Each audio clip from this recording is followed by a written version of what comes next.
Dalụkwanụ ndị ọma na-ege ntị, ekene m nwoke ekene nwanyị wesị ndụ mmiri ndụ azụ asị m mmiri ata na mazụ anwụ na nke onye chiri onye azụ elu onye nna n'onye n'ụbọchị nke taata bụ MAP eziokwu bụ ndụ 1 ka nnene m okay my voice na-apụta ọfụma okay my voice na-apụta ọfụma na Facebook and YouTube because I know live na Facebook na ọkwa live na YouTube, so I need the well prepared. Asị m mgbede ọma, asa dị mma, ekenekwa m gị 100 men committee. I salute you. Ndị ezigbote nwa Chineke. And ekene m onye ọbụla, Chizaba Felix ekene m gị, foto onye bọọlụ Mazi Ikechukwu ekene m onye ọbụla. We say good morning, good afternoon, and good evening, depending on your time zone and the time iji enweta this ife onyonyo. So I also urge you to share it and invite every other person ka ha wee nwee ike nweta the information and know what is going on and the stage I know now, because a lot of things na-emezi unfold which that na those that are intelligent, those of you nwelu obolo nwelu ogugu isi amatago ihe na play on, and don't amalugokwan directions things na-aga on, and ebe ihe na-aga now, and the stage anyị nọ ya. Always okwu na o need more explanation, but because of one reason or the other, because a lot of people at this point of time can to confuse, and they are them totally disappointed now. Some people can be confused at this particular point of time, because nihe niile dịzi ọ dịzi too much open. Onye ọbụla ntoputego kwesịrị iji ezie ilie wee gwa ezi ọnụ na-afụ directions ebe ihe niile na-aga. So achọbụ m ide the topic of ma, but due to TikTok restriction on writing a subtitle or subheadings, so all the very limited here there. So then na, but I believe ni ya what. Now before ngawa niru achọgodo m ikene the leader and the founder, the supreme leader of indigenous people of Biafra, IPOB, in the person of Mazi Nnamdi Kanu, Ohamadike, nke na-akpọ ikuku a na-afụ anya, the breeze that you can see. Ọkụghọta. Achọrọ m ikene in a special way, in a very special way, ka actually ikene Mazi Nnamdi Kanu, because I could remember na bido mgbe ndị n'ụmụazị wee na-eto, there is one statement, one word a lot of people na-ekwu na-aga, and they told them they almost that na, not almost, I believe no eziokwu that na ndị Igbo can easily betray, that with money you can buy any Igbo man. Ijidekwala ego n'iyi ego nwa onye Igbo.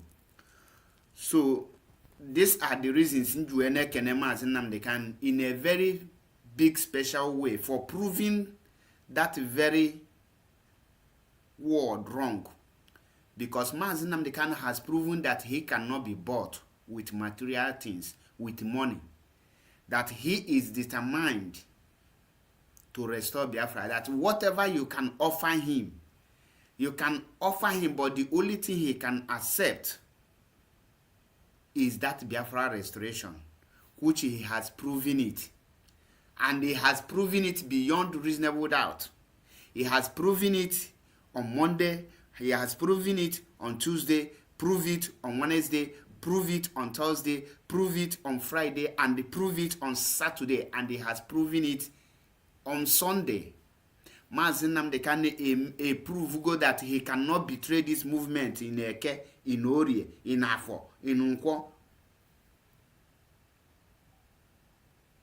Mazi Nnamdi Kanu egosigo that na nyanwa digo ready. Iya ahụ ga-eme ọwụlụ na this restoration of Biafra ga-elisie nyali isie, but he cannot betray. For that single reason, asim Ohamadike, from giving make and Igbo can the world malo that in Igbo land there is still a man who cannot be bought over. For you to prove to the world that na Igbo today, that na you can wear somebody who you cannot buy with money or material things. There are people who is unbuyable. There are people who cannot betray his people. Mazi Nnamdi Kanu prove beyond reasonable doubt. And for that reason, Ohamadike, I salute you. And I salute you again. Oh no, ekwesi kaba pugodulugi 7 gun shot, because he ime, honestly speaking, adilom sure no nwere onye ọzọ ga-emenwe. Nobody can do it. Nobody. Mwa no here, I cannot do it. In my hair, we spend how many years underground, under the DSS dungeon?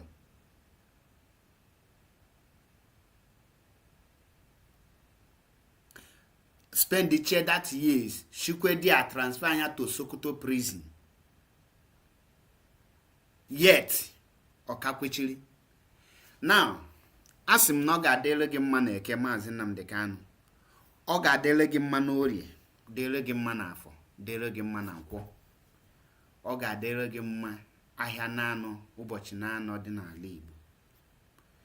Eluigwe, ikuku, ọnwa, anyanwụ na mmiri ga na-anụlụ gị ọgụ. Onye ọbụla nke si na ịma apụta ije a, onye ahụ ga-ewe anazi elu mmiri wee na-asị ka mmụọ ahụ na-edu gị nka aga obi iwee ka kwechiri wee na-azọ nzọ nwere onwe Biafra, na-anụ ọgụ na-anụ olu ndị na-ejiri ogi wee kpọrọ ihe ọgụ, ndị na-akọcha gị na-akwa gị emu, yet ị na-anụrụ ha ọgụ. Wee sị ka mmụọ ahụ na-edu gị nye gị dị spirit, mmụọ wee nye gị obi anụ iwe na-eme ya, mmụọ ahụ ga-eburu gị ụzọ kpelu gị azụ, ọ ga-asụrụ gị ụzọ, and ọ ga-enye gị ahụike, nye gị amamihe ị ga-eji wee jeche wee bata. Wee sị na mmụọ ọbụla nọ n'ala Igbo ga-anụlụ gị ọgụ, mmụọ ọbụla nọ n'ala Biafra ga-anụlụ gị ọgụ, mmụọ ọbụla nọ n'ala Afrịka ga-anụlụ gị ọgụ, mmụọ ọbụla nọ n'ụwa a ga-anụlụ gị ọgụ, maka na imego ihe imirikiti ama aminwu. Igosigo na mmadụ bụ chi onye. Wee sị ka hara wee na-akpa nkata ọjọọ n'isi gị,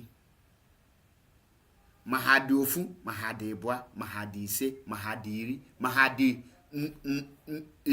na one ọbụla ha dị, wee na-akpa nkata, ala ga-eli isi ha ncha niile. Wee na-asị ka universe mbụ nature gozie onye ọbụla according to obi onye ahụ ji wee na-eso gị bụ Mazi Nnamdi Kanu. Onye ọbụla ji obi ọma na obi ọcha wee na-eso Mazi Nnamdi Kanu, ka ihe ọma na ihe ọcha na ihe agamniru bịala onye ahụ. Nke onye ọbụla jikwa n'obi ọjọọ na-akwa emu, ka ihe ịkwa emu na ihe ọjọọ sote ezinụlọ onye ahụ. Wee sị n'ụbọchị nke taata nke imegolu ka mmụnwa wee malụ na enwere onye Igbo ama agonwu. Wee sị na ị ga-adịrịrị ndụ, o nwere ife ga-eme gị. Ana m ekwubi okwu n'isi gị n'ụbọchị nke taata wee na-asị na ị ga-enweta Biafra anụwa. Afụfụ niile taa ọma abụchanata n'efu. Ị ga-enweta ma lie ulu dị n'ime, and ụmụ ụmụ gị ga-erikwa uru dị n'ime. Wee sị na ya apụta and na ị ga-enweta Biafra na ndụ na ọ bụghị n'ọnwụ. Ị ga-ejeche nata n'ike na ebube. Ọ na-nkwulie ka ọ ga-adị n'Eke, ọ na-akọ ga-adị n'Orie, ọ na-akọ ga-adị n'Afọ, ọ na-akọ ga-adị na Nkwọ. Ise ise ise. Biafrans and lovers of freedom, ndị Igbo geenụ ntị unu n'anya. Today broadcast m ga-ewotu nwayọọ, m ga-eji nwayọọ na-atara anyị ka m wee nwee ike kọwaa ya, kawa people wee ghọta the things na-eme ya na stage anyị nọ ya na. The stage anyị nọ na awụlọzi stage ya na-ege asịlị ntị ọkwụnụ wata, because unu n'anya onihe ji wee gbatakwulu na Mazi Nnamdi Kanu emego nke o ji wee bụrụ a leader, and o mego ihe gosi that na ọ sị gị kwuo ya n'ọnụ ya that I cannot betray you, but you will be the one to betray him. Now achọ m ebe ọ bụla ị nọ wee na watch m, tie onwe gị aka n'obi, see that you can never betray Mazi Nnamdi Kanu. Tie onwe gị aka n'obi, kpọọ onwe gị afa ọnanọ Mazi Achebe Paul, I can never betray Mazi Nnamdi Kanu. Ihe ọbụla ọsọkwanya bụrụ, I will stand with him come rain come sun. Ọ dị njọ ọ dị mma na ị ga-anọ with Mazi Nnamdi Kanu. That is the only thing anyị ji Mazi Nnamdi Kanu, because n'onyewa na-anọ the main battle n'ebe ọ nọ kịta. Now for over 2 years now,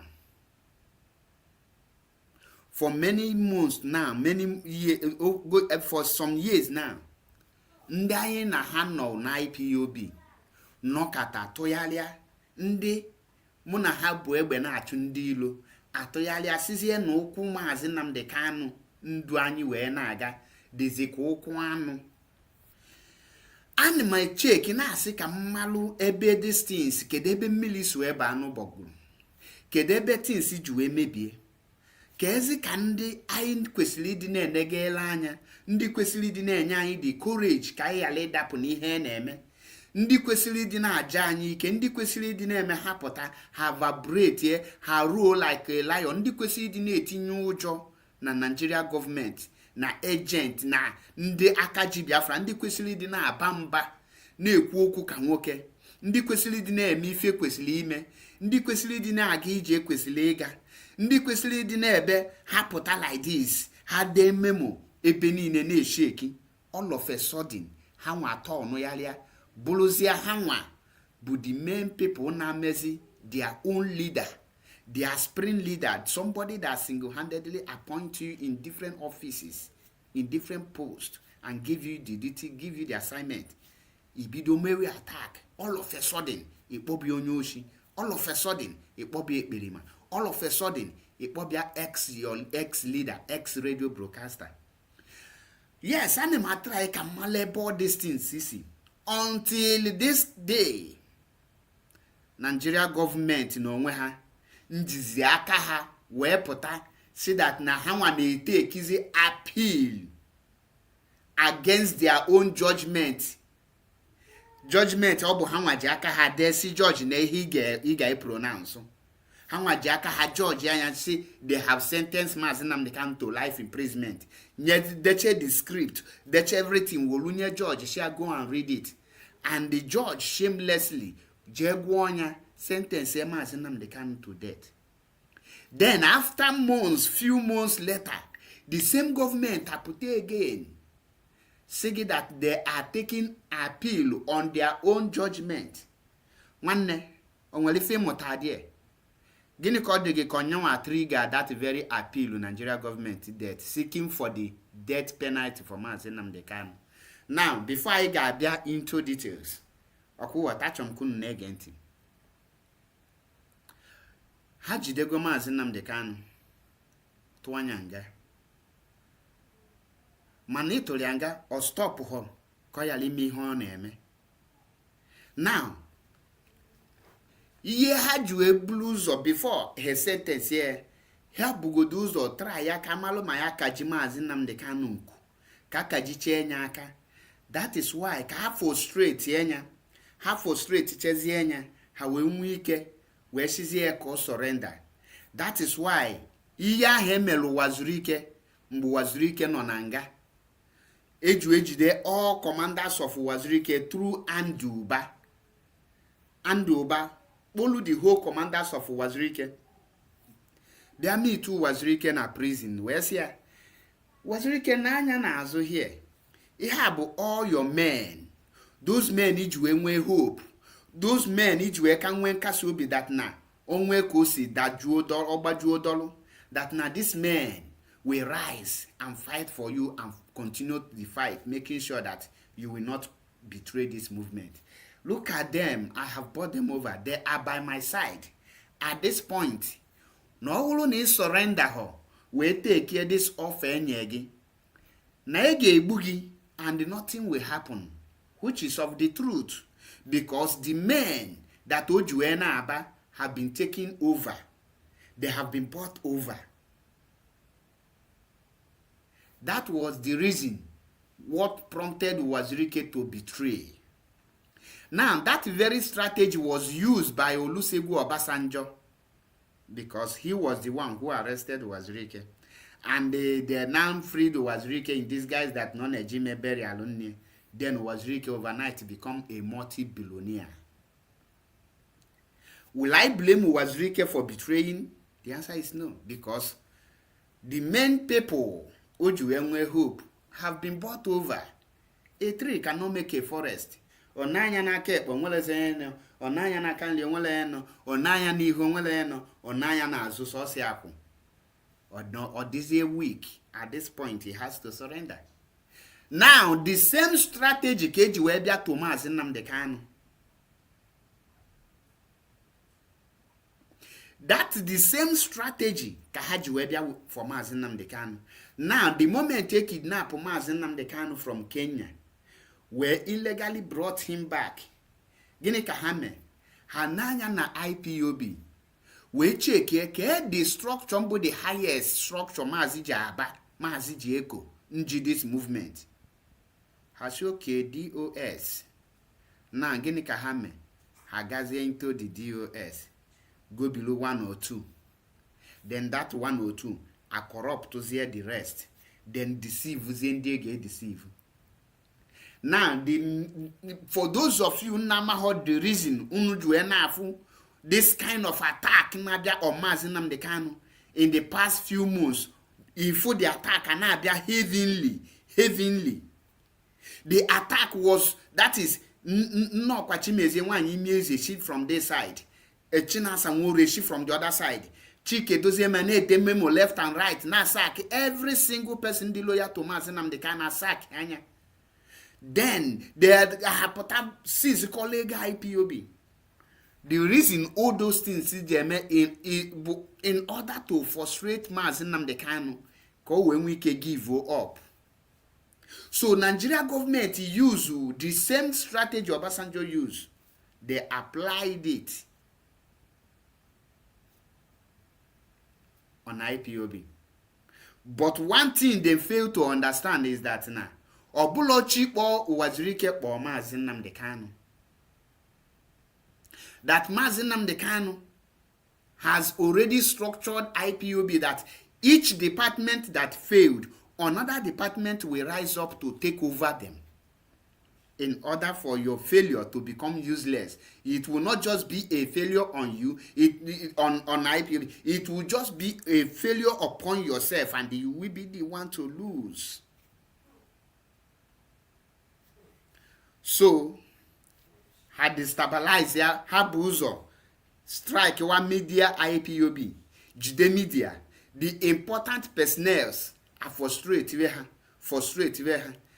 budewe hebubo. Before you know it, Ashigin actually go han IPOB. Men that know how to handle questions, men that knows how to do things, it will be han IPOB.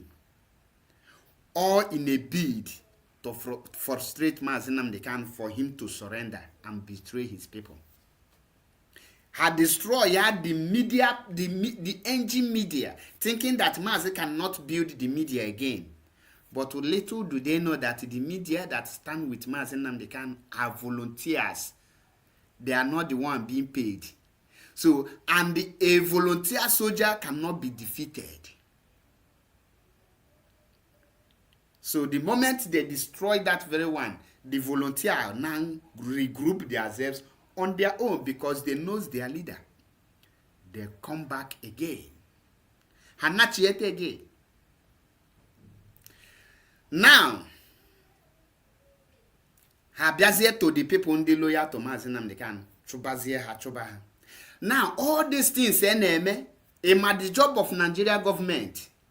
Ihe na-eme bụ anyone or the hacker he destroy go, he aga meet Mazi Nnamdi Kanu say, look at the media Ijabais na IPOB with a lot of media.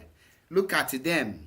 They are now fighting themselves. None of them is talking about you again. Give up, Kishi Solu family gives weekend, game enjoyment, buble go naba. Go in house, denounce this Biafra, just put time maybe once in a white freedom, once in a year in your speech na Biafra na be not bolon again. But Mazi never agreed to that.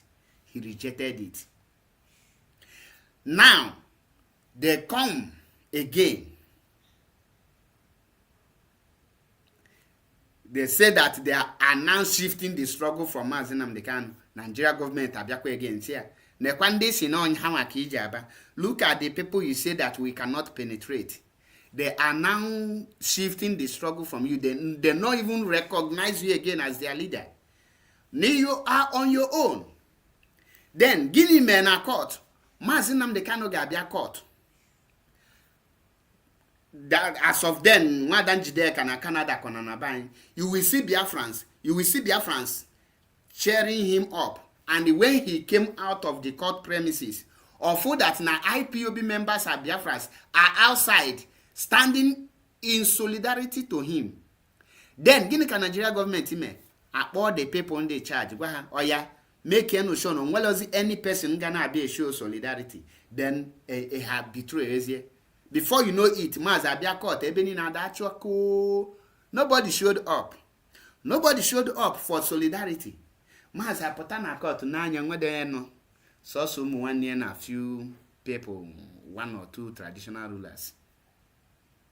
Gini ka ha me, ha na-achị back to him. Say okay fugie na. They are tired. They have moved on. Ha na-akpugo, ha nwezi na-ekwu maka Biafra. They are now singing Peter Obi and the One Nigeria. They are now singing New Nigeria is possible. They are now saying Igbo presidency. But one thing Mazi Nnamdi Kanu keep with himself. He knows that the genuine Biafrans can never abandon him. He knows that the genuine Biafra stand with him. There is something wrong somewhere. Mazi knows their plan and their strategies more than them. Now, Hagwa Mazi Nnamdi Kanu surrender. Mazi say for where? And where they can surrender. I know my people. They will come for me when the time comes. I will not betray them. Now, Bamondo with Chukwu Okike Abịama that it is Biafra or nothing. No kamma na ya nwụrụ anwụ dan na ya nwetara Biafra. Then all these things pressure in afu, they mount pressure. They now added it with mental torture. Mental torture in order ka nwoke mmadụ ka alapụ nwoke mmadụ ka onwe ike wee ka ọ yala mazi fo na-eme. A postpone the case today, a postpone to next tomorrow. A join yanka, a put a witness, a man can a boy allegation. All those things is in order to frustrate this the man go give up. Now, when the pressure, Mazi Nnamdi Kanu cannot bow to that pressure. What did they do? They now re-strategize and say, okay, since we have kept this man for over 5 years in DSS dungeon, and he has failed to give up, maybe let us sentence him to life imprisonment. When he hear the word life imprisonment, now he will think it is finished. At that point, he will give up. Ngiwa na-ege m ntị na ịnọ n'ime nga for 5 years. Ndị niile gị na ndị niile ji nwe hope, some of them withdraw back, some of them emewe attack. The next thing agwa gị na aga atọ gị life imprisonment. Tell yourself the truth. Can you bear it? Mụnwa here cannot bear it. That is why I'm telling you. Hagwa Mazi Nnamdi Kanu nọkwa life imprisonment. Nga mkpụrụ ọka. You can never get your freedom again, meaning that if you want to see your family or your family member want to see you, they must come to prison.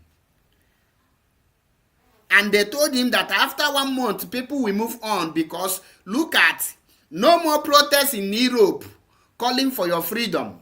The people who you once boasted with, Ndiji Weneko before, have cancelled every protest in Europe that will call for your release.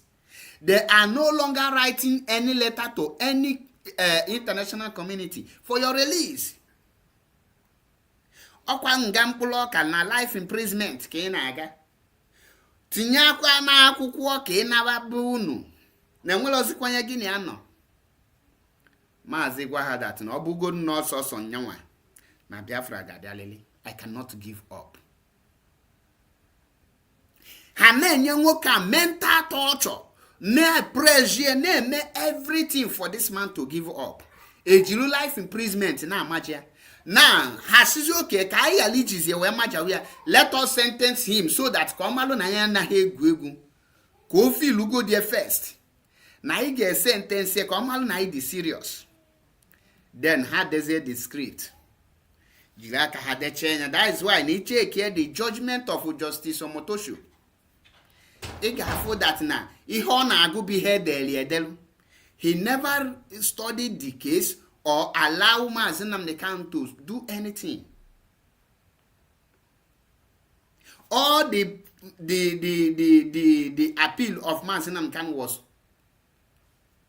swept under carpet.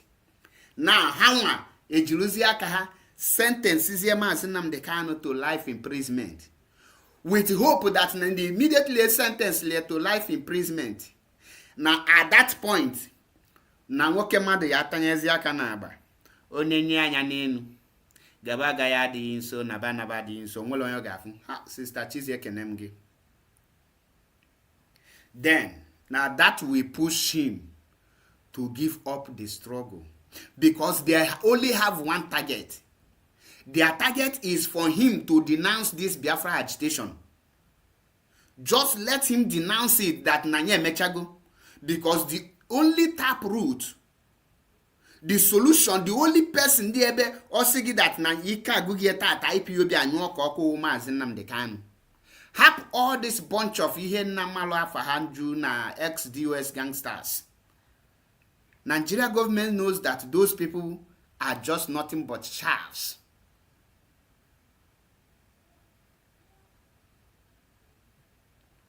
Nigeria government knows. So that is why their target, the person they want to denounce Biafra, is Mazi Nnamdi Kanu. Then every other person got just make a Mazop members. Everybody are not. They succeeded and they jailed him, life imprisonment. Then nwoke mmadụ anọlọzie na Sokoto, ọ dịzie come back as struggle bido, ọ dịzie come back at the main struggle mbido. The pressure no etinyere na Sokoto couldn't stop the Biafra agitation not to move far. Mgbazi corners na the prison of life imprisonment, nwelezia contact to international communities.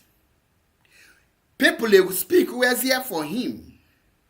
Ndi double silent a take who is here. I must give credit to Avid, Rising Sun, ambassadors of that is Rising Sun and Kafa, the other ones I have forgotten them.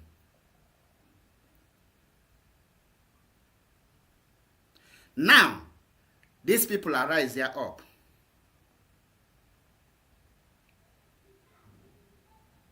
Yes, Avid. That is the ambassadors of with ambassadors. Thank you. Now these people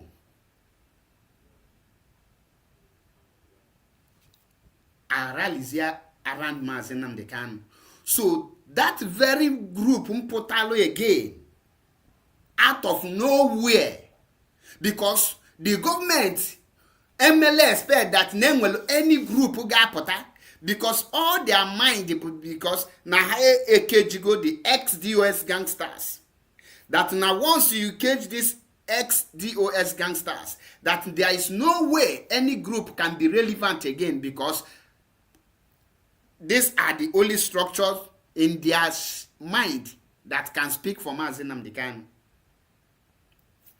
That is why the non-true Chinas and Woru said, pressure Mazi Nnamdi Kanu. Mazi Nnamdi Kanu, you have to disassociate yourself from Avid.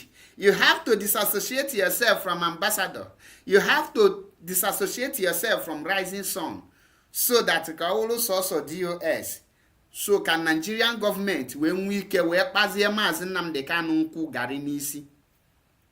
Can Nigeria government when we see where zo Mazi Nnamdi Kanu piata where zo, that is ka ha zocha Mazi Nnamdi Kanu. So Mazi now have been sentenced to life imprisonment, and he did not give up or give low up, or continue now waxing strong, now fighting for that thing or believe. That is why Haman to work pressure again. Only to life imprisonment. Only years of for the Ginico game when life imprisonment. It to go near life imprisonment. Allow the life imprisonment. Allow him to serve it there now. Now, half go that na life imprisonment couldn't make Mazi Nnamdi Kanu to surrender or give up. ha wetali amnesty si ya oya kịta tụgo gị life imprisonment anyị ga-enye gị amnesty ka ịwụrụzi ihe dị a asị onye oshi consign ị na-enye ya amnesty na.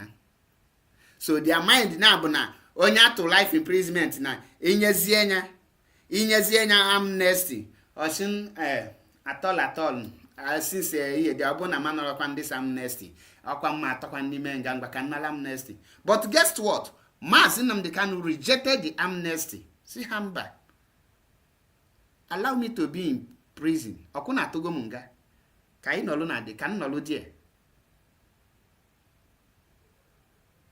Now ha nọ na frustrate Mazi Nnamdi Kanu na pressure. All of a sudden Mazi Nnamdi Kanu voice sala ọkụ na the whole internet.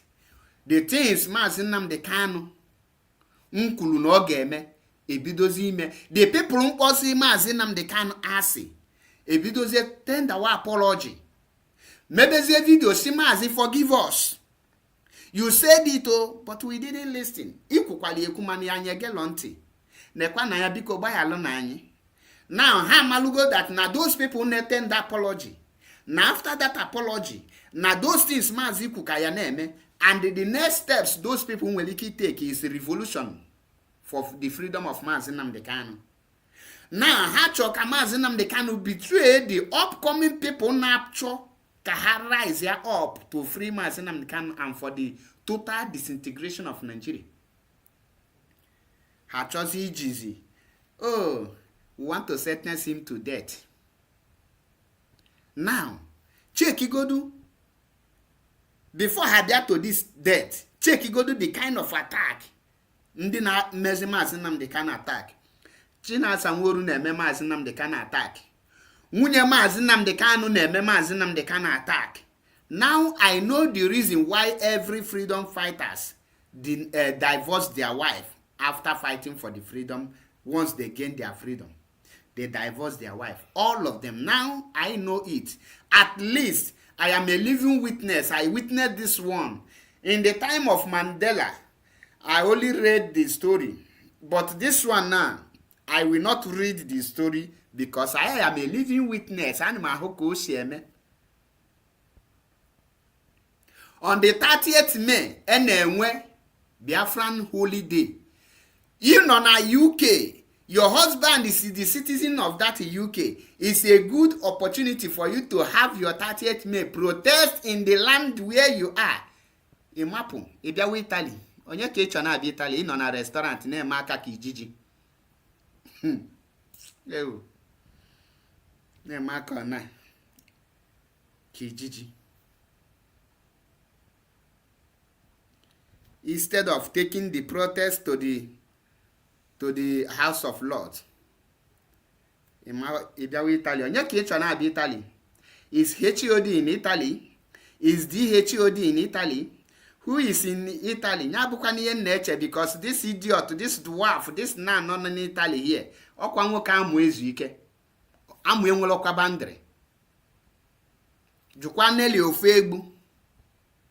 Jukwa Nelly ofe egbu. Ọkwa anaka Nelly ofe egbu fegide ife na ya na ife na ya fepụta n'iru akwụkwọ. Jukwa Nelly ofe egbu.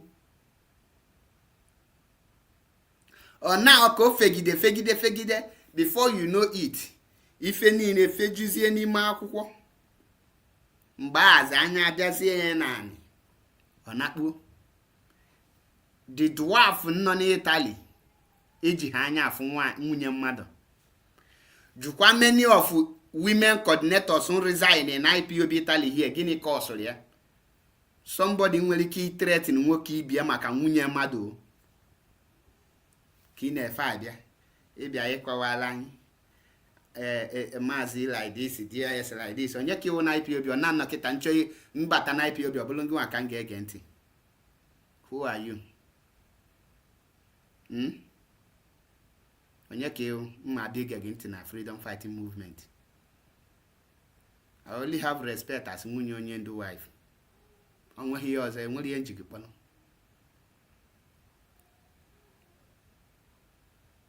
Now,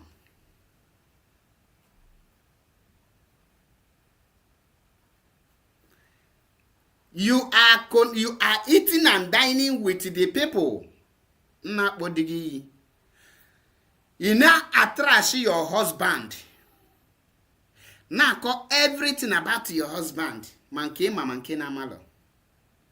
Then the same people Mazi kwesịrị iji wee na-eko ha nwa n'onwe ha na-ata Mazi Nnamdi Kanu. Now to Nigeria government, their mind now, for those of you na panicky, oh Nigeria government, they are now going to appeal to see Mazi Nnamdi Kanu sentenced to death. My brother can go in Kebeziokwu. I got that and I was not moved an inch. Ema the reason Mazi Nnamdi Kanu akaligo mbaji anarụ n'ọkụ. Mazi Nnamdi Kanu abụrụ mbaji anarụ ọkaligi ihe anarụ n'ọkụ. The no-born Nigeria government were to sentence Mazi Nnamdi Kanu to death. Ihe niile ahụ ka wee maja Mazi Nnamdi Kanu, ka wee maja wee onye ọbụla, ka wee maja ndị Igbo ndị amụ mmiri, ụmụ nwoke amụ mmiri nọ n'ala Igbo. Ka ha wee nwee ike bịazie mount kwuo more pressure on Mazi Nnamdi Kanu.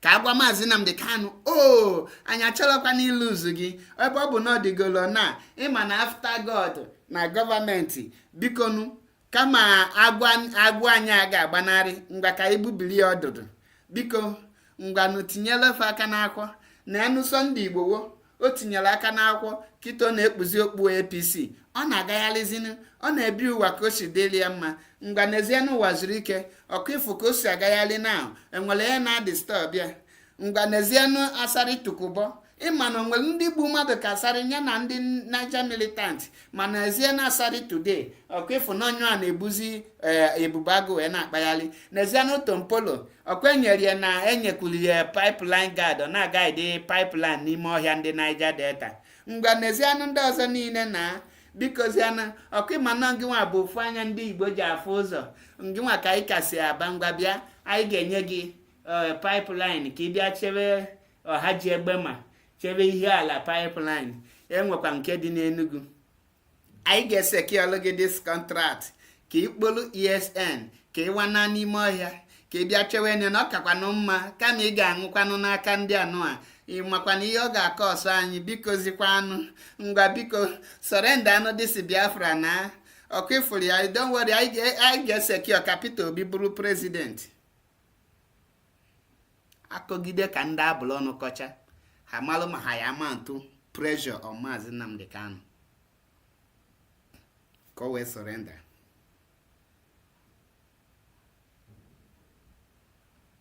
Onye nwa ka ebe ha na-aga bụ this thing. Now after ka ndị nke na-play their own bịazie hụrụ all the puppies of Chike Doziewu and the Chiasha Nwankita ime ya ha ya agwa gị. And now see we are lawyer Ejimaka and Barrister Maxwell Okpara have landed Mazi Nnamdi Kanu. If Mazi Nnamdi Kanu can agree to do what DOS asked him to do now, only one letter and the signature of Chike Doziem, every story go change. Everything go just change. You go see Nigeria go start to the shake.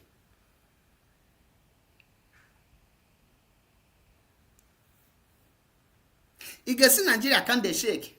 Because this is the only structure. The only people that have the power and the what it takes to bring Mazi Nnamdi Kanu out there is the ex-gangsters of DOS.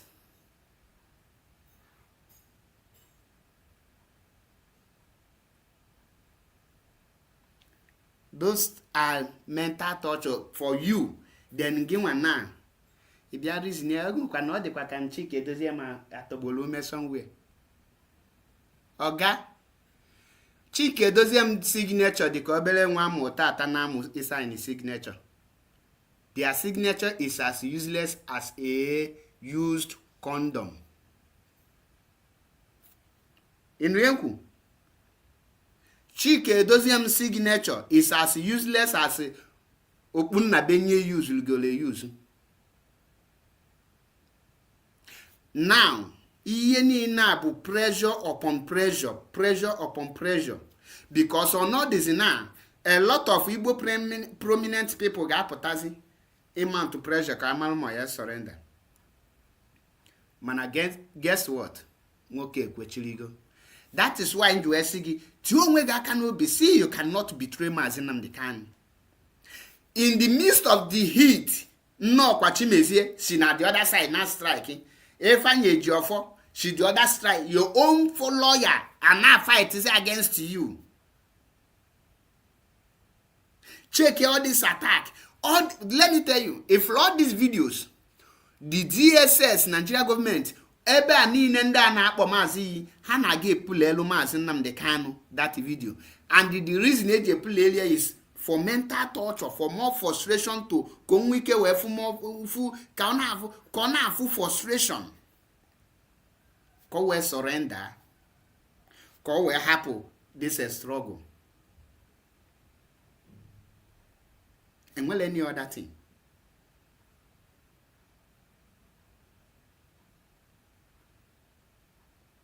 Mana Mazi Nnamdi Kanu wee ju because of na Mazi Nnamdi Kanu all the pressures niile abịago oju kwechilu no Biafra or Biafra or Biafra, go to hell with every other offer. I don't need it.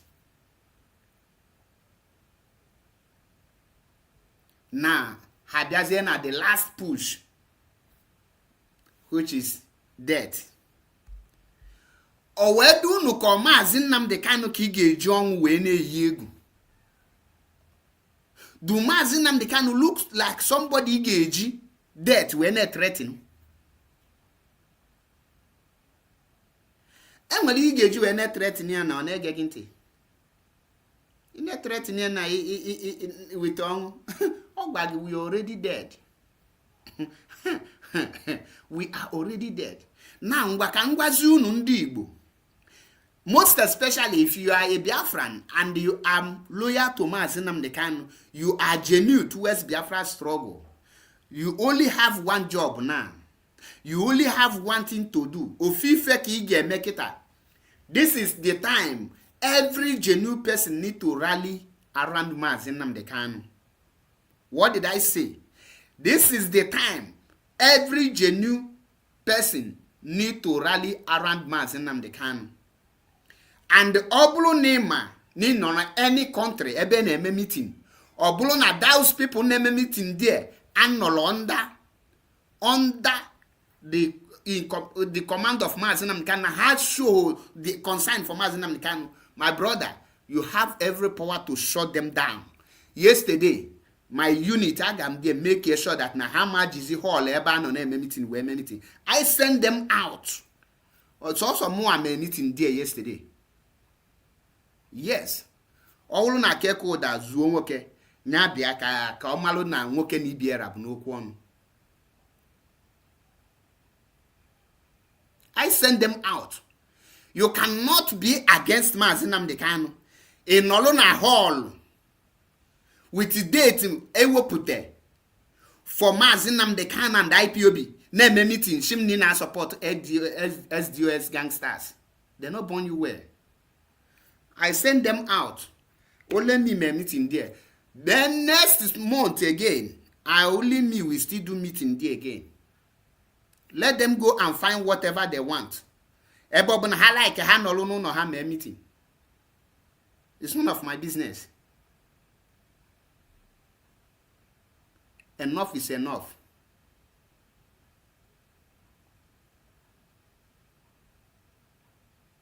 Enough is enough. So Biafrans and lovers of freedom, the only way I get you a fight this battle now, go away ye fable, everyone rallying around Mazi Nnamdi Kanu. I ga buzu kwaja daily Mazi Nnamdi Kanu, ka ibanye Mazi Nnamdi Kanu mbologo. Then ka hanwa for that na ejilo death sentence a year anyegu. You cannot intimidate us with death sentence. We have crossed the Rubicon. Let me tell you, freedom fighting ablo just be about monthly dues in our go holy Nnamdi Kanu is another savior you go house. It's beyond that.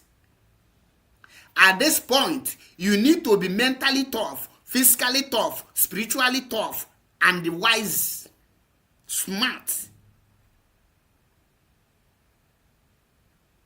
And this is time for us to take IPOB back and position IPOB more because they strong or not before. Obole bia goa Mazi oli then ogbaju odolu. Ichefuo your loyalty, ichefuo your discipline, ichefuo your oath, ichefuo mbina mbono with you. You struggle to touch him. You struggle to hold his clothes. You push him to where he is today. Now that you push him there, what is your job? Ologi be making sure that now the failure amable from you. Do your part. Mazi Nnamdi Kanu have proven himself that he cannot betray me and you. He have kept his word. My words are my bond. My words are my bond. Mazi Nnamdi Kanu have proven that in Okuyanyabu power. Na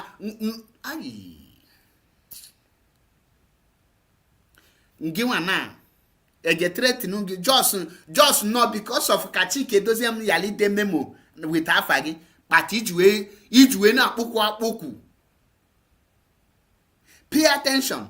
The reason now each way against Mazi Nnamdi Kanu, but because you are afraid na Chike doesn't get the memo with Afagi, you have been suspended indefinitely or you have been expelled. Because of that, you rise against your leader. Now, the government is threatening your leader with a death. Okwechiri. At 1 year life imprisonment. Okwechiri. Mani, again kiti kege bede. Kiji betray. Isim nebulo mo ka mmiri. Then he choy me Mazi Paul achebe no lanu na ekwu okwu bia ikwu okwu na akụkụ ya na.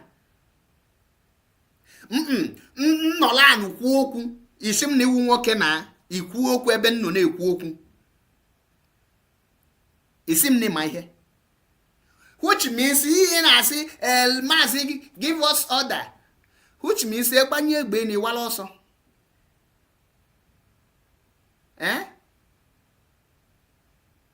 Ọrụ ụmụ nwoke ibe gị bụ egbe n'olu n'ime ọhịa. Iche na ha nọ n'ime ọhịa na-eri shawama.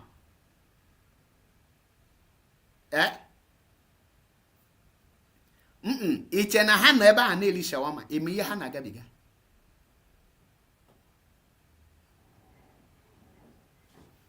Mazi Nnamdi Kanu approve go onwe. Nigeria government now with this their hanwa ibiasi now. They take easy appeal against their own court, against their own judgment. Ogoshi that Mazi have already damaged them. Now, after death sentence, only yours higher gafo. Iya kaide goshin na keta ni ya inozibu na last battle. Last battle. Mazi Nnamdi Kanu understand the game. In one of Mazi Nnamdi Kanu broadcasts, or say that Nobu no Juku and Biafrans weku more little patient. Weku lebele ndidi pushuku na hake mwete that Biafra, which is true. Or edigi call such a man ke ga pota today. Iche nigga just he will only ye we threaten here. Ibu go no near or give you up. Mba. Ibu near or give you up. Mba. Nne na nna ko ni lo fun bosh. Or give you up. In Napoli at the kingship o kwesiri no na ochezie tata na eri na alacha pium. In Napoli anya. Nwoke madu bo oria. Oli ime ahụ nọlọ die. Mana o kwechiri. Nge nwa kịta ino Europe o inolokwa Nigeria ka o bịa na-ekwu. The why you are afraid, why you are a coward because now one idiot somewhere get that fagi. Ka fagi ya leba n'iru akwụkwọ. That is why you become a sabo. That is why you are attacking Mazi Nnamdi Kanu. That is why you get mepe ọnụ wa. Mazi Nnamdi Kanu ekperima. Mazi Nnamdi Kanu je na K9 club. Ishim na Chineke ama gbagi n'ezinụlọ gị ọkụ. Olugo na oath anaghị alụ ọlụ, forget oath. With such your character against that man, another place. Now, ị na-achọ ịgwa m that na aja ni be nna gị nwa ama apịagbu gị. Or ihe na-achọ ịgwa m. Now, those people ngwala that Mazi has compromised. Na Mazi nnọọkwa Chimezie says na Mazi chọrọ ịpụta nọ na alụghị edia ka njụọ gị nnọọkwa Chimezie. Okay, or the onye compromise ya government they take appeal to for death sentence okay? Why you was Rike Sunday Igboho Asari Tukumba and Tompolo with the Teketom and the rest are moving freely because they compromise. Eh?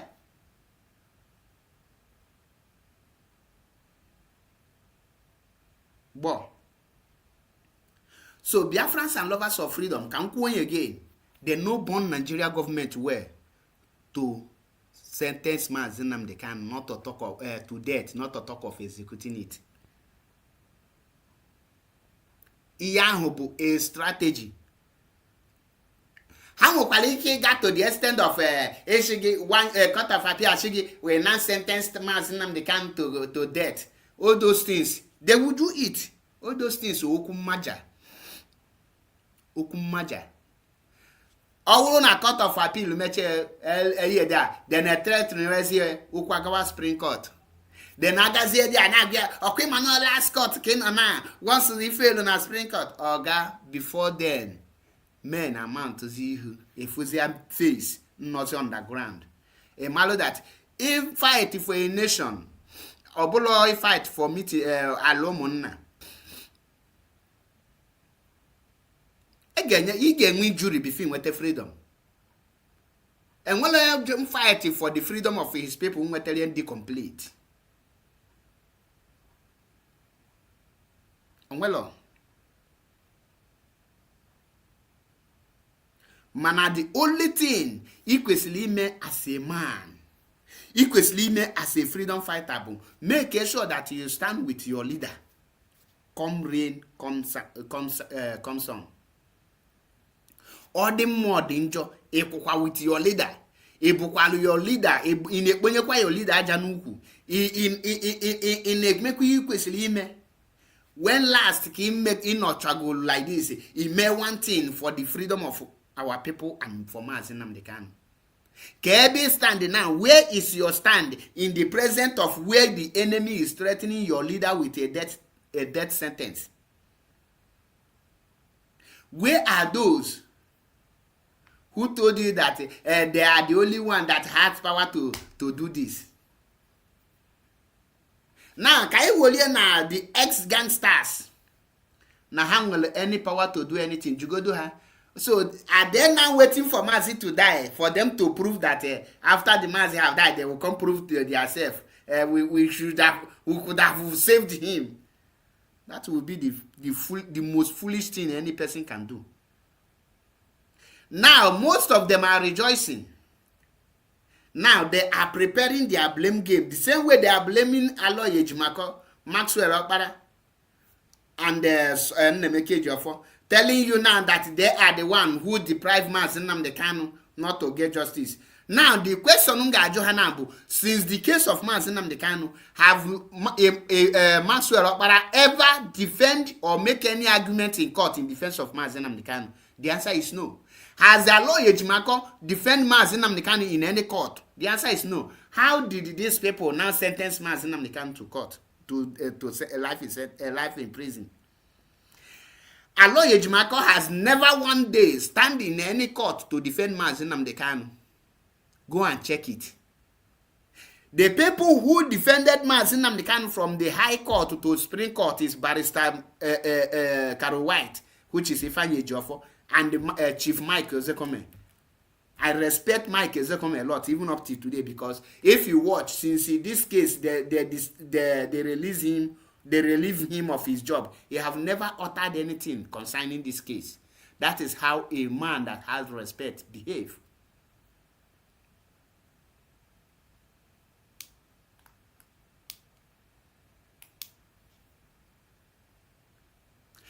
Mike Ezekome and Carol White kpegide ikpe ruo na Supreme Court ka nna chiete na high court again. Kanu Agabi and Onyinyechi Ikpeazu now took over. So Aloy Ejimakor have never defended Mazi Nnamdi Kanu in any court, apart from when he go to Abia court and he got victory there. So ask these people, where and how did Aloy Ejimakor sentence Onyendu? Now the most shameful part of it is Nwunye Onyendu. Somebody that is say Mazi Nnamdi Kanu is your husband, you don't know if they get your husband discharged or acquit. Now Nwunye Onyendu je post to the Sun newspaper ebe they discharged and acquitted. Me naked the thing and I cry for the woman. Emmanuel when ndị na-ekwu okwu na-asị na nwaanyị ọbụla mma anaghị enwe uche and ndị abalị uche anaghị enwe uche.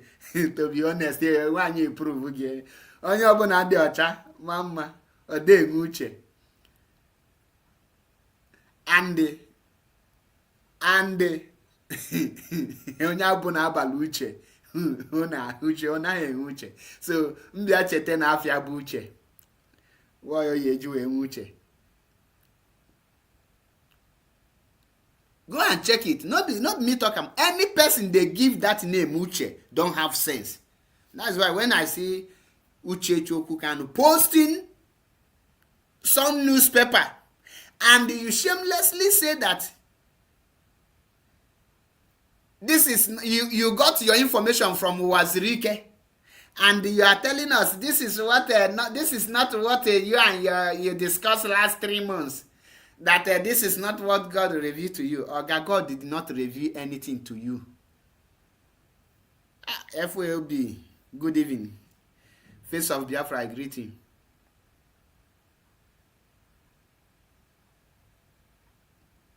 To join the movement is not hard.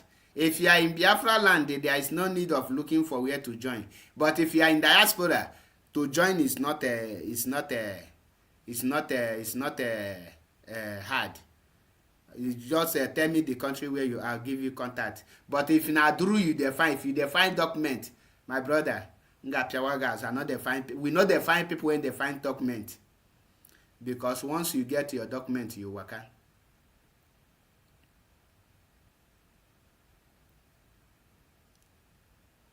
I contact Mazi Map. He refused to give me location where to join. My brother, if you are looking for paper, that is the reason you want to join IPOB, my brother. I will disappoint you. Honestly, I'm not as I don't pretend. I tell you the truth. Like I just say Paul is bad, Paul is wicked. All those things, they give me blood.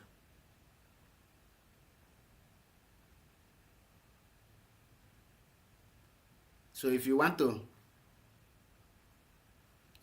join, you must tell us your reason of joining. So that tomorrow if you say, I want to go commission, they not give me paper to go commission like Omote. Because that is the reason why Omote is attacking Oguru. When many of you see him he think he is fighting. The reason why you see Omote Biafra fighting Oguru is because of Oguru told her you must pay the levy they are paying for you to get that paper. Before Owoli Ukelu Ikechuko Durukwe with Keko and the rest of them. Emiti Abayimos Abayimu na Unusilike. Yeah, Dinagadune, all the very powerful. Holy Dinagada, near the letter. Apoama Zuguli. What a pity.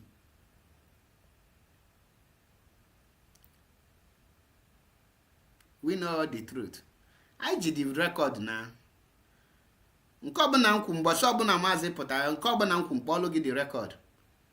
And I have the first allegation. I hate it.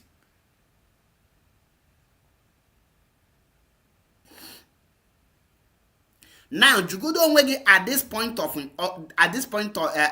in time, had he been a man like us, did not stand tall and stand with Mazi Nnamdi Kanu. Had he been all the ex-gangsters, ka Mazi Nnamdi Kanu ji wee nwee hope. Ọ dị unu ka Mazi aka ya nọ na-eche na nwere ebe o ji azụ aka. These people actually frustrate Mazi to the extent the coach you know why you give up.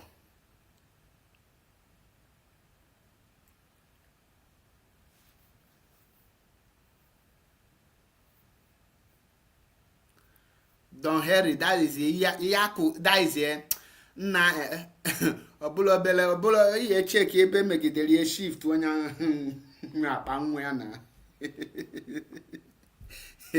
eji ndodo apia akpa nwa. All this Arab people na anaghị ebu ugwu. Ihe dị ha na dịka NATO. Chineke nna m elu ndị Awụsa ebere. Ndị wanya much.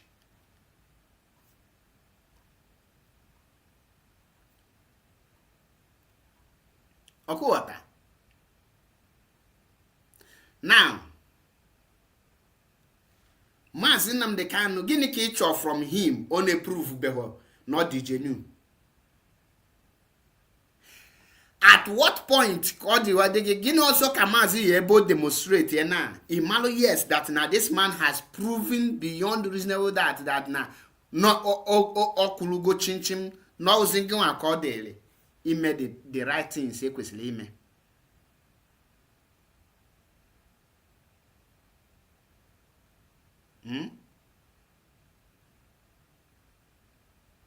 Check, you go do the kind of amount of pressure Nabia left, front and back, every corner. Ndi Nigeria, the Igbo governors. Then the attack coming from the so-called ex-DOS gangsters. All this attack on one person. Then family attack, not just family, wife, Shulukwandi Lone ne push. All in the name to bring your husband down.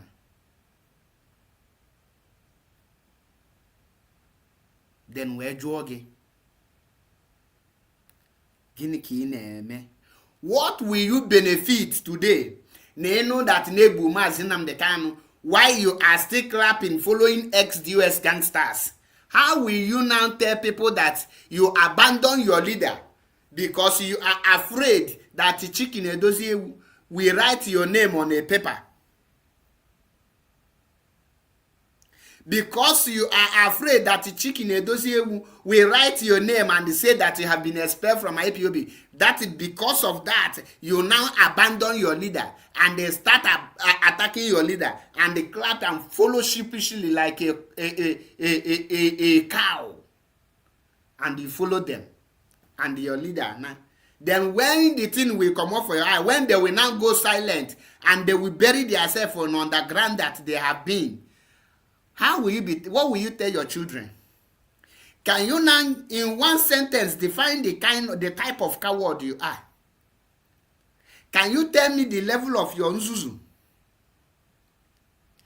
Please, can you tell me the level of your nzuzu? Because at that point, you are no longer a coward. Enwegi ya adịrị ya n'enu. Amapụgo gị one paint of brain n'ishi. Ịkpọrọ onwe gị a freedom fighter. Ejide your leader. Now, some of you say, enwe nke na ya ala a na-akpọ osino MC C2. Onye nke a ihe dị a. If you go this thing remote na-eme manufacturing like this, ikunye battery like this, the TV, the remote, a blue that arrow now until you put the battery before kosi or na konye ka asha nche menke.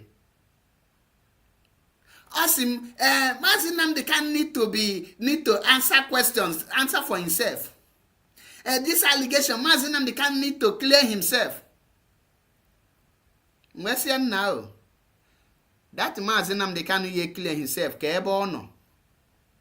okay, on Sokoto prison. Okay, she Sokoto prison. Okay, DSS got happy. Go the ex-gangsters with some bingos are accusing you that you squander IPOB money. Oh yeah, now go and clear yourself. If you clear yourself, finish, you come back and come back to prison. Oh yeah, go. Common sense is not common. A fool, an idiot. Madabuchi nke kpọrọ onwe fearless foul. An idiot join a Masop. Why not build the institution with Masop?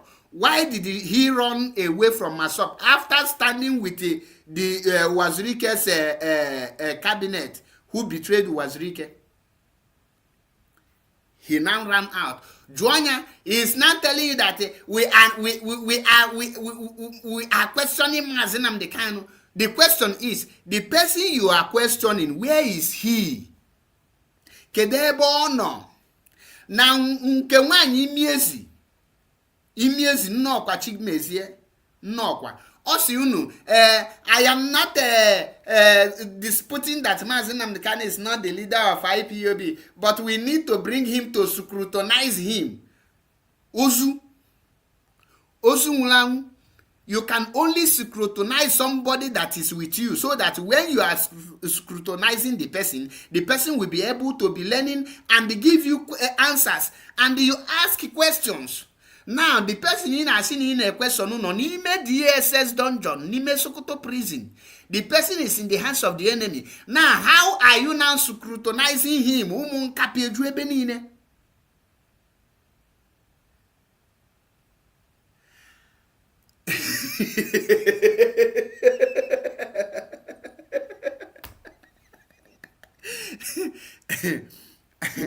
Asadimma biko gbuolu m sister Chizzy fine gbuo ya anyị na ezigbote pounds na nkaraka ogodu 200 pounds na ya akwa ya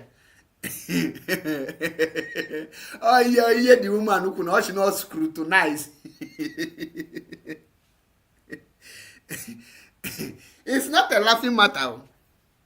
Now I ask them, this person that you are scrutinizing, this person that you people, you want the person to answer all this your question, where is the person? Kedebe the person or no? Where is the person? Have you people writing to Nigerian DSS or Nigerian government? Please, this is our leader. We want to scrutinize him. We want to question him. Please bring him to us. Let him come and answer these questions. After he answer it and we query him, we investigate him, and if we find him not guilty, we bring him to you. Or if we find him guilty, we will still bring him to you. Have you people done that? Nwa being goes on IPOB. When a question on a prison, cause I question.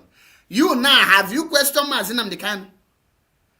So you believe that Mazi Nnamdi Kanu send a threat to you through somebody, but you never believe that he send you a message for you to unite IPOB. Eh? Do you know that many of you are worse than Nigeria government? Agwamo izu nke no South Africa that now a time will come, age that these people are so nunani. They will be buried alive. Again, Hanando.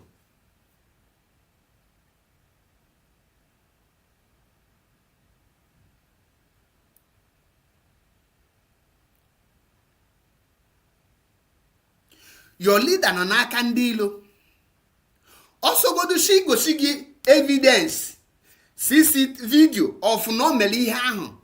You have to wait. Oje chepota. You go share this video. Share one na organi. Or your leader, our able leader, because can you explain this thing to us? Because can you now tell us how far our money, how do you spend it? Can you give us details? Because you might see him relaxing in one big hotel. Imam Muhammad may invite na that hotel. Where you go? On there. Maybe the person who could go before you went there. Then he tells you, the details of how the money was spent. Mana because no mmiri atabelo n'ụbụrụ gị, because you are iwu ezigbote imbe ị na-akpụkwu akpụkwu. That is why iji wee na-agba question to somebody nọ n'aka ndị ilo. Ichefuo na ndị Igbo na-atụ inu si gị nge zọpụtagodo ọkụkọ ndụ, chụpụtagodo agwọ nkwọ na-ebu ọkụkọ bifo ijuba ọkụkọ ihe ọ chọga n'ime ọhịa. Some of you, most of them, when their foolishness like this, only over floating.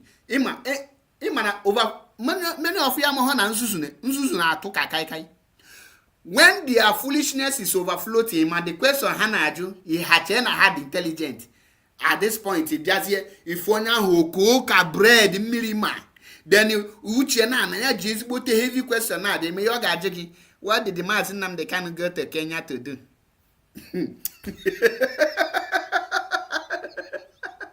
Or just that question, he was your neko, or your question. Then he made the person no Julia, and Nonya Habaga for one. On wine, Motanwa. Then I just that question. He na biam na brain bu. Get the kind of message or advice or lesson onya ya na pass all omwe. What did the Mazi Nnamdi Kanu go to Kenya to do? I answer the question. You must answer this question.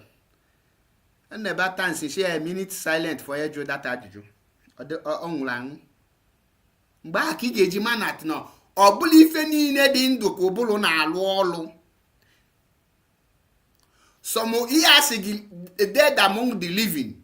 Na this IPOB ka nji malụ yes na enwe dead among the living true. Ọ bụla iwu bụ na ị ga-aṅụ bifo malụ na iwu ngodi ndụ.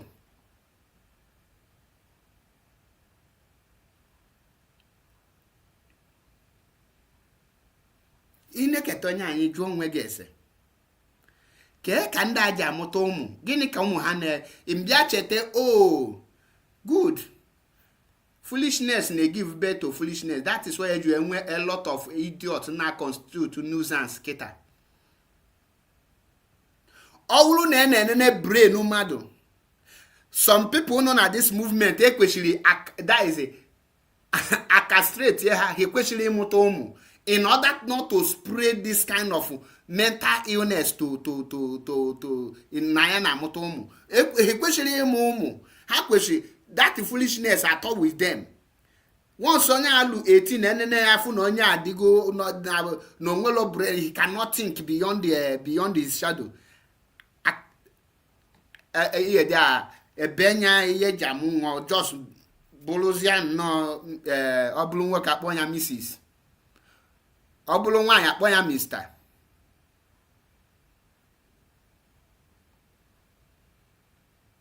That is why somebody na-abụghị an IPOB member ngeji bịazie na BTV na lectures people mbụ IPOB. The reason onegeji wee tackle their leader. Una na-akụ aka nnakwa Chimezie, you doing a great job. And the foolish woman and good that she have give a lot. Now the struggle no nyanwa je na Biafra land we je discover Nenwelo Liberation Army na nyanwa je bia je teacher IPOB then ewu ezuzuru kpulu kan kapia odisi makpulu ka ezidi ime na ekwe ya n'isi. Imagine this woman unu anekwu ya ọ bụrụ na this woman mere ya then ka ezi mgbe ashiru na DOS na ha ma Simon na ha ma stop Simon Ekpa. When we are fighting, when we are broadcasting, when we are shouting, where was that woman?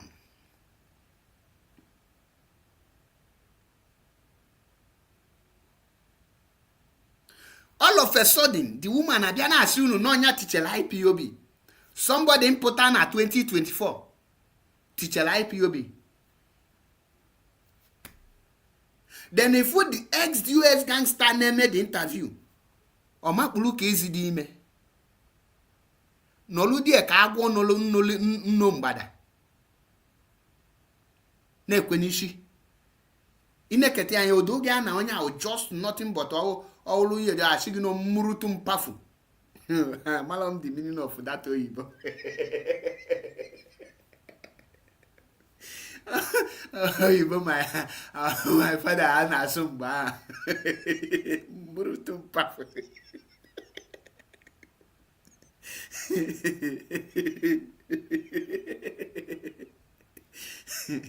Because Sister Chizzy Kawara in that the meaning of that oyibo. La. Enekete.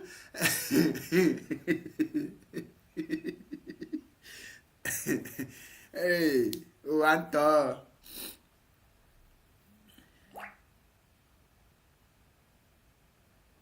One man.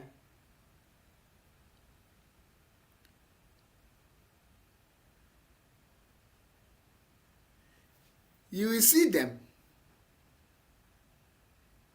Now, ask them, for the past 5 years, what has this bunch of lunatics, SDOS gangsters, what have they achieved? They will be looking at you like moron. He na-ekiri gị ka ihe dị a ihe ha nọrọ bụ ndị anụ amalọ m the value of the school ha ga ha enwelo home training nke eji ha ji enwe akụlụ. None of them nwere akọ na uche, because it's not compulsory that you must go school before you have common sense, before you can reason like a human being. At least when somebody is telling you something, you will be able to ask questions. You will be able to reason that thing. Think it. Chegode echiche. That is why agunu na dibia na agba alo ga afa ijiri ukwu uche gị na agba.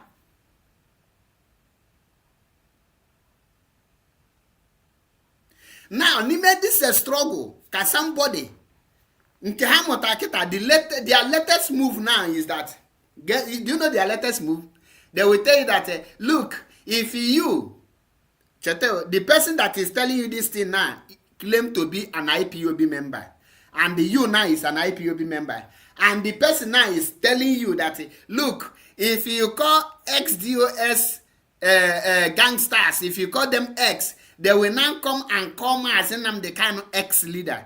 Now, Josiah, mu aba IPOB member, go aba IPOB member, mu akuloku, then no you get attackable. Maki yeju emana na ndị a niile wa amụ ebe a.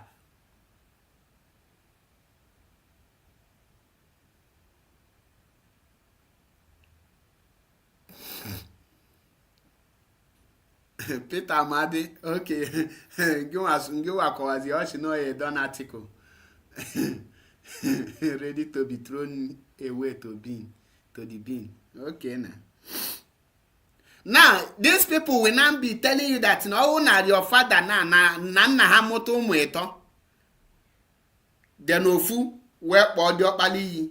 Na kama nyanwa na mbụ osote diọkpala, m ga-akpọkwalụ that last born mkpọọ diọkpala iyi. Na ihe nya ga-eme bụ ịkpọwa nna ha iyi. Then he will just start abusing his father. This is the kind of mentality. Uzundo mentality ha nwezi.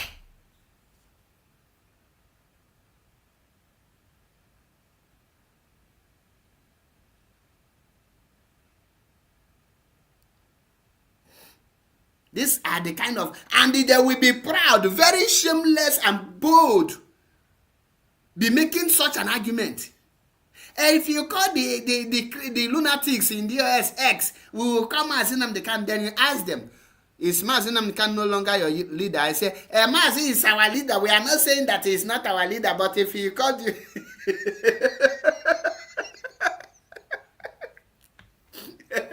Inasi onye anyị ji o brain na kiji across main road.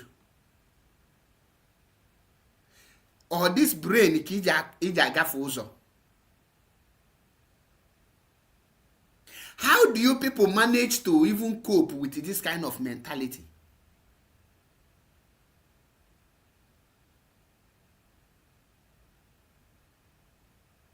Mbaki ejima that na most of them are not bought with money. most of them are just foolish and they were deceived. Because if somebody cannot reason and they ask, who is Mazi Nnamdi Kanu to me?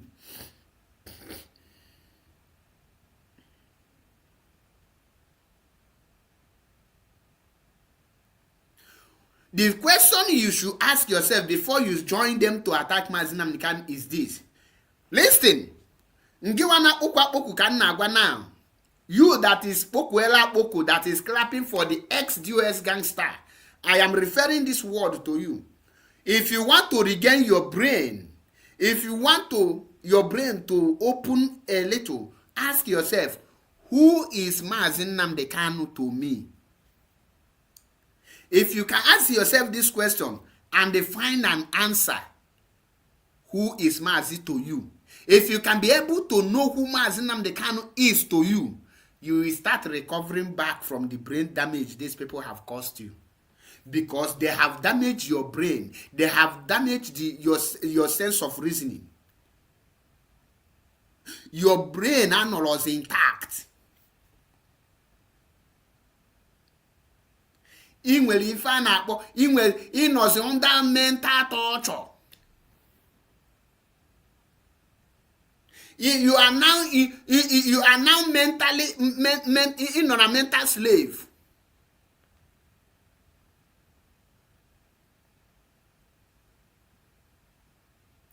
Who is Mazi Nnamdi Kanu to you?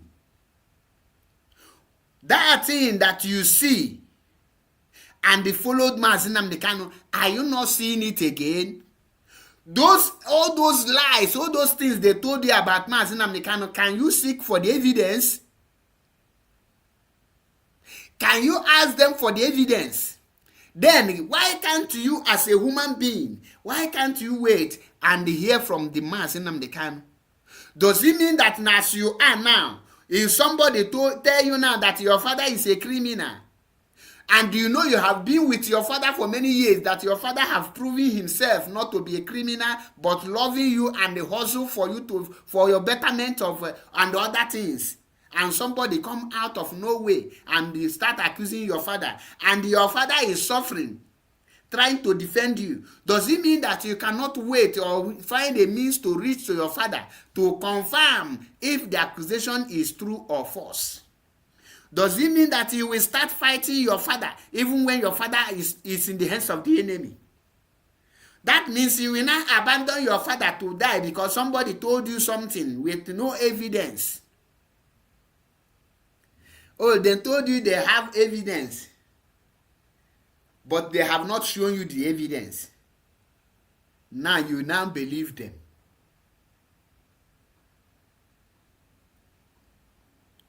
Then tell me, do you have sense? I'm asking you. You that is now behaving that way, do you have sense at all? Inwere akolo, inwere uche.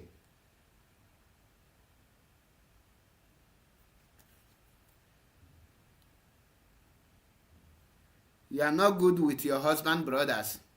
You are not good with your husband lawyers. You are not communicating with your husband.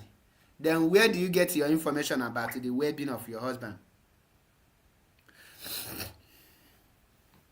Some of them will come. Ndị ka na wata na ha dey smart. They will not tell you.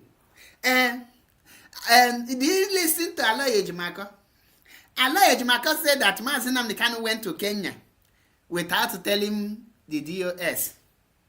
Now, why do you want the DOS to fight for him? And you are there. Do you know where China Sanwo-Olu is residing? The answer is no. Do you know who is China Sanwo-Olu? Why is China Sanwo-Olu not telling you his movement? Or do you think that China Sanwo-Olu is still in Kuwait? He's no longer in Kuwait, in case you don't know. Even Kuwait government, or Tuapa na Kuwait, Agakuchi. So now, the DOS told you that they get every information they need. They told you that they are with M branch.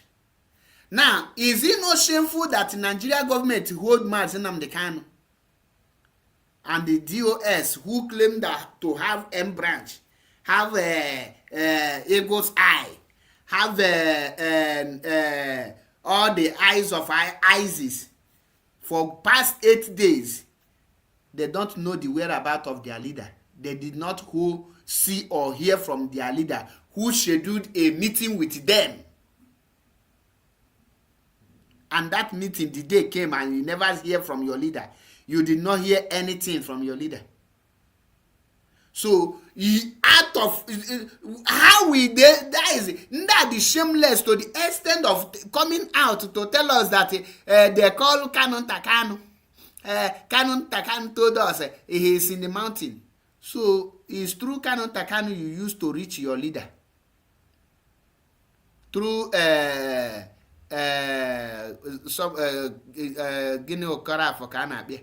You don't reach your leader direct. You don't have people that mount that will be protecting your leader.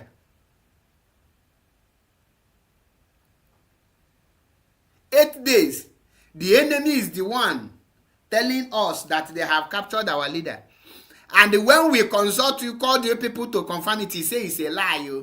Onyendo cannot be captured like that. End of the day, it becomes true. Then the only thing he will come and tell us is Kanu Takanu, is this, is this.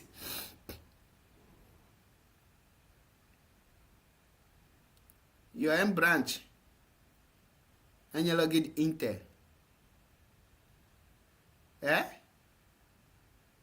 You do a sharp. Then can cause on them here. The one that is shameless. Apotashi, over 1 year, I don't know where my husband is. I'll be over 3 years. I want to be there now.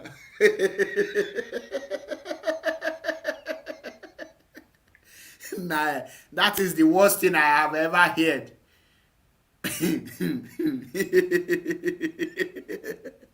Makachi, you need to know with this ex-DOS gangsters how they can map her brain. One painter of brain. One painter. One painter.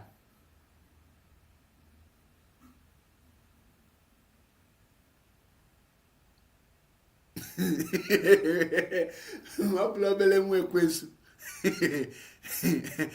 Branch with Biafra child Hana. Biafra child Alana Abasi. On the branch.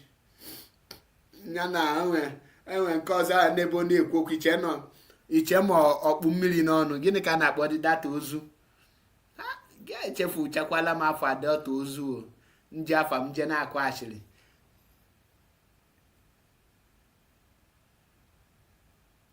Indicate a lot of things in the back here, that now. These people know a question. This Biafra, for now, say for body freedom, kai question in question go do kai go do or sanitize the brain of our people. Makano bulu nda na hano lelele. Dia ubulu hana ACC. Only do simple question. Ozacha gi question ibewa akwa alele. Ejuwa chigi. Why do you make this kind of person come across me? Why?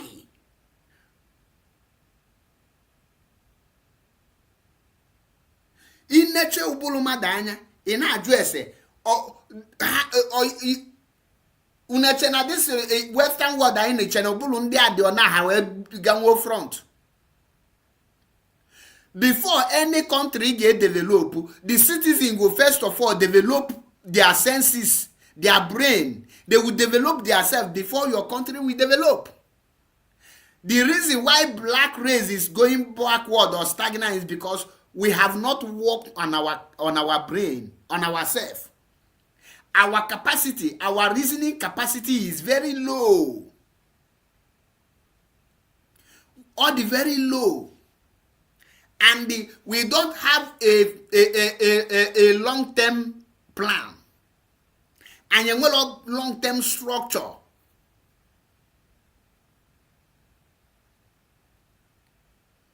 That is why somebody gave you a na Lydia no na Sokoto prison, but actually Sokoto ya Keta.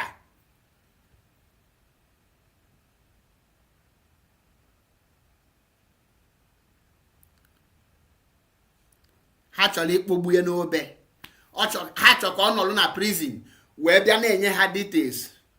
Well, this money I spend it here, this one I spend it. Now the same person gwa gị that na ebe ọ nọ, he cannot release any sensitive information without the DSS and Nigeria government tapping on it, want him to answer such sensitive questions.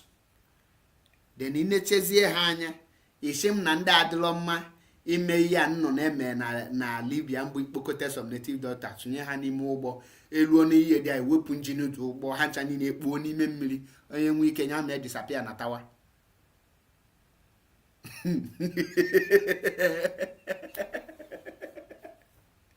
Ndị akweshi agada aha like this, elodo ha na trailer no etinye ihe isi na ezigbote ocean kalaka, make sure na including the driver ya so na ndị ga-egbu na obodo ihe dị a tinye da moto, make sure na n'elu dị m o jikwala break moto felu break ọkpọna na that place.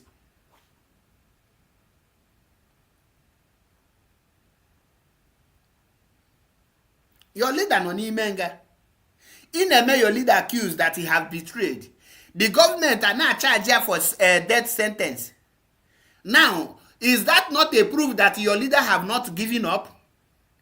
For Nigeria government to take this step is a proof that Nonyendo maintain his stand. Never hawk from the one kokaku. Because Nobu Nonyendo shift, Nigeria government will not come with this harsh mind for him.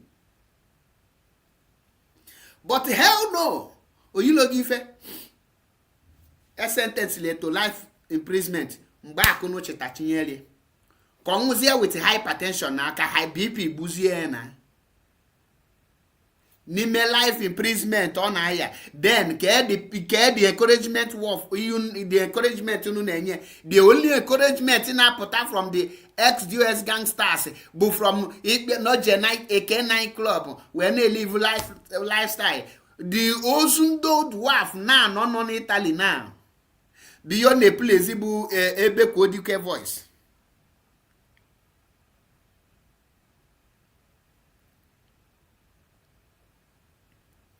Your leader no nime ngana fight life imprisonment. Ngi one outside the word of encouragement bi ikpe onye oshi. Ikpe ekperima. Ikpe ex leader.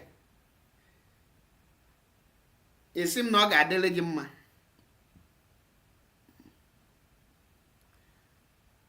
Gladys Marcel, yes, afọ m ya.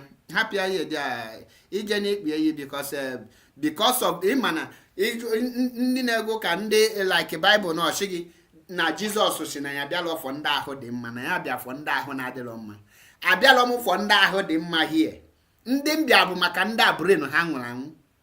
Somebody like this Okezie Joseph. Ọ na brain ya dị kịta. Normally, ọ bụ na na-eni mmadụ na ndụ, ọ na-agbakwa mmadụ na ndụ.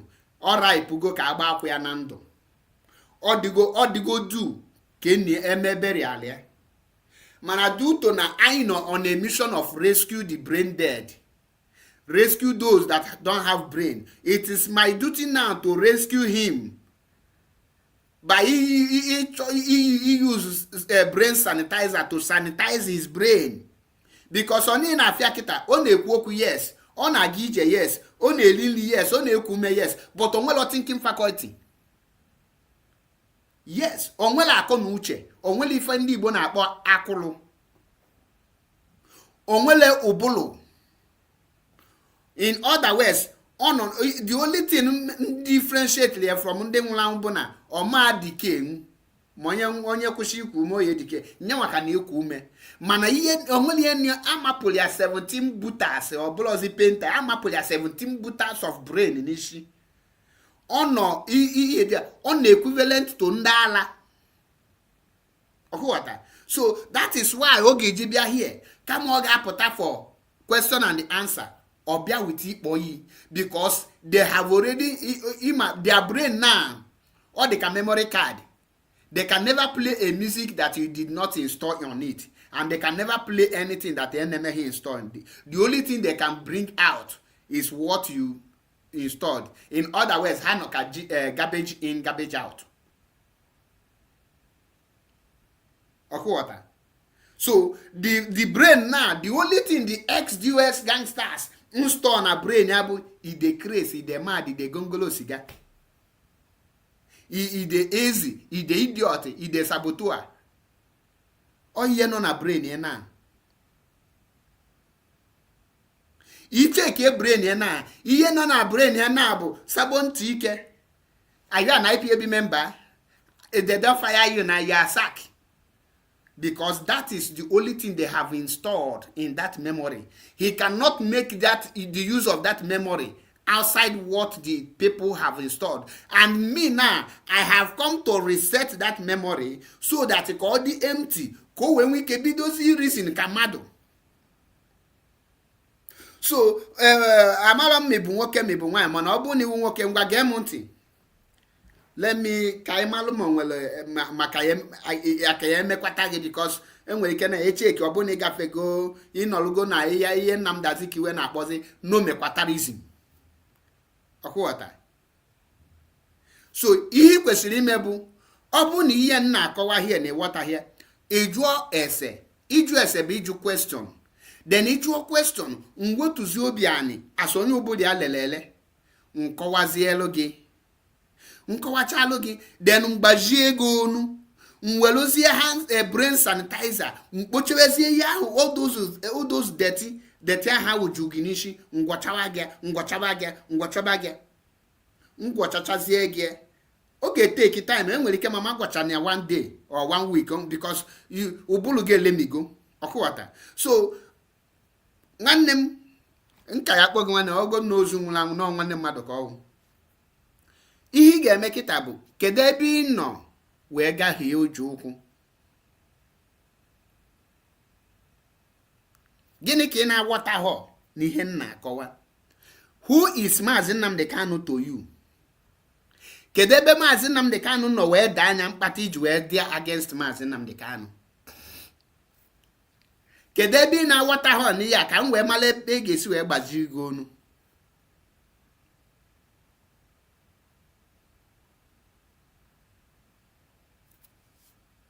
Akwụghọta. Jugodu question. Then from your question ka ị malụ ka ụbụrụ gị dị. Ka ị wee mara ebe ya eji wee gbazigo onu. Akwụghọta. Ebe na akwa. Ịchọgodo ibe akwa be responsible. Cry a responsible cry. And if your tears want to flow, biko iya cry us a river. Bucket nọ na that comment section.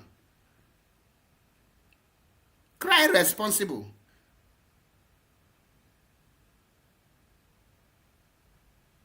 What's the question? Let me ask you again. So Mazi Nnamdi Kanu will not talk again. Wife the wife again. Hi.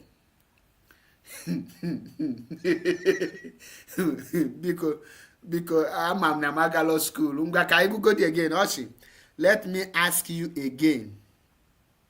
So Mazi Nnamdi Kanu will not talk again. Wife the wife again. Sister Chizzy, because we need your help.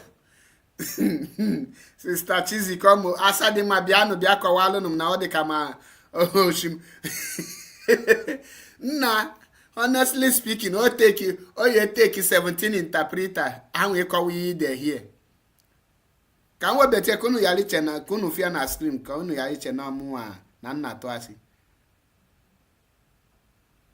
Or delete again. Because y'all no maka go this thing no. On na screen na ndi no na here there. Also let me ask you again. So Mazi Nnamdi Kanu will not talk again wife the wife again.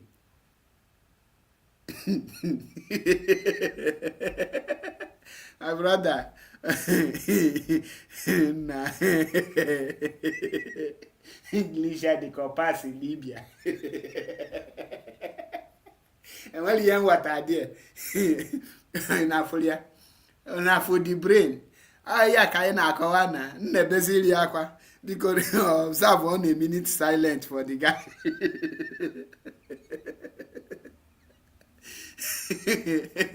will not talk with his wife. Here for Kande.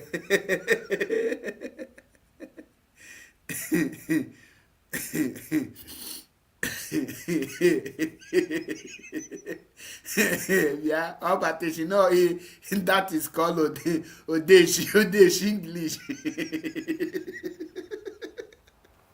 Okay, no na comment section na for me say ajo question. The only question actually will be ya. Igbo defend he go explain tire. Observe all the minutes silent.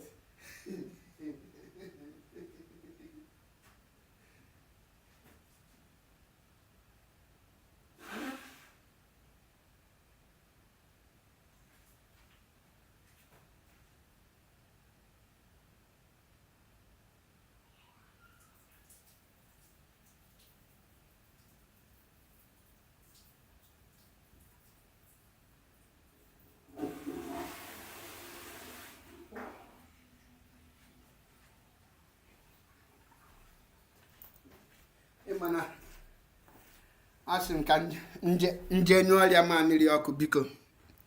That English English ọ ka na-alụ m afọ. The English na-alụ m afọ. Agwa m unu enwere na defend this SDOS gangsters bụlụ ya dị okay. You cannot defend them without sounding stupid. You cannot defend Chike Doziem Chinasa Nworu without sounding stupid. Clear example here. So, okay, Zia Joseph. Amam ni mebego no nwe gi na okwefu na anya biago gi obi ejugo go oyi. Ahata go gi ju na.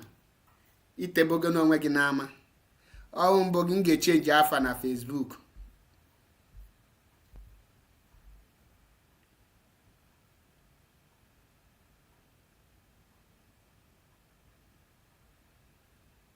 Ya change afa na Facebook.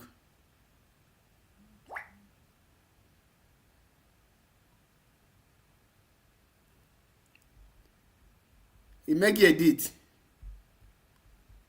Thank you for him edit. Next time more keje dey here.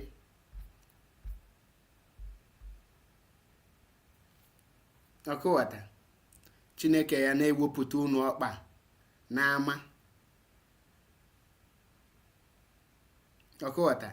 Now ka answer your question is Mazi Nnamdi Kanu will not talk to the wife again. You have a question now. Or never a question. Upon sending email edit yet.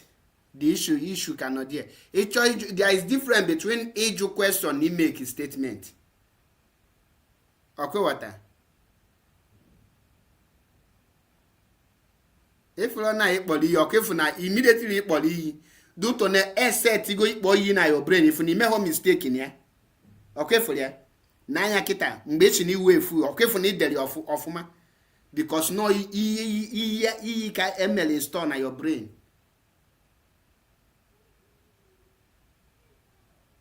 If you are not actually we na make any mistake because no here none na your memory or it be the crazy, the mad, the food, the sabo, the intake. You cannot make mistake. Mana kapo outside the house store there now. Draw question ka the question. English committee who side? No, below suicide. No, or committee who side? Okay for you. From that thing now, not in your brain, you can never make any mistake on it. It's nasty, or you born another if you can make mistake.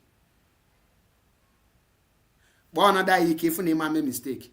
In waking on this platform now, or you 10 times you make mistake. Man, you draw one reasonable question, errors to get junior. Even yourself, English teacher, I had confused.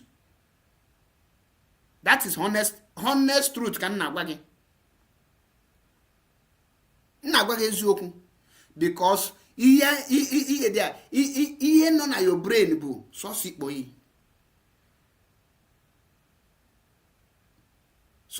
onwere ihe ọzọ esi na ka drop link ka ịgbagote enu for a debate Draw your question. Where Mazi Nnamdi cannot talk to his wife again. And where yeah,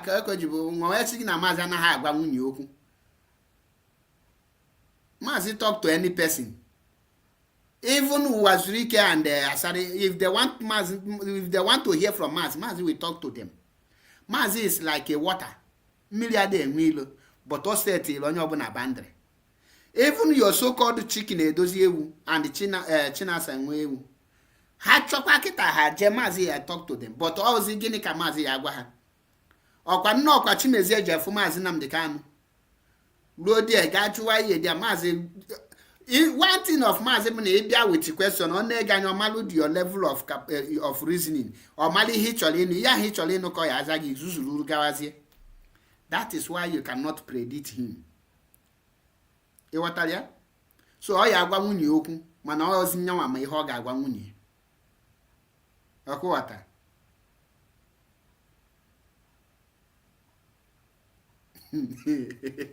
Yes, Nigeria.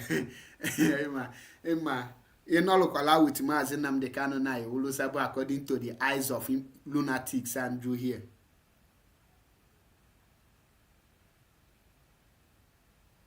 Okay, Zé Joseph, can you do us a favor? Bagotegodenu ka ịdị akụzi anyị malụ ma mebụkwa human being ka o nwekwa ike ịbụ another James Brown or James Brown ka nke ọzọ na-agụ egwu nha chen.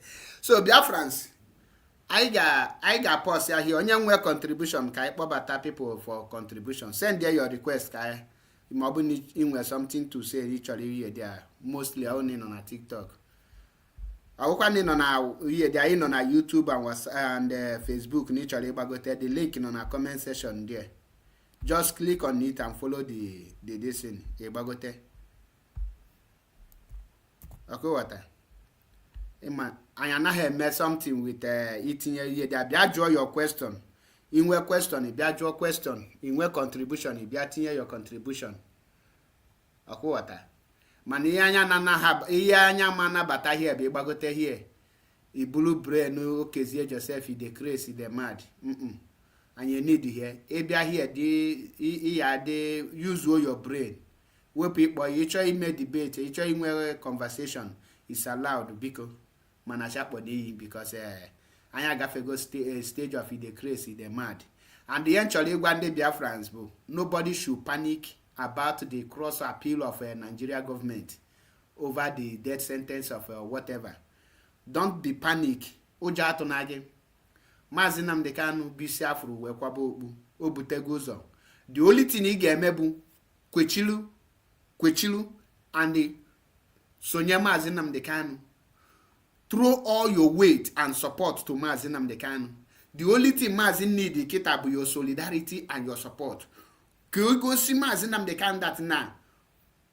Name millions of people know with nyanwa ma kwechili your presence and your support matters. Ona agwa gị na Chineke bụ abụ otito ka ọ na-eri. The only thing Mazi need from you now bụ support and prayer. Ọgwụcha. Solidarity. Kwechili, make sure that you don't betray him in one way or the other. Ọkụwata. That is your need. And for ndị Igbo and all Biafrans, this is time we need to rise up and fight for Mazi Nnamdi Kanu and Biafra restoration. It is our duty to fight for him, and it is our responsibilities to fight for the freedom of Mazi Nnamdi Kanu. And onye ọzọ ga-emela anya. Before you call on US, Israel, Turkey, and the British and all those people to come for you, you must start it. Mazi Nnamdi Kanu have already started it. Now we need to start our own, so that who will help you will see where you have reached before he or she will support you. So welcome to the program Choice. May we know you?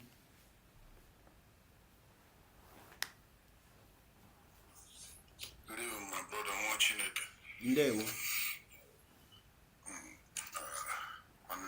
I want more to equal what to say. I'm on the side of Mazi. I want to know on a name for name. Before you need a big call, Marco Comas, or Macon, Bruno Binamil about an already. So before mara ife na-ebu abịa ebe nọ. So question ọzọ m chọrọ ịjụ that na na the SDOS enwe ọrụ ọzọ ha na-arụ for 7 months for how many years eji Mazi katakere ife ọnwa ha na-arụ anyị underground. Every day jụrụ ha that time I said they are working underground. Please, can they show us one thing ha mere na achieve since eji this man? Apart from this propaganda na Fokata. Because that is what makes them, because without them not showing anybody in hammer and achieve for this years age this man. Only one I hand to game on where I don't know one feeble. I don't know Oboreas because be done somewhere. My funny female before me support to go ahead, carry on. You're doing well. So question on Jorejo how will be cool. Can you follow me and achieve since age this man? We'll go see me, then I can be convinced no one will from now.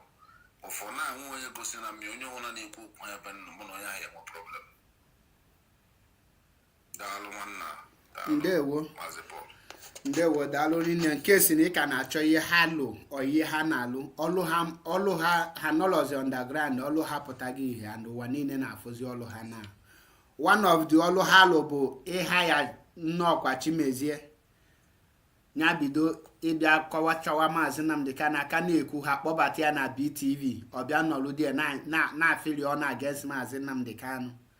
That is one of the achievements. The second achievement bụ na ha nwa give up in order to pave way for Nigeria government to frustrate Mazi Nnamdi Kanu for Mazi Nnamdi Kanu to give up the struggle.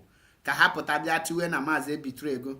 But unfortunately they failed woefully. Mazi Nnamdi Kanu kwechiri nke ha nwa dana ka. That is the achievement. Then another one bụ na ha nwa will achieve that today they are working with the like of Kesh also Udele. And the BAM TV with any enemy of Biafran and Mazi Nnamdi Kanu, they are aligning with them. And their mission is to frustrate Mazi Nnamdi Kanu, which people like us will not allow that to happen. So the attack and showing Nigeria government that they are no longer with Mazi Nnamdi Kanu is a clear evidence where they stand and their achievement. So ndewo nwa Chineke he prove go onwe ha na ha wo ezigbote sabo nkapia oblok ezigbo ihe dị a sobo balulu mba. So ndewo nwa Chineke. Welcome to the program TikTok Marshal. Okezie Joseph, if for link there, you nwere ike pick it follow the link in our WhatsApp number. WhatsApp ahụ gbuo gị there. Click your link and follow it and join ka ifo onye na-ekwu. Ndewo TikTok Marshal gaa n'iru ewe n'iwe.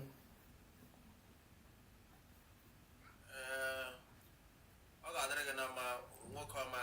Gị nwa wepụtara onwe gị to encourage the people.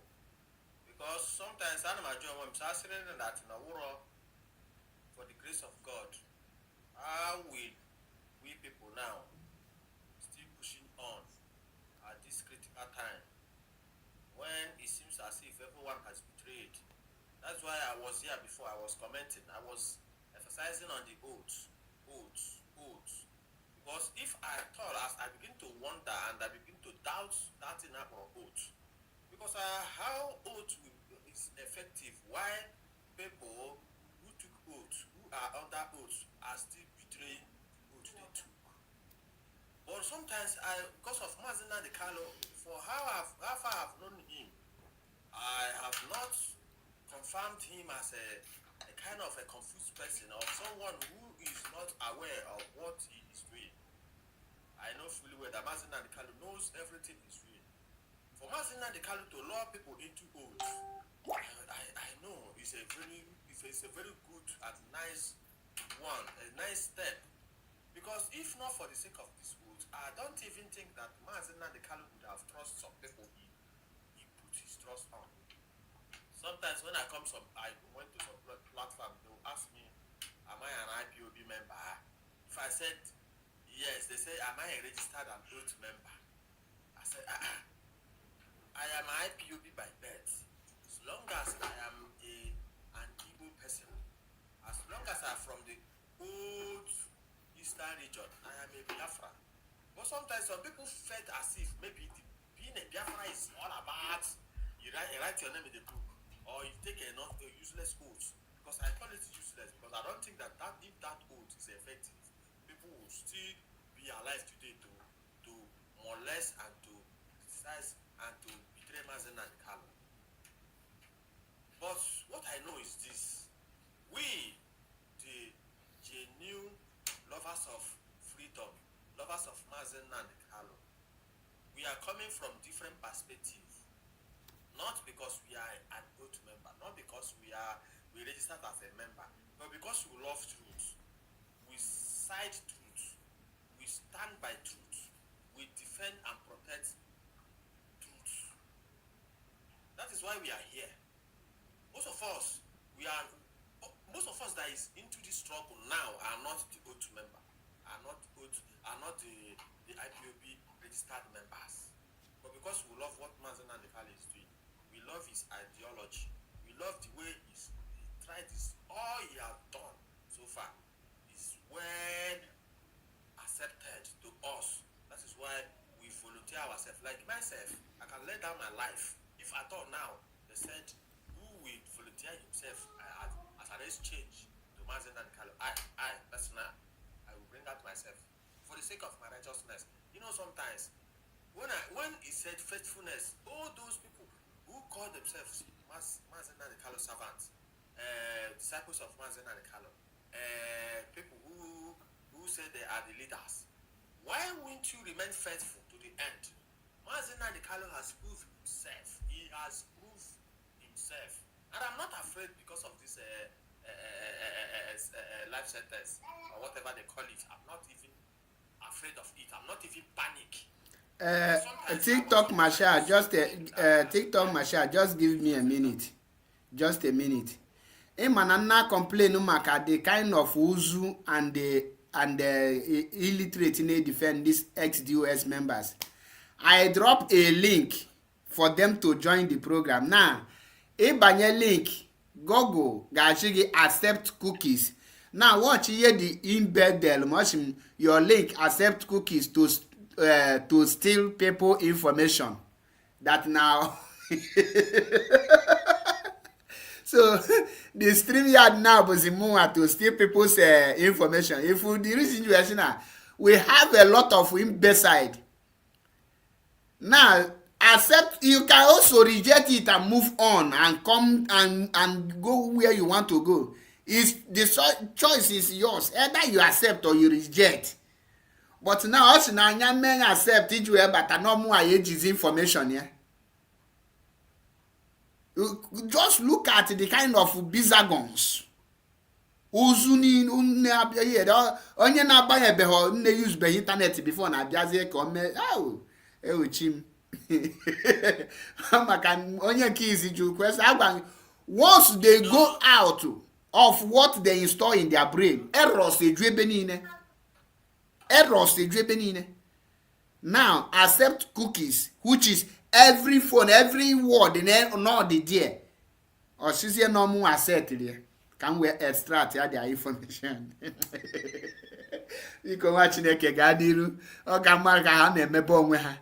You know, one thing I respect Mazi Nnamdi Kanu for. I respect Mazi Nnamdi Kanu because he is a history student. Mazi Nnamdi Kanu knows history. That's why sometimes he laughs at us. Sometimes he's just like to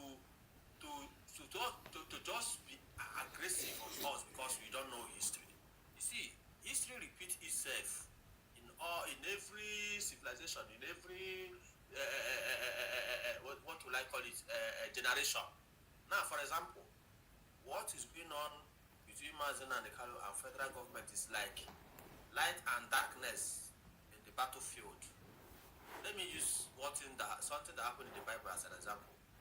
When Daniel prayed to God, according to Bible said the first day that Daniel prayed, God answered his prayer. But because the prince of Persia stood against the angel that the Lord sent to go and deliver and answer the prayer of Daniel, the devil now stood to say, let us see how what will happen. Don't like being a stubborn block.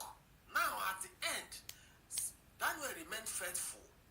He remained faithful. That prayer of one day lasted for 21 days. At the end, the Lord now see that he has proven himself worthy. Now he sent the troops who went to destroy and to cast down the prince of Persia, and Daniel's prayer was answered. In the case of Mazi Nnamdi Kanu, Mazi Nnamdi Kanu has proven himself. Let for God to answer him. You see, this life is imprisonment and this life sentence, which one the federal government said they want to unalive him. Death sentence. About it. I believe. Death sentence, I believe. All those things is a kind of threatening to see if this man will succumb. But he has proven himself. That's why I said, if there be God in heaven, if God in our Creator sent Mazi Nnamdi Kanu, and which I know, he will never let him alone. He will never leave him alone. He will never abandon him.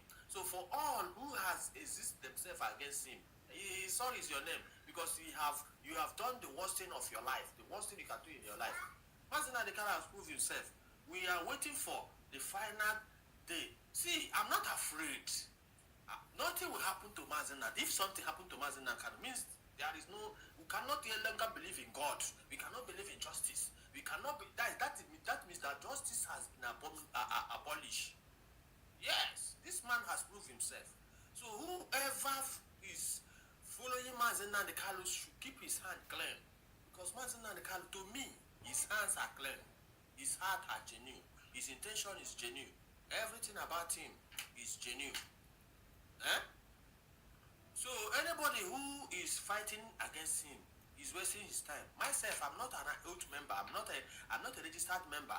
But I can tell you for free that if anything happens today, they say, sacrifice their life, I can do it. Because that man is a just man. I have not seen someone who has who to be compared to him in this our generation. And I'm doing it because I know that this thing led to spiritual. So whoever is fighting Mazi Nnamdi Kanu will bear consequences, serious consequences. Then it might not be now, but at the end, we justify. At the end of that person will not end well. I know this. I tell you this, whether the person believe it or not. As long as this man has been proving God from his day one, he made mention of God. He don't do without Chukwukikabiyama. He doesn't do without praying. And he told you that is God. He told you he was sent by God. Why are you doubting him? Why can you just imagine that he can label this man anything to bring him down? I know some people, in this life, people have gone astray because of one of their two commitments.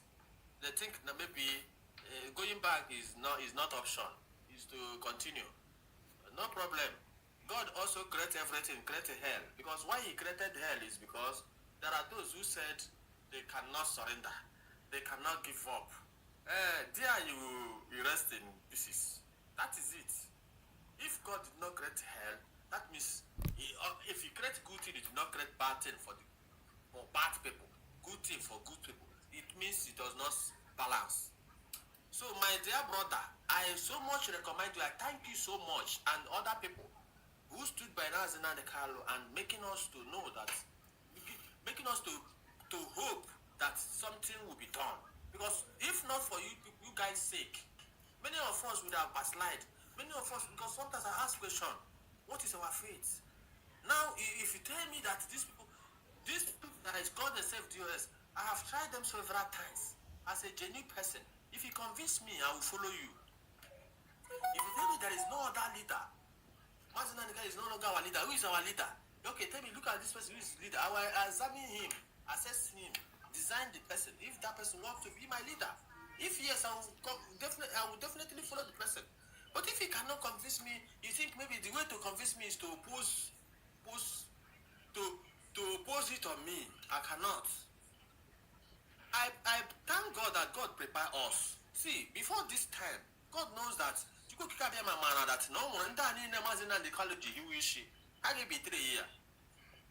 last, most people did not support Mazi Nnamdi Kanu are not the members of IPOB. the so-called members. They are not them. Genuinely, I involved myself into this because I have listened to this man. I have found out that God sent him, and he is our savior. The only man that can restore Biafra. If he said he don't want to work with him again, he don't believe in him again, then leave IPOB. For those who believe in Mazi Nnamdi Kanu, I cannot say you're an IPOB member and you're against Mazi Nnamdi Kanu, who was the founder of the IPOB. If you say go and form something else or go another. If Biafra is for everybody, yes, Biafra is for everybody. Anybody can come out now and say they are Biafra. If Ogoni man can come out, Rivers man can come out now and say he's a Biafra. Is it true? A Delta State person can come and say I'm a Biafra. Is it true? But if you talk of IPOB, it's not for everybody. If you say you are an IPOB, you're supposed to stand firm on that Mazi Nnamdi Kanu, because Mazi Nnamdi Kanu founded IPOB. That is the truth. So it cannot be in the same IPOB and raising accusing finger on your leader, on someone who founded it when you were sleeping. I heard some people say, Mazi Nnamdi Kanu, I followed him. I heard him said he started this journey on the year 1999. 1999, I was like a baby boy then. Oh man, can I tell you, as far as 1999, this man has answered his call. You go on to help. God has a turn against him. That is what prophecy of the Psalm says. Those who call themselves my brother, eat with me, drink with me, has turned against me. There is also curse upon those people. Anybody who is fighting against the man, we should pity them, because it's not when who may be Joshi Kona Pomo. Him Manani Mjiri, so we Mazi Nnamdi Kanu, because always a genuine person. He's a man sent by God, and I have seen so many things. I have seen truth. I have confided in him. Nobody can gaslight Mazi Nnamdi Kanu in my presence as long as I'm alive. That is why on this social media, some people have known me, because if you say I'm an arrogant person, fine and good. Mazi Nnamdi Kanu, they call him an arrogant person.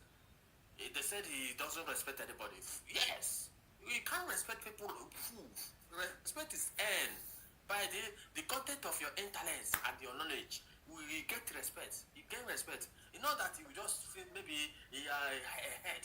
You are heading one group in this movement. That is why you want respect. Give us something that we see, that will entice us, that will earn respect from us. As long as I am like this, the only people I'm focusing on now, anybody who is with Mazi Nnamdi Kanu is my brother. But as long as in any way or the other, you speak against him, you speak against IPOB, you speak against Biafra struggle, you are my worst enemy. And only what I pray, let me know you, let us identify these people, so that in time to come, there will not be bad eggs in our midst.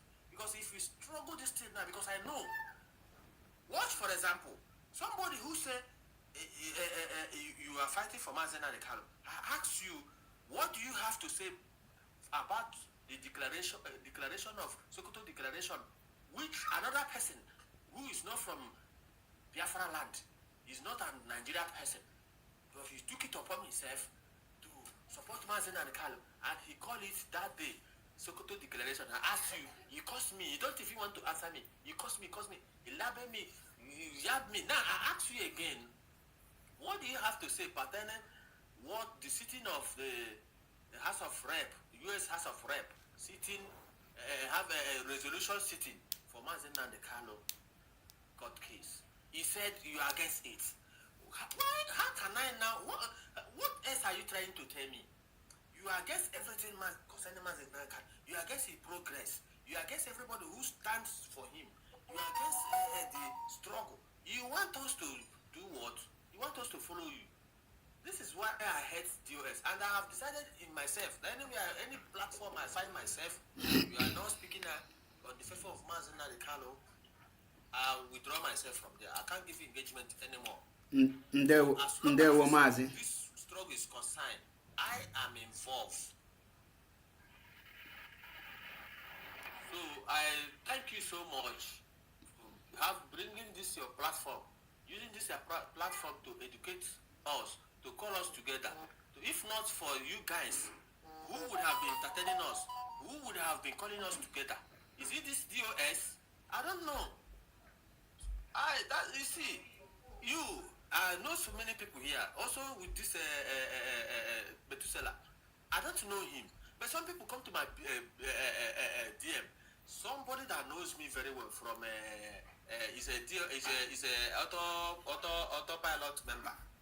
Because me my own, if at all you are with Mazi Nnamdi Kanu, you are doing anything to contribute to the freedom of Biafra, I will support you. Mazi Rando up.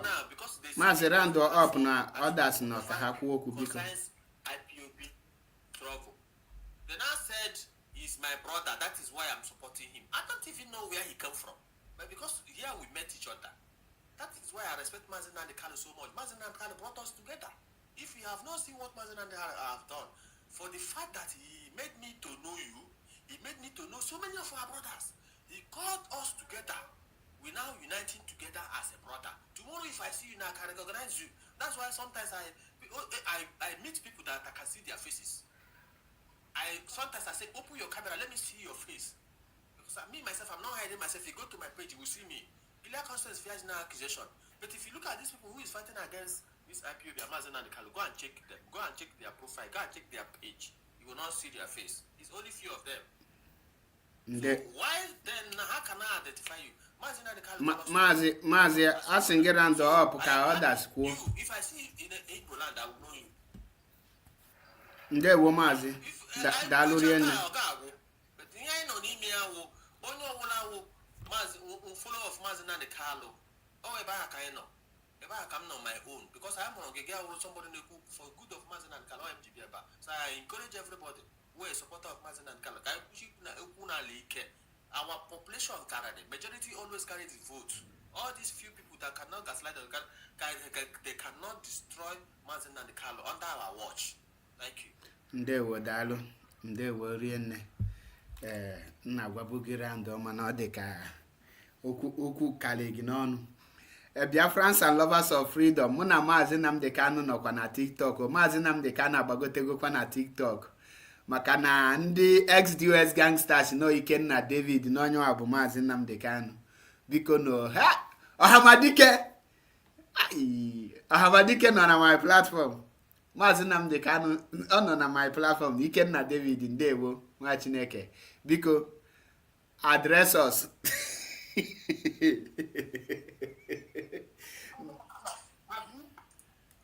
Have you before? All right, brother. This is Methuselah. I want to make this brother, before, please always maintain law 4 of 48 laws of power.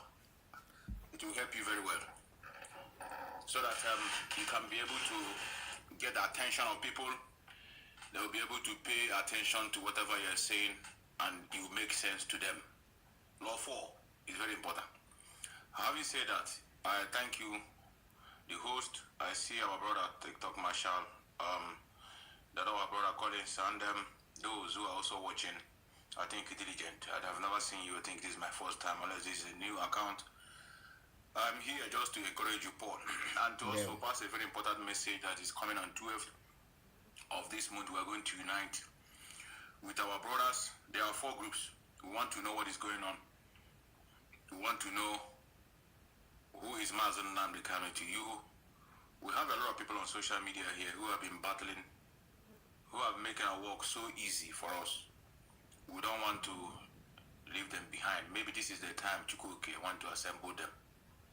Those who are fighting fearlessly, those who used to regard as those listening from their bedroom under their wife wrapper, they now become useful to us. Those ones they're listening to while hiding on their wife wrapper under the bed, if you call them today, they will tell you what Mazi have said. Even those that are listening to you who claim to be their members don't know anything of what their leader have said. That's why they can easily tell the world that he has compromised. The person that is compromised is also facing death penalty. I don't know how to explain it. We have a bunch of public officials who has nothing to offer. We have been loyal to them because of a slogan, whatever DOS says goes. It takes a courageous person to free himself from those chains of bondage. And it happened because they refused to obey the man that gave them that law. That is why people like us begin to wake up. And it takes also an extraordinary being to return back and begin to fight for what we have seen. That's why I applaud Paul Achebe. Paul Achebe left a group called Autopilot. He didn't run inside. And so, people are going to mock at me. He started speaking. And today, those groups he entered are the ones who are even looking upon to defend our leader. No more the place where we were. Just like me, that I've been carrying the jingle of DOS in my head. And today I discovered that it's a very wrong path that I've taken. Not just only discovering by someone telling me, I experienced it, it happened to me. It came to my doorstep, I saw him. And today I begin to revolt because of injustice meted against my comrades. One of them is FOB. As a lady, she have cried left and right, nobody to answer her. She came to me, I said, unfortunately I'm not a leader, but I understand what you're passing through. But I want to use myself an experiment. Let me do things that others are doing and they are going scot-free. And I tried my own, and they came to me as a warning. And I said, I'm not going to listen to you. I continue to do it. Until they wrote what they call suspension. Until date, they were telling me behavior will bring you back. I continue and increase follow. So in order to not overflow issues, brother, we are going to convene on 12th of this month, where we begin to look each other eyes and to ask us what we have done, and at the same time to know that we have a bigger platform in the past. But because of unforeseen contingencies, because of some of the things that happen, many people left and find their way, which I encourage them. I applaud them. I think they made a very good decision. Them themselves left, but we want to see the end of it until we are being practically convinced. And we didn't wake up at the late hour because we have been singing the same jingle today, believing that our leader have compromised. But we know that he have never compromised. He's a very fearless man. Some of you, if you have an opportunity to go closer to those that can be able to go there and come back, you see that the man is even running inside the prison as if he's the owner of that place. And the water will be watching as he shouts. Because he has a pathological hatred over Nigeria. Somebody that buried the mother and father at the same time, just like our brother said. He didn't compromise at the death of a mother, which is the very most painful death on earth, to lose a mother. And not just only that, he was not there to bury her. That's the second injury. To worsen the situation, both your father at the same time. That is the time his mind go at his back. And he become mean. Sometimes people don't know that you can conquer death while you are living. That's what they don't know. But I have to hang on here, our brother. Thank you very much for helping on. Because when I see you out, I say no need. I say our brother is here. Let's just support him both on sharing it on Facebook and at the same time coming here. But the reason why I came with this platform is that I was restricted for my main line not to speak, but I can be able to watch. So I said, okay, let me use one to come up. This is Ikenna David. If I didn't speak today, maybe I just come here and go down. The news will say Mazi Nnamdi Kanu came to Paul Achebe platform to give me encouragement. And then left. It will become talk of the town. So, brother, I just want to thank you, and I'm going to sign out. Thank you very much for standing by. We have had you, and I said it yesterday. One of you is equal to 1,000 of these people that try to convince people that are smarter than them. That is one thing with them. They make mockery of them before others. You bring intelligent people, men and women, and you want to convince them with superstitiousness. So, I thank you, brother. Let me just stand by. There were Mazi Meto, and please, I have one question for you. Was it Mazi Nnamdi Kanu that give you access to this his platform?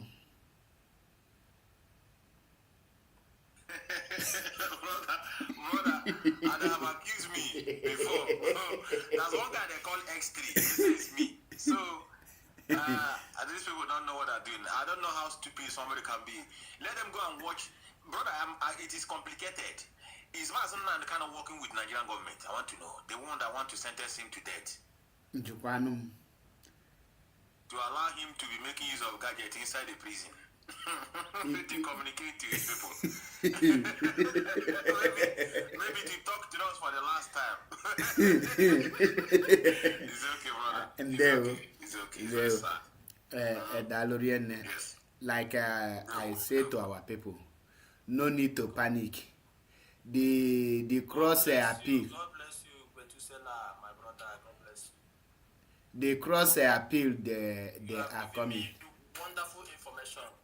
There, move to go down make my brother.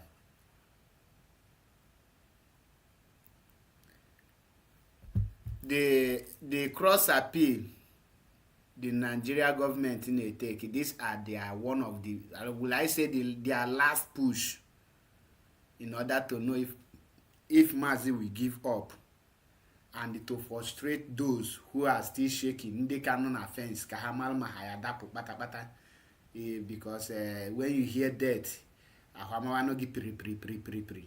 But like I told you, Nigeria government can never execute Mazi Nnamdi Kanu. Mazi agafego that stage. They can never execute Mazi Nnamdi Kanu. Highest thing they will do is to manipulate court of appeal, and they will still mago and say court of appeal has sentenced Mazi to death. They can never carry out that. Then they go to Supreme Court, they will still revise it. End of the day, Biafra will come and Mazi will be freed. The only thing, it will take time. It might not be now, but it will come to pass. So we have to rally around our leader and stand as a pillar for him. Okay, so let us go to Diligent. Good evening, brothers. Ndewo. Ezigbo aha m bụ Chibuike. Gaa n'ihu. Ana m ama from Burkina Faso. Okay.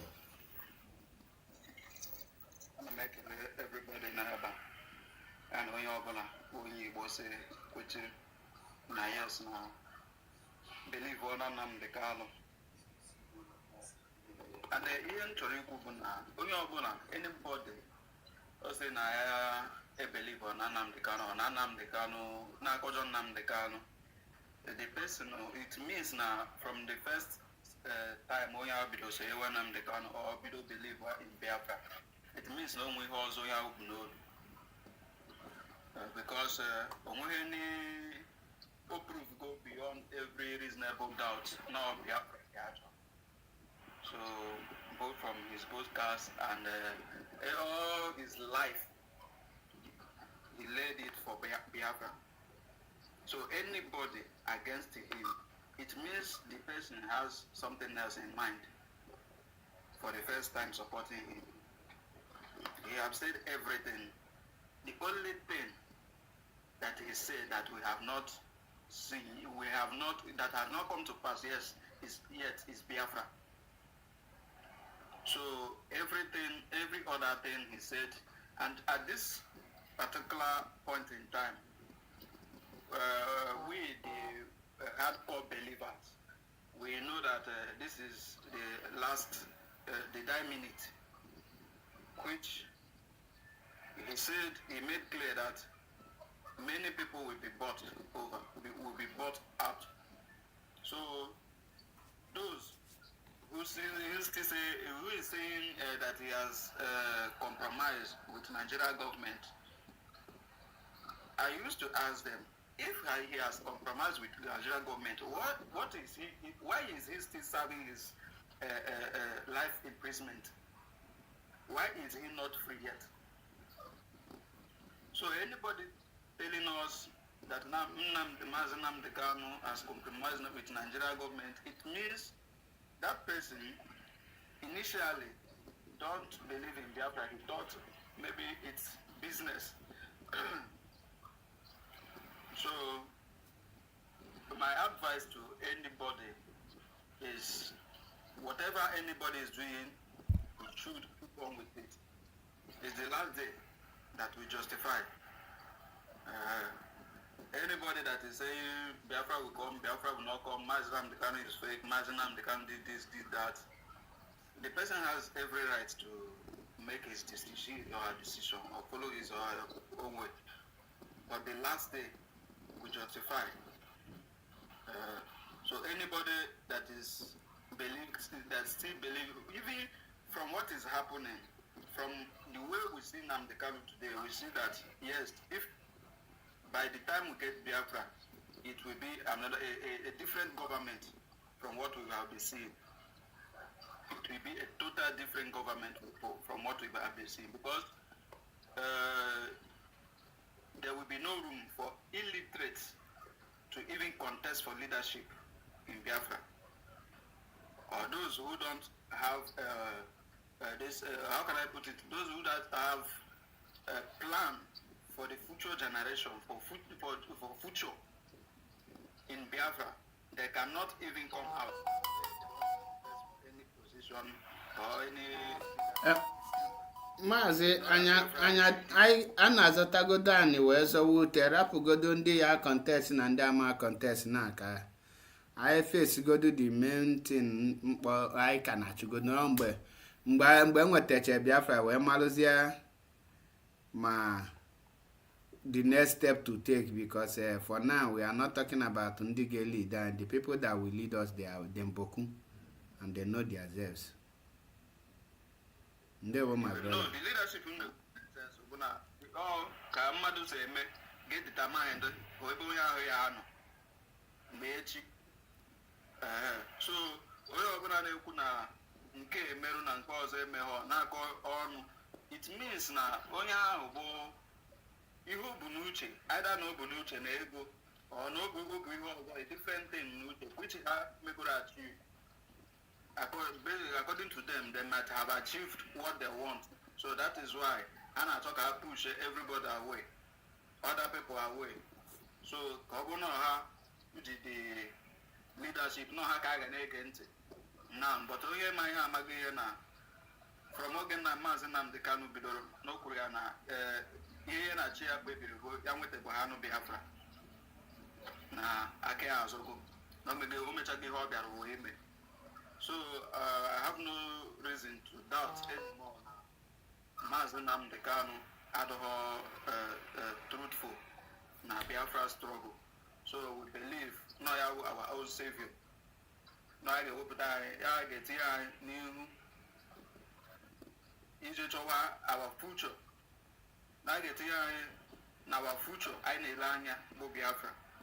So my little contribution. Ndewo nwa Chineke. Ihe ọ na-eme ya jidere na ya nọ ugbu a bụ end time, end of the war. Na-ekelegwu niile ndị kwechiri nụ, because anyị ma ebe anyị nọ na-aza o nwere mmemme ya aga ije iwere mike kwuo anything about Biafra. Ọpọ na enwe Biafra organization n'obodo a anaghị mike si ga-ekwuzina na na-etres ndị na-eme nke a. So mụ na wonders ndị na-ekwe ya nwere something to lose there na-ekwu ya. So ka ede attack ha na-enweta.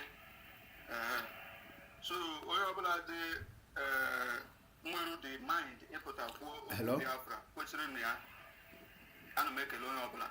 So onye ọbụla jisi ike ndewo kama na nnụ onye na-akpọ nwere many doubt na ebe Nnamdi Kanu nọ, and I believe that any step on the take, link nọ na comment section. You gaa na comment section ihe na suggest ya do. Ndewo nwa Chineke. But I nwere somebody na phone just Mazi ngwa gaa n'iru kwuo ihe dị a. Mana ihe ebe okwu gị nkenke. Okay, even say how you come to yourself. Ngwa gaa n'iru. I'm going to Okay, map. I it's a harmless question. I'm not like in the buff, but on a mark and sometimes I join where I just wouldn't know you man was a match. Money I call no wagging now before you are you know. Okay, I've no Mazi Kelechi. No, from my motherland. Okay, Waganiru. I'm not almost sometimes na your hair. Ihe na-akpọ m na phone kali, so nọmba nne save lo ihe dị a ọfịara arụ ka mmalụ anya, so ihe na-akpọ m ede ngochi gị miss calls ma ihe dị ọ kali, so Ahora ma there. So about it. So biko ajum choje harmless low biko. Ima enwoge do in the na echohi me wunya Mazi Nnamdi Kanu attack because of one thing. Reason best known to you. But I'm not judging. Now, the DS a major gonna in a attack now. And Lolo image in a mock attack. And all these people now in a matter, my lolly image man the DS Hannah all days with all you when you must not the Kanu. And what guess I'm on a band me when you must not the Kanu attack. Oga also na here marriage where is the money we will go when they may attack. Now, ebe when you're not the Kanu, on your own go his position now. And is this you hold on to that your position that is changing me attack for reason best known to you? And again, don't you think that Mazi some money back for how you made this man attack? That no way is so good. That some of us owe some an apology. So I have Jim Choreje. Don't get me wrong, or just in your own. Your question. Okay. First of all, anaghị eme DOS attack because ihe na-emebu expose onye eme ihe ọjọọ mpụta nkwuo na onye mere ihe ọjọọ bụla attack. Ije check your Google na ịmalụ the meaning of attack. Onweghị ihe na-eme attack. That is number 1. Number 2, anaghị Simon Ekpa enwere ya na-akpọ mmadụ ibu false propaganda. Which Simon Ekpa may involved in that, which support ya. Now, webete n'ihiku ebe nwunye onye ndu, I still maintain my stand that na muama pota attack wa nwunye onye ndu, but that does not mean that na muama agwa ihe ọjọọ me. Like this last one o me kita ojogburu de nesigbo nkaku, which I condemn it, and gbajikwe nyonu. Always you continue name me without it take correction, then I withdraw my support and love from her. That is number 1. Now, Okemulang Ejilo Simon Ekpa any apology, not to talk of human being. The only person unji Biafran's apology was Simon Ekpa, and the Bobu no jeche pota. Okay, tender unreserved apology to Biafrans for you deceive go to Biafra. Number 1. Then, or repent here, and we maluma ya baya there. Ni home. So that is to answer Momoleji Simon Ekpa apology or not. Now, nwunye Mazi Nnamdi Kanu na Arofiozuku or no sozi ndị ilo Mazi Nnamdi Kanu we na-eli na does not make Simon Ekpa to be correct before, because at that point malomo na-eme that thing ma obidolie mgba or kita ka obidolie. So n'ibodo mmadụ ebubo before mgbe onye ahụ na-emebeghị the thing, onye ahụ mechezie n'ihu bịa mee the thing eminụrụ need the correct before. It remains false allegation. Okuwata. So nke ahụ abụle chelo ka m bịa, because he drew a lot of question in one, which na-egbu bilu gị nke. Now, ọ bụ na ịjụ mụ ma nwunye Mazi Nnamdi Kanu na-erikọ with ndị enemi Mazi Nnamdi Kanu ọ ihe ziri ezi ka ihe jogburu onwe, m ga-agwa gị na nwunye nke mụnwa take the step a nwunye Mazi Nnamdi Kanu na-eteki, mụnwa ya ebupụtara ya akpịa ilo, or nwunye my brother take that step, m ga-eso na m ga-achụ ya, m ga-make sure na ọ na-be nne ya, because that step jogburu dị n'esigbo nkakwu. But ọbụla mụnwa ka ọ dịrị ịatakụrụ nwunye mmadụ, my leader for that matter, all dear ka ọ dịrị ibu ụzọ condemn ya, then mụnwa kpọgbuzie ya n'obe. Ndewo. Thank you.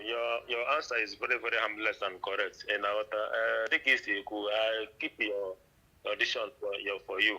And I'm so bad, my brother. I'm so bad. I'll tell you, Lalo, can I continue? Ndewo. Onwere ihe ọzọ ị nwere ikwu?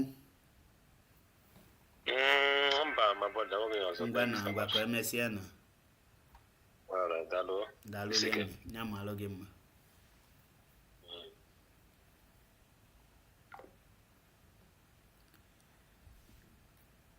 Now, Biafrans are lovers of freedom. Enweghị ụdị question anyị anaghị aza. In as far as no question ka ọ bụ anyị ga-aza ya. And ihe ọbụla ihe dị okwu ọbụla nkwu anaghị m adịnaghị my west. Nwunye Mazi Nnamdi Kanu karati ya na nke ikpeazụ a o jogburu Dennis gbuo nkakwu. And onye ọbụla asị gị na the woman now anaghị sabotage Mazi Nnamdi Kanu, onye a na-atụ asị. Enye m example here. On the 30th May, in UK, ebe House of Lord no ebe ndị ji ebe ọgagi bụ the citizen self, ebe ọgagi bi. On the 30th May, you run leave protest ikwesịrị ịga there gbalụbịawa Italy.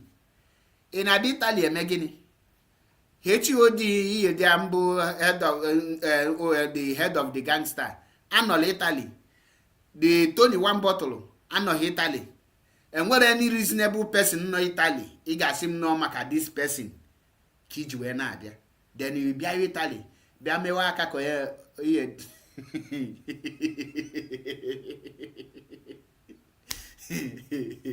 ka ihe na-amaghị. So those things here there, but nevertheless anyị na-eche ọ bụla ihe niile anyị ma nke bụ eziokwu underground, but nya dịwa mbọchị nta ka anyị chụọ n'Owere nchi ọlọmụ a ka ọ dịrị ikpogbu ya o nwere edosiri ya n'ụlọ na-enye nri. But ihe nchọ ka ịmalụ bụ na every freedom fighter n'ebe ha fight chapụta ha divorce ya nwunye ha, ịmalụgo the reason jiri this case na-eme kịta wee malụ the reason eji a divorce ha.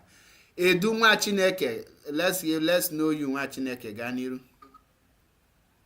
Okay, my brother Paul. Ndewo. Good to hear from you. This is my first time coming to your platform. Ndewo. I don't know the language you're going to speak. Are we going to speak English, Igbo, or Italo? Ihe anyị nọ Io sono italiano. Io abitato in Italia 12 anni. Ma adesso io start Unity. Anyway, that's by the way, my brother. Nwa Chineke ịkajigo anụ ya bụ Italy ka ebe na-asụ broken English. Mana gaa n'iru.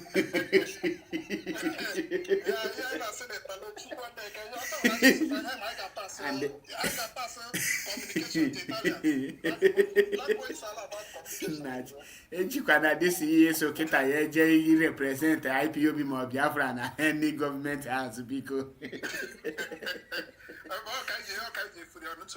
Okay, let me say something very important. For those of you jubilating about the cross appeal of Nigerian government, there was never a time Nigerian government wished Nnamdi Kanu well. That have been their wish all the time. But their wish, the cross appeal is dead on arrival. If you go to Barrister Lawyer Jimako's page this morning, you will find out that according to him, if P2B will tell you to go and verify. So I have read from Barrister Lawyer Jimako, if you doubt him, you can go and verify on your own. For the fact that Mazi Nnamdi Kanu is a British citizen, and Nigeria and Britain have diplomatic relations. So none of their citizens will face capital punishment of death penalty. Is dead on arrival. It's practically impossible. For the fact Mazi Nnamdi Kanu is a British citizen, and the death penalty is not in their constitution. So that one is ruled out. Those of you jubilating, it's quite impossible. Even if at all Mazi Nnamdi Kanu is not a British citizen, there is no how you can sentence a freedom fighter that you can give him death penalty, because he made the intention known to the people. He came out purely for self-determination. Even if at all on the process of self-determination he commits crime, he's not a terrorist. Everybody knows that.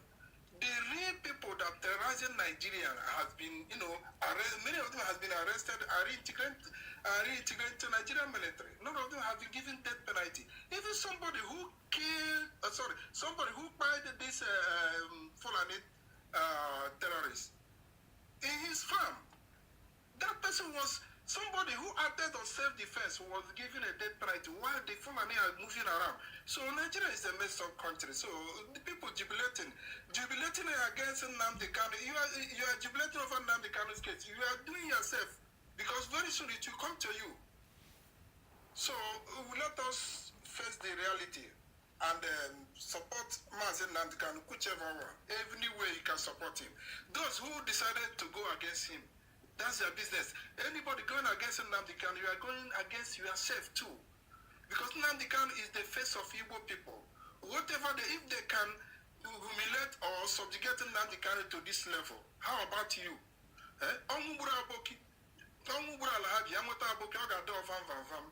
So even Lolo Nneka Chimezie went to see Mazi Nnamdi Kanu and come out. And he gave Mazi Nnamdi Kanu advice. Instead of it to copy the Olugi happening in Uliana, open to more than that Shayasha.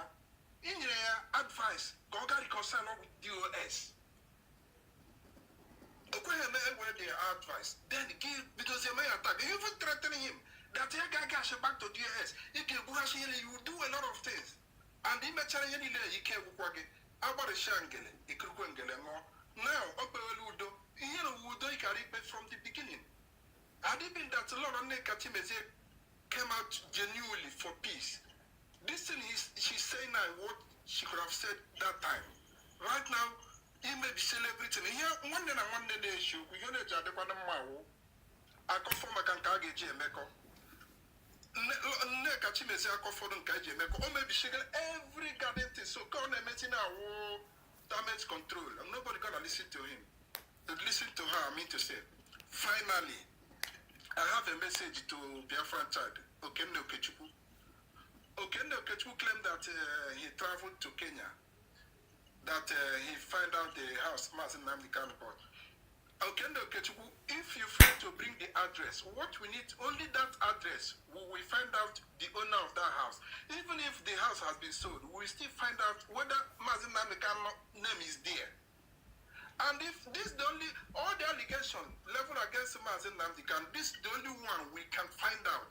And if you find out this one, it will put money into our pocket.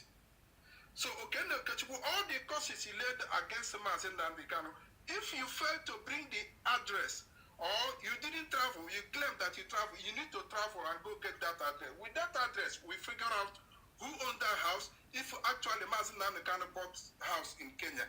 And if you find out, I will go to Canada to get the 5 million from Njideka. And if Njideka failed to give me that money, I will sue her to court. And if Okende Okechukwu failed to bring this address, all the causes he laid against Nnamdi Kanu, those causes will revise back to him. This is my message to him. So, Mark, let us, let me mute my mic for now. Let me stand by. Thank you. Before I got to Tigana, order from COAS, Emana, Alma, your comment, and you have been against Mazi Nnamdi Kanu. Because actually, who is the current leader of IPOB? Good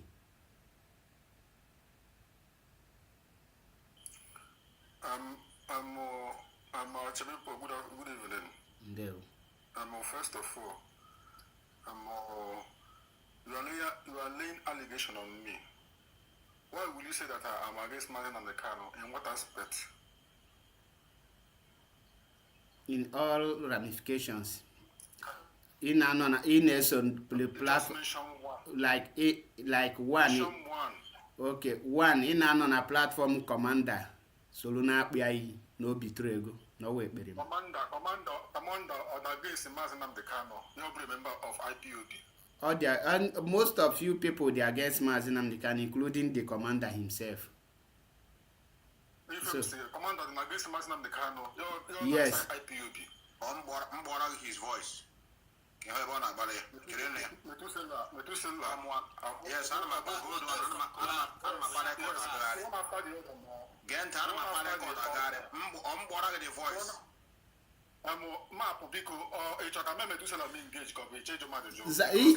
ajụ gị ese but zaa question ajụ gị na ịjụwazie question onye ka o jụ enye ka onye gị evidence so zaa your question ejilo question aza question so zaa your question mụnwa jụ gị question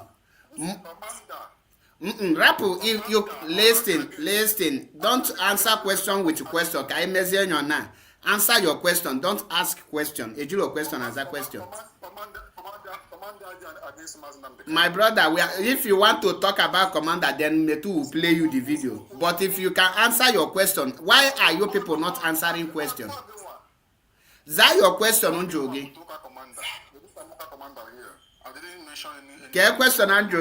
question njogi before did I mention commander in my question Ajongi, who is the leader of indigenous people of Biafra currently? That is my question. Can you answer it?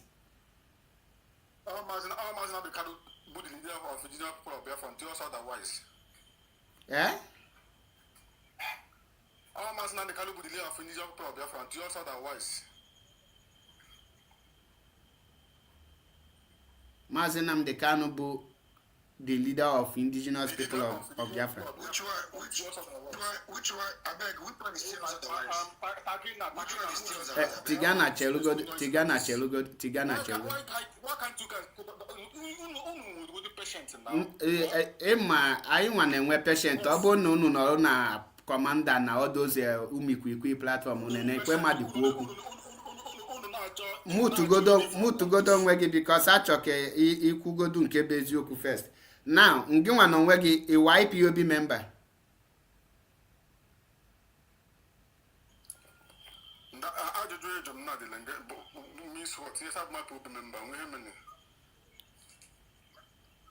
Kedu ebe IPOB press secretary? Currently. Ịgba n'ọsọ. Zaa your question. One after that. You guys are going to yes, new IPOB member. Why are you afraid to answer your question? Okay. I'm not afraid of anything. Okay, I'm coming. First of all, Mazi Nnamdi Kanu, who the leader of indigenous people of Biafra, but the way things are going, I cannot vouch for him for anything. Okay. And secondly, why did I say so? Because since the day, if you check the I don't get that question. So Azania, Obulongo, I don't get the question. Is that one of my platform? Zago to my question now. I'm coming. Who is the leader of indigenous people of Biafra? Obuli Yenjogi.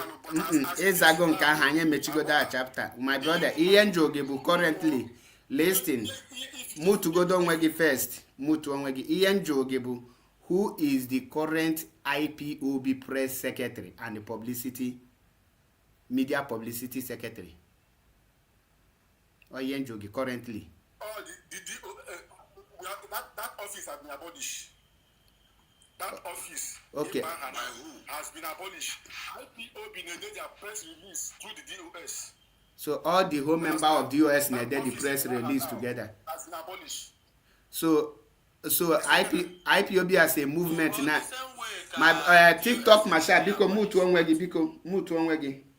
So order from COAS. So you are telling me now that organization like IPOB don't have any press secretary and the publicity secretary, Hemolo spokesperson. I'm saying that office anyway abolished for now. Now, from you now, you are confirming it to me now that the organization like IPOB, Hemolo publicity secretary. By who? It has been abolished. By who? By all through the office of the DOS. Okay. Understand? Okay. For that, Who created that structure? Which structure? That media and publicity secretary email abolished. Who created it? Okay. I don't know. You don't know. Because all the this question. Now my brother, now as an IPOB, in Welike Golom 5 offenses of Mazi Nnamdi Kanu with of. Okay, plus now beginning all IPOB. Kita no plus IPOB. Man, now, be speaking because each human you want to hear something from my mouth, and if I begin to say things, I'll go myself get this speed, get put on here. More able to say anything. Can I say something, please? Choice, Chelo. In this platform, I de mature. I had look at Yanahemi, you was a commander platform and all those who Mujiji platform, a bear bapota. Madam Anya get chance to walk here, they are now moved to give. I draw question a mood to give. I get time, equal a mood to give a mega mood in Walega what he I yeah, another league, kind on ya. You are what so that is why you are a member of IPOB and you confirm to me that no Mazi Nnamdi Kanu is your leader, but you cannot vote for him. Now, where do you get question? In Welike Golom 5 offense of Mazi Nnamdi Kanu with evidence. Oh, wow. That is my question. Of course. Okay, the offense of Mazi Nnamdi Kanu. With the evidence. First of all, See where power. You understand? First of all, for him, he may go to travel to African country without the knowledge of IPOB and leadership itself, my brother. That type of offense because our people have been unalive to that very mistake. Secondly, Ikuchi IPOB finance. That one alone, my brother, that one alone can kill an organization. In working your evidence of equal kita because he checked my question. Kedebo on your because Chelo one after the other and Kobin equal. Keko you Kuchi IPOB finance. Okay. All today, can about internet, can about social media. The days, you all say that Mazi Nnamdi Kanu will be authorized. Before you know it, Ego now pull from IPOB, and they trace some money. You're some private individuals. Understand? Even in Germany. My brother, IPOB is connected. IPOB is connected. He's joining in Germany. And they give full details of what I'm saying. So, Ian again take it, okay? One could you ego, Eldo, Kuchia, IPOB.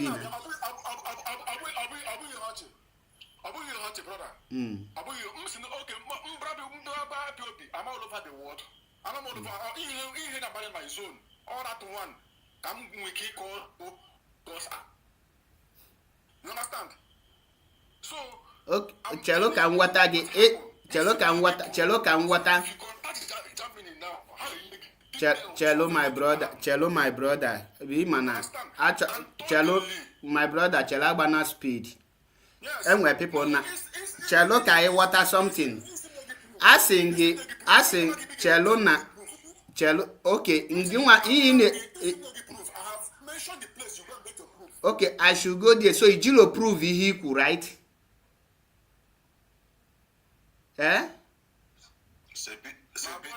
Ijilo prove vehicle. Chelo, a second jogi.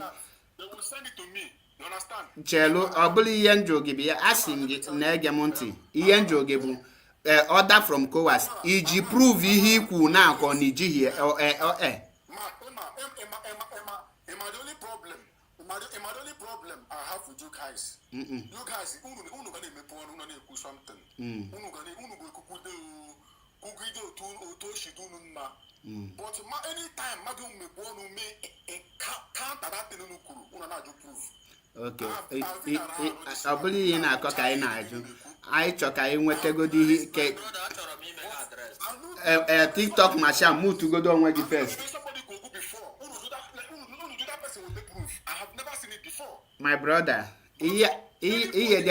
negenti mpụta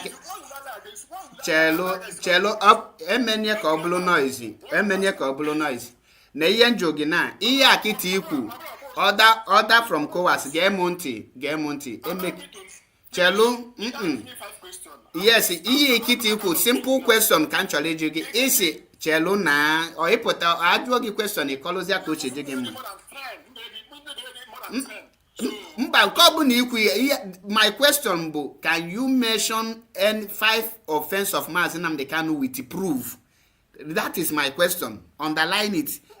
Now chelo ka ị bịa na chelo na ihe na-eme kịta ọkwa ịma na platform unu nwere ga-eme and if na anaghị eme utu gị nwere na-eme utu gị ihe da so ka anyị na-akpa nkata ebe anụ anyị na-adị machok because ọ bụla ụmụ onwe ndị na-awọchi ihe nchọ ka ha mụta something ọkwụghọta. Now ka njụgharịa gị again order from COWAS ihe akịta ikwu iji the proof ka ọ na-ejihie. My brother, asịlọ gị kọnta asị gị nwa iji the proof ka ọ na-ejihie.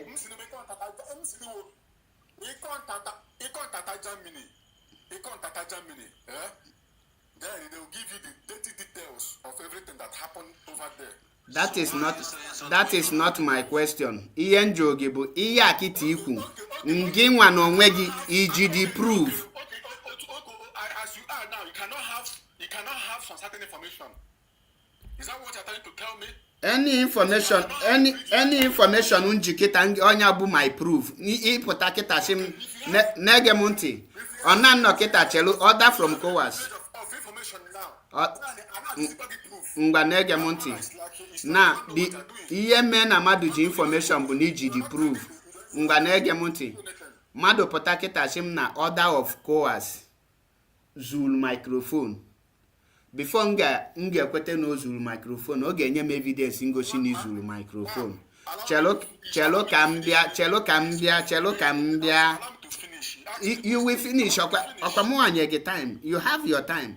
Ihe njụ gị here kịta na-ege m ntị achụlọ gị ma map eji prove. Ihe njụ gị na mbụ ihe akịta ikwu ngị nwa bụ order from COWAS iji the proof. Ọ bụ na ijilo the proof ishim na ijilo the proof.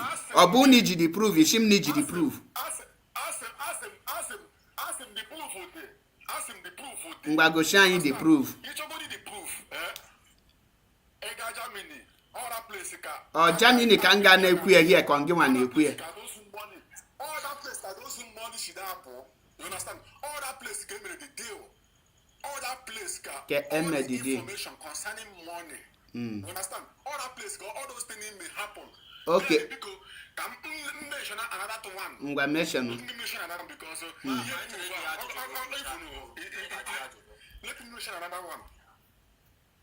Ngwa na-akọ na anyị na-ege ntị. Can I go ahead? Go ahead, anyị na-ege ntị. Thank you very much. Then the third one. He authorized his siblings because I told him he got into some dating. I will just mention shallow things. He may authorize his siblings. He may put another radio. You understand? Which is they call it Biafra radio because his siblings verbally that Mazi Nnamdi Kanu authorized them to mention that to open that radio. You understand? So Radio Biafra not there. Then what is the purpose of opening another radio again? To do what? To do what, my brother? So, in a check all this thing, something is not right. Something is not right. Then, number 5 now. Number 4, number 5 now. What number 4? After with the discharge and acquitted. After with the discharge and acquitted. Then, how did they went back to court when IPOB said that let us stand on this decision acquitted, but they refused. And today, look at the result. And through all this thing that is happening, our people has been the one paying the ultimate price. There's an IPOB member that have been missing, and today they're nowhere to be found. Some people dead. You understand? These are some mistakes that if and this kind of thing, our people are not dying. This one is another thing. But daily, any mistake made by a leader, it costs our people's life. Okay. Order of course. Okay, for kin mention I now can you balize ihe niile I mention because I believe need to go old enough. Ịkpọ ihe ma anya ọkụ ya. Now, in nwere ike ịkọwalụ m. Go ahead and speak. Okay. In nwere ike ịkọwalụ m the lawyer nwete the discharge and acquitted and the ebe no nwete that discharge and acquitted. Oh, Mike Ezekome. You understand? Then Mike Ezekome, this thing, the document which Alo Jimeko presented the other day, because that thing Choibu a form of debate. You understand? Because Ozangini the make of for once come on a certain day, you all say that it is only discharge, that acquittal is not there. Then the man come up and present a piece of document proving that even the court of Nigeria directed Nigerian court not to try Mazi Nnamdi Kanu in any court again in Nigeria after they got that discharge. Even that statement alone is above acquittal. You understand? So if they mention discharge and acquittal, it's not a mistake for somebody to say it's discharged and acquitted. So if you want to, after that judgment is being made, if you want to put it as a form of discharge and acquittal, it's still making sense. So that is how they got it, and to the extent,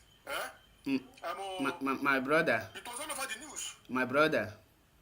Now, since Geoffrey, because he mentioned Bejiako, I'm not slip of tongue. Here, I'm going to get it. Now, after Barrister Fanny Geoffrey,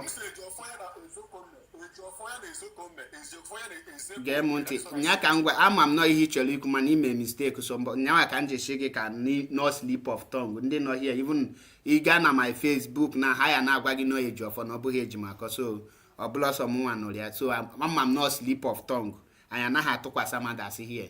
Now, essentially, Joginambu came with that discharge and acquitted according to Gimwa. Kedu lawyer take that case back to court?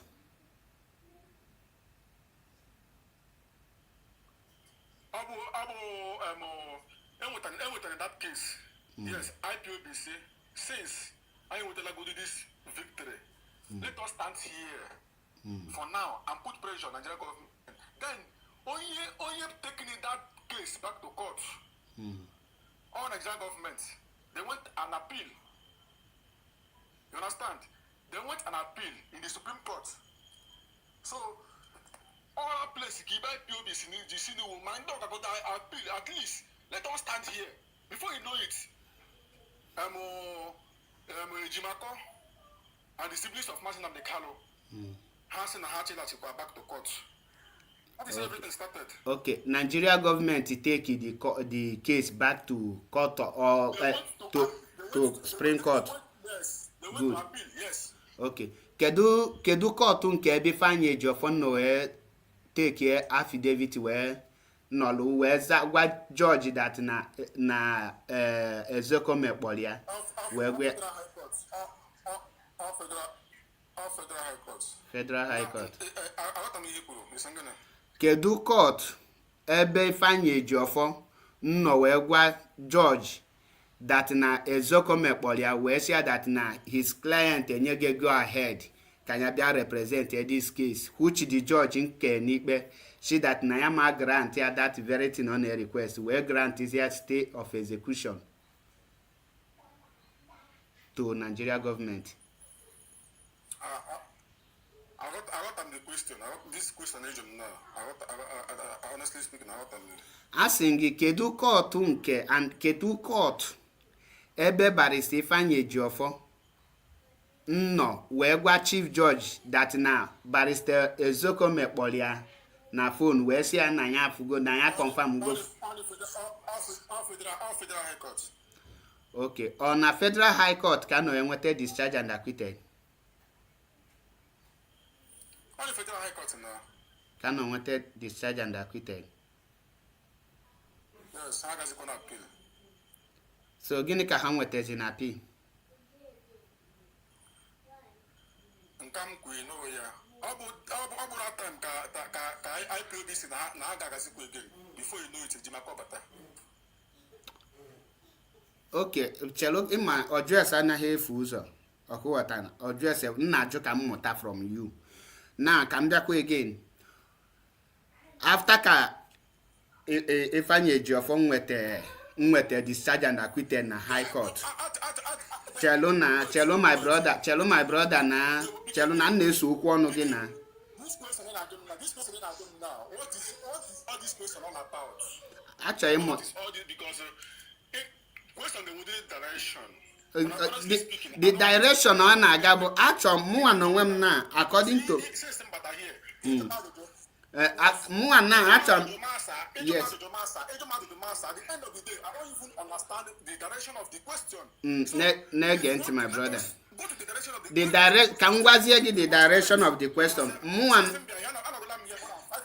Okay, ngwa ka m kọwalụ gị the direction of the question. The direction of the question a bụ na m chọrọ ịma ona lawyer Ejimako njuwe take the case back to court and ya na ọnụmụ nwa na onye ndu njuwe force the case back to court because a lawyer Ejimako take a case to court.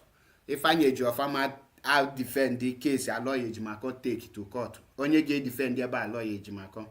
So mụ achọrọ ịma how a lawyer and at what point ka lawyer Ejimako njuwe take over the case from you as onye m agbagolu nke bụ eziokwu. So according to you now, is gwam here no Federal High Court nyelunu discharge and acquitted, and to you is njogi keduzi ndị take the case back to court. It seem no federal government take it from that High Court to Supreme Court. Ọkwa n'ọnụ gị ka o shipụta na ọbụla n'ọnụ m. So my brother, essentially jogi na bụ ka federal government njuwe take a case from High Court direct to Supreme Court without court of appeal.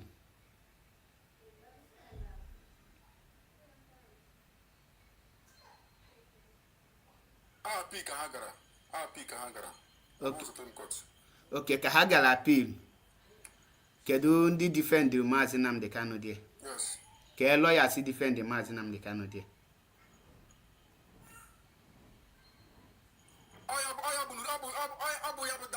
That time Ejimako. But I'm not discussing now. Okay, on a court of appeal ka Ejimako ji take over. Oh, yes. Okay, na court of appeal immediately Ejimako take over. Ifeanyi Ejiofor step down ọkwa ya.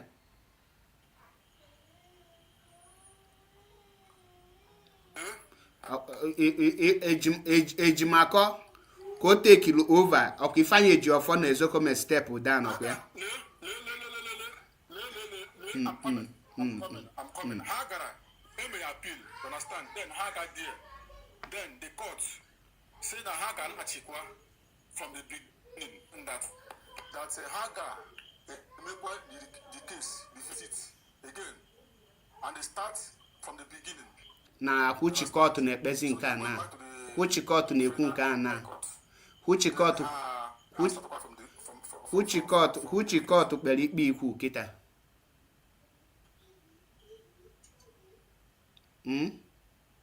Which court? Which court? Nge ka nna jụ na ka court kpere ikpe a kịta ikwu.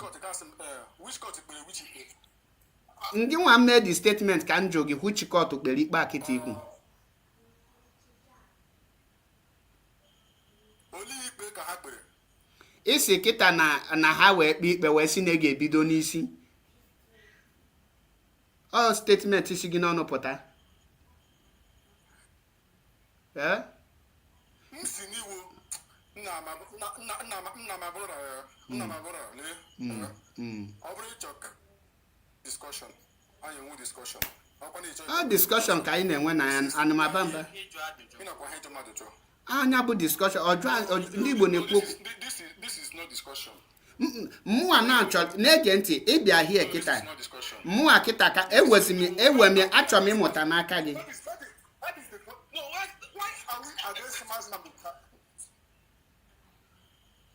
Why are we against Mazi Nnamdi Kanu? You understand? Ị chọrọ ịjụ onwe gị ajụjụ zabịa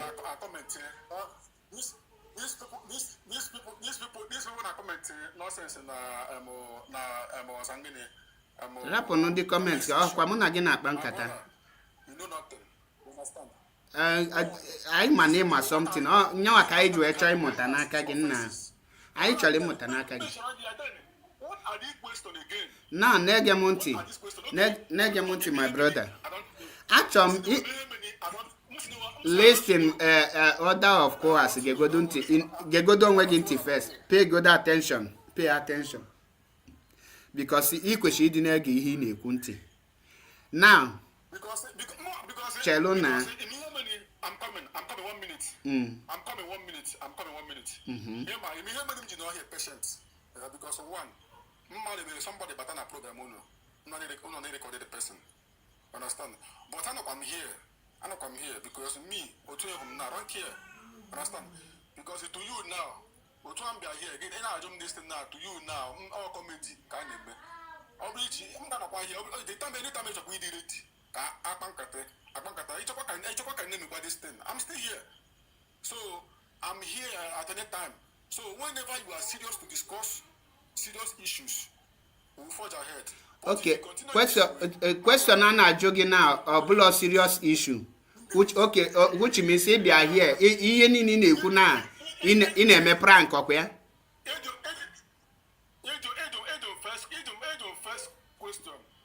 First question, the offenses of Mazi Nnamdi Kanu. na nga na-ege ntị ị na-agụpụta something My brother, I don't know. ngwa gee ntị ihe dị a okay now my brother na-ege m ntị that TikTok masha chelugodu order from Kowas gee ntị ngwa gezie ntị before TikTok masha ga-ajụ gị ajụ ka m correct gị na one thing because one enwelo mgbe siblings of Nnamdi Kanu and their lawyer Ejimako mkpọ Mazi Nnamdi Kanu na-achị back to court na mgbe eje court of na high court ihe strike there bụ only 8 charge out of 16 charge of 48 then eluo na court of appeal ihe barrister Mike Ozekomi and Ejiofo nweta there bụ only discharge enwetela acquitted and icheke barrister Chief Mike Ozekomi nwebele ebe okwu katara okwu shigi na ya nwetara acquitted. The only word shigi na discharge is equivalent to acquitted but it's not. Ọbụla onye nwa ka ọ dịrị ha na-ababụla ofu ihe. Now that is the same court ahụ immediately ekpechara ikpe a Ifeanyi Ejiofo kwesịrị ije nnata akwụkwọ to fill and file for the court to follow that order the DSS to release Mazi Nnamdi Kanu, which na hanwa fail ime after 48 hours, which prompted Nigeria government to go and obtain order of execution, order of stay, which Ejiofo and Mike Ezekome bu hanwa je represent there, and the hanwa lose the case based on Ejiofo's affidavit on hearsay in Egemonti. Now the same Mike Ezekome and Ejiofo take the case to Supreme Court. Ewekpe dikpe alo Ejimako Abialon Chelok. Yes, the proof. the proof be your phone onwe.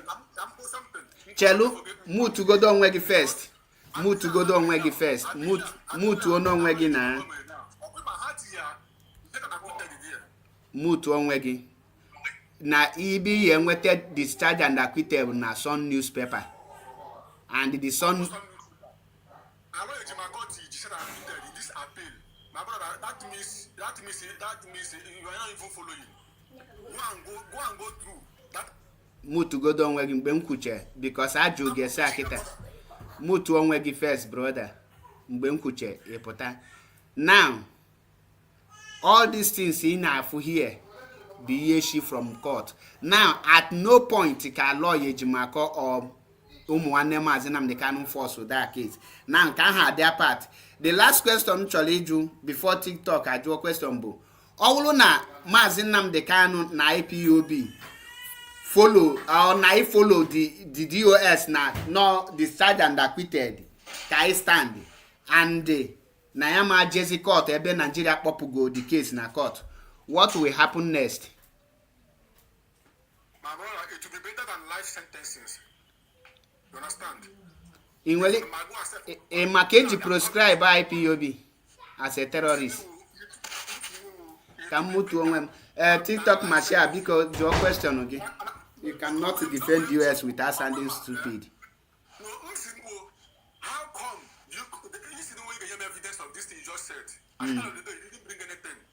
At the end of the day, another thing, how come that Ejimako in his appeal, Okuru, that Icheka in his own writing, what's in that? That court have discharged and acquitted Mazi Nnamdi Kanu of all my brother 1 minute because all that thing, you see that acquit down. This is what that say.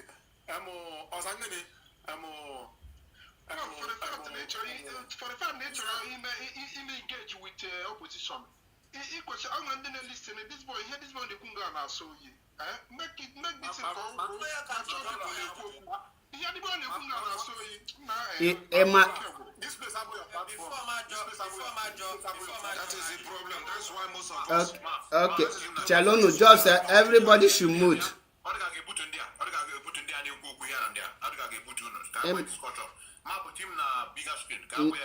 Nya kan na-echo ihe dị a.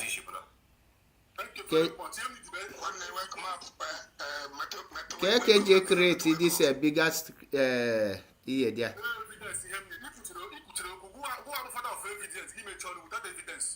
Chelo na anwụ na ngwa na nkwụ na-abịa. Maazị metụ ọkwa echem no this board ka eji echeki ka eji etinye biggest Tap on my screen. You tap on my screen. I'll go to question my okay, book dragging enlarge. Exactly. Yes, brother, I'm just turning all this thing around. And no, we are still working and at the same time listening to you people. Quite good. I'm just turn all around. Can face the camera around. Oh, okay. Now,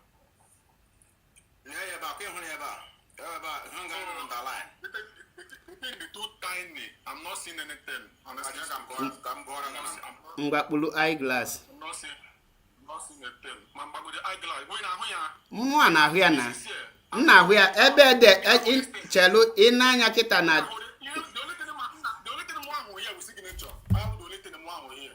even if map, that Mazi Nnamdi Kanu has proven himself. Even get up here. I think I have the original online. Yeah, the original file. Now, Just read it out. Read it out. okay. Let me get zoom with it. Okay. actually I want to remove my face. Let me see if I can do this in the other side. Alright, now look at it. It says, let's start from the beginning. Quit this with the jurisdiction of the lower court to try the appellant on the returned count of the amended charges. This appeal succeeds and is allowed. The decision of Nyako J of the Federal High Court Abuja Division, delivered on the 8th day of April 2022, returning count 1, 2, 3, 4, 5 8 and 15 of the amended charges is set aside. The said charge are accordingly terminated and struck out. The appellant is in consequences discharged. Where did you see acquainted there? And these are the signatures. The people that got it: Chief Mike Osoko Mesan with Benson Ibanol, Sir Ifanye Jofo, Mrs. Amuche Onyedum, and Osirama Mike Osoko for appellant. Then other names are below.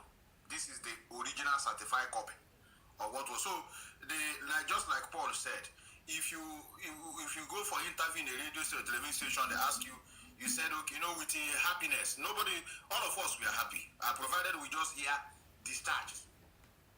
In a normal layman understanding, science will just allow you to go, but in legal terminology, it means different thing. You can be discharged and said, okay, you still have a case, but there's something that pending for you to go and bring. But if you are discharged and acquitted, it means you have no case at all, you can go your way. So that's what was gotten. That is why anybody among now, the people that are parading this will go and they will bring that Sun newspaper. I think that is a Punch or Sun. Sun newspaper. Is it Sun? Even Onyendu wife shared Sun newspaper as evidence. It's okay, bro. Metusela. Thank you very much. The madam, I like it, people this sound. You understand? At the same time, Paul Achebe, thank you very much for bringing me. But first of all, you could that in he may admit now your ex-DOS here they are not deceive you. Sound this thing, I sound this thing. But I know here be eziokwu. This thing you hear, abu eziokwu. Okay, even the evidence abukule eziokwu. Allow me to speak. Here there. Enwe question for you. Mba, ajicha question ikwe because here there question one na nke okwefu kenye ge evidence na ishi no bula eziokwu. Ngwa 1 minute yes and the goal on the time. Ya kwuo 1 minute. Then if I go so now, that would be hard copy, the one that is accomplished. Then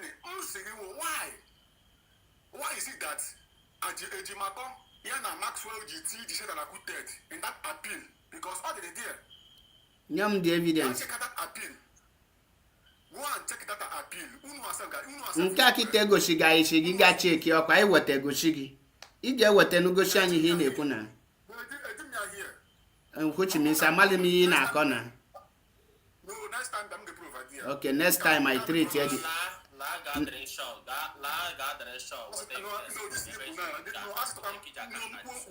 Before I cannot say what I don't do. It's in the internet. Ichidi evidence ihe na-ekwu na ignorance. I'm not ignorance like you. TikTok, already ignorance. I'm not in darkness. The only thing you can say that I should go back to prove that you're taking ignorance. Okay, I will not prove it.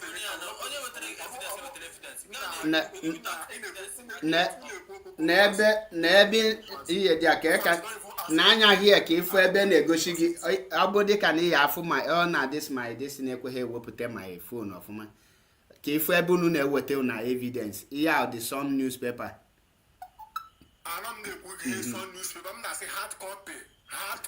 Mokwa hard copy ka agwụlụ gị just now enwere ebe ifula printed there.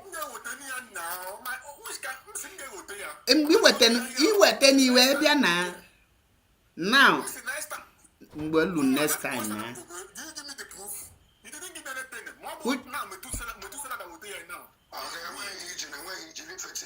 now question ikwu here na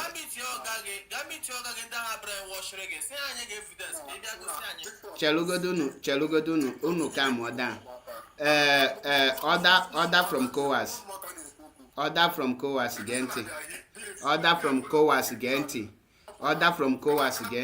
genti ihe niile nkwu here kita eju prove ya metusela okay mutu ono onwe gị na mu amutu gị don't unmute yourself if until ngwa gị unmute ihe dị mu na control achọm ka ebe niile ju oyi na-ege ntị anya nọlọ here ebia bo mad any false allegation question ajụghị here na ihe niile ịza ahịa enwedu nke bụ eziokwu ha ncha niile wa asị and false allegation Igbo Mazi Nnamdi Kanu onwedị nke iji evidence ya.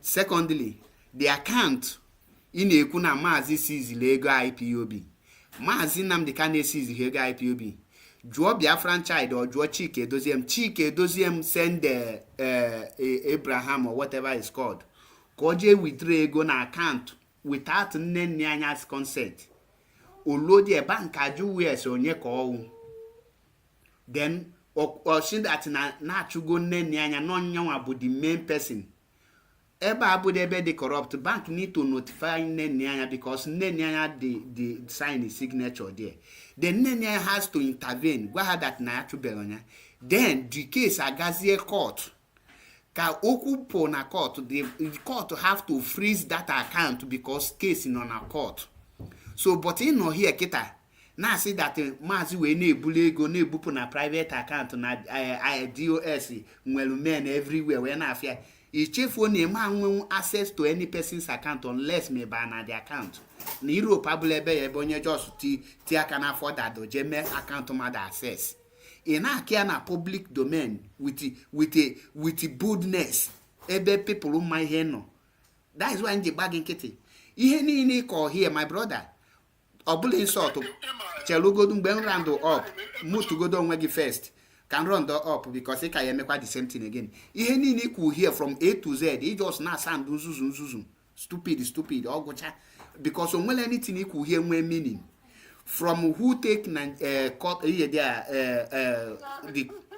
the case to court ishim no na high court ka enwete discharge and acquitted then federal government issue from high court will get to Supreme Court on tigina mutugodo nwegi federal government issue from high court take a case all the way to Supreme Court amalom ko jisando gị na ntị tigina mutugodo nwegi biko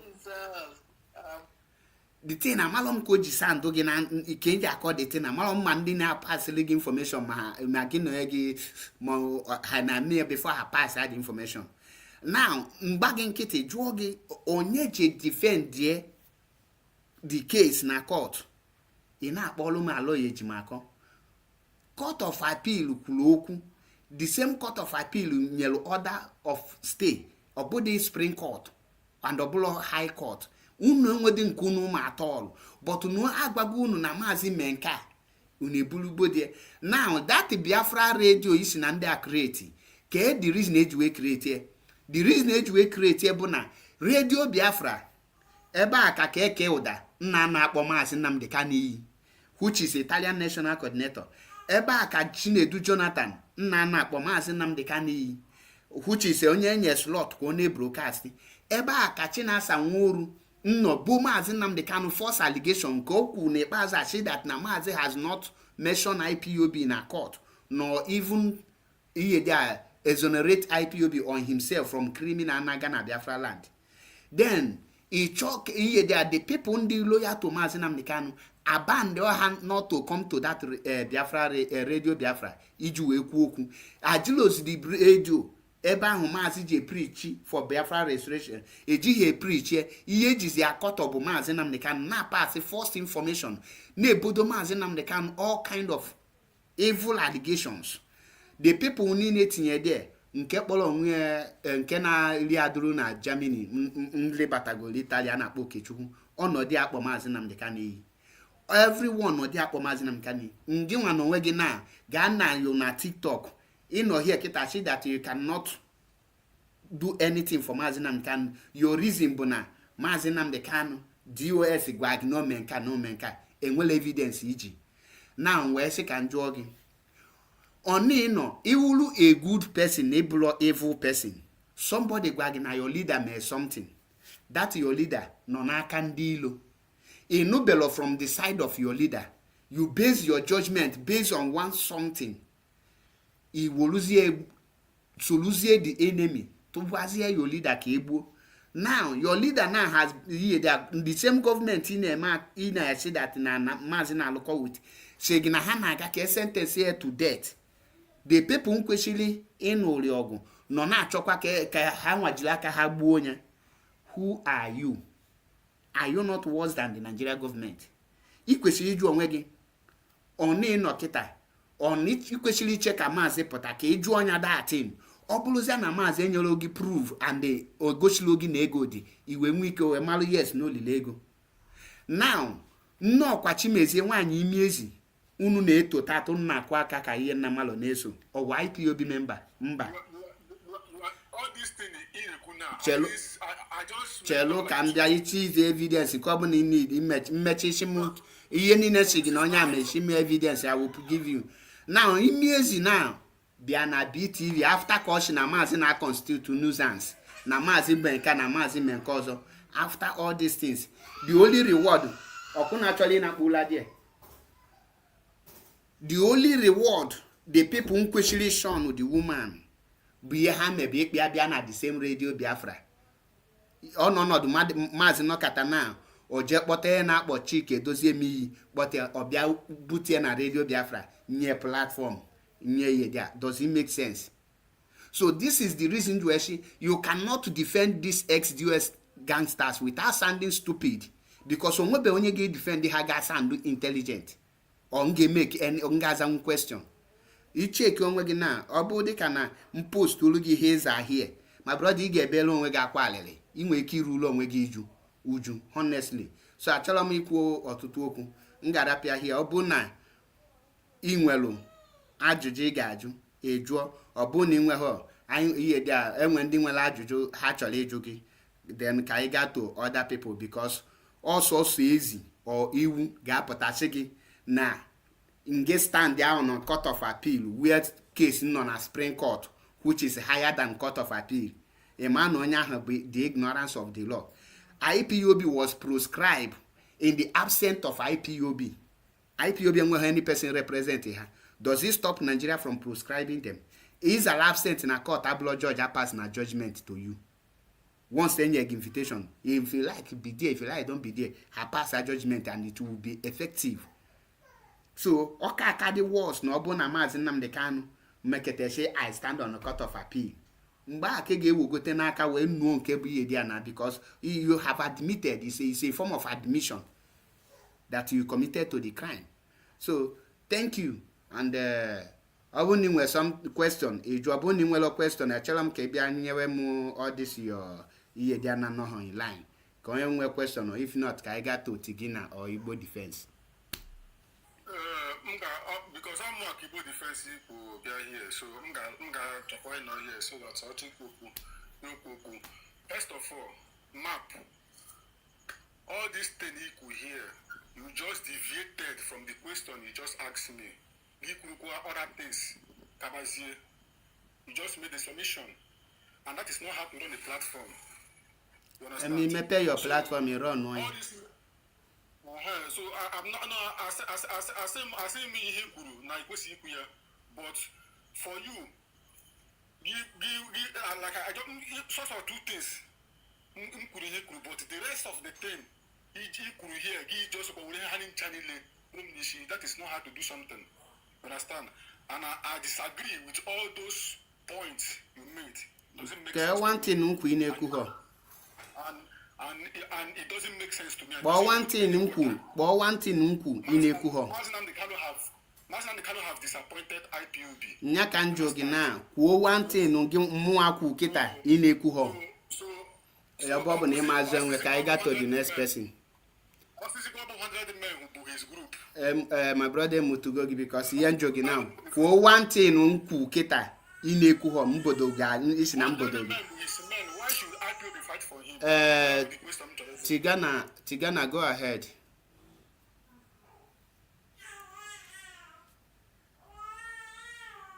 Tigani inokuya? My brother, yeah, I'm here.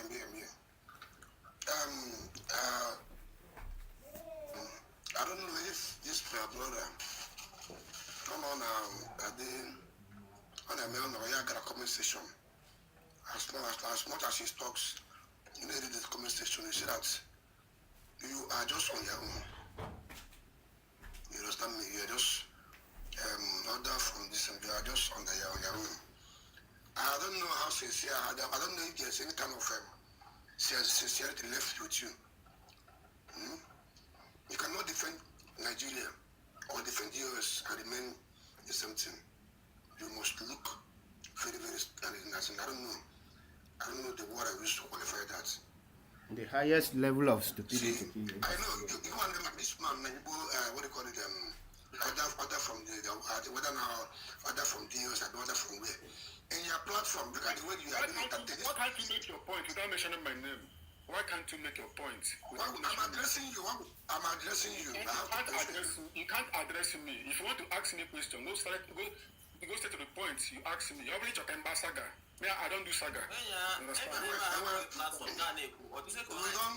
do saga here, please. We don't do saga here. At least allow other person. He mentioned my name. You said I shouldn't reply.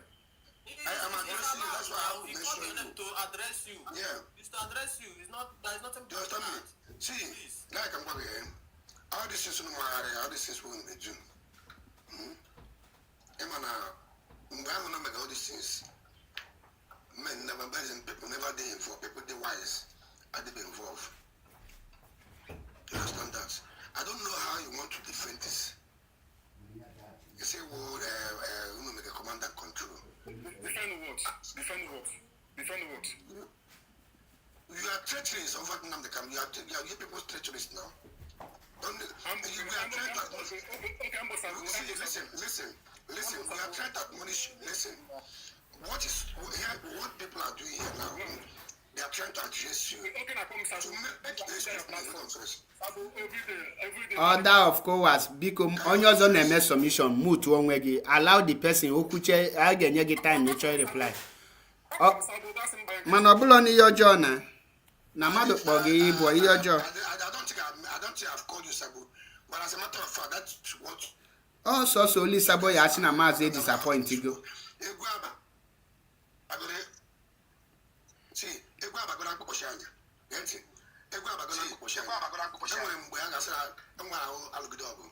Agadi nwa ya ha kpiri ya na face. Hapụ ya. My brother, I want to advise you, or I don't know what to call it, address you. Look at what is happening in Nigeria now. Enwere mgbe mmadụ ga-emegide ya ego ya were anyị ihere ya ụkwara ha na-eme mmadụ anaghị arịrị. You understand that? If you look very well, and I found that every damn thing people you guys are doing. Okay, now tell me, if you guys are that important, why would Mazi Nnamdi Kanu seeking for 100 men? You just need 100 men, as in 100 by 1,000 men to achieve your. That is why you guys are there. Be on his own and everything that concerns him. Why you guys are there? You guys are there. You know the business they go on his own. Now to container. We know. My brother, mutu onwe gị na ebe abụla ebe onye ọbụla na-ekwu okwu. Be mature for once. Amam na the thing na fogo. Be mature for once. See, if there's anything, listen to something. I've been on the ground listening to every discussions and everything. See, looking here now, Mazi Achepe is just being civil. Yeah, one lose you out as in young Kushi, lose out a little bit for people to to address you. You can't know this place. You cannot be here. You understand that? We are only trying to have let people address me now. Let people address me. You have said it already. You've said it already. Say well, the only person you entertain his question or talk is Mazi. Tigana Diko round up na Imanangwa, you cannot defend SDUS gangster without sounding stupid. Word is enough for the wise. You understand me? Word is enough for the wise. Number one, let me just put it as a kind of advice. If you look very well now, if I was about Tagoka, buy him those days we used to hear it. This is the original thing. That one when they come like a supporting film. Now we have problem in Ali. You understand that? You can why a civilized or a mature person who even when you know all these things, that's why all this preamble. We are only discussing, I'm talking like brother. We can always have one reason to disagree one day. Even tomorrow you can still disagree and agree again. Because my brother, I'm just like trying to I say, but the Bible says that the moment you say you'll be free. You guys who tune on the guitar now, you guys who our problem in Igbo land, I want you to just, recover yourself. You understand that? Mazi Nnamdi Kanu the guitar now. I don't think I'll go and win ever now. You can't be there. Let me just put together one on one. What is one? What is? One ever said I'm very much afraid of that very location of that prison. I have asked this very question in several platforms I've been. The reason why church, all the whole prisons in Nigeria, prison facilities in Nigeria, yeah, in the heart of Caliphate, Sokoto State. It bothers me too much. My brother, because let's share that one. This is not one for our own betterment. For our own betterment, that's what we're looking for. Tigana Dalurian order of course because Tigana Dalu. Hold on. I don't want to hold on. No, hold on. I don't want to go into details. What I'm contributing now, we're going to know my widow's might. As I'm advising you now as my brother, which if you have seen everything you guys are going to do. Wise people are involved in this very struggle, this very movement now. Get intelligence.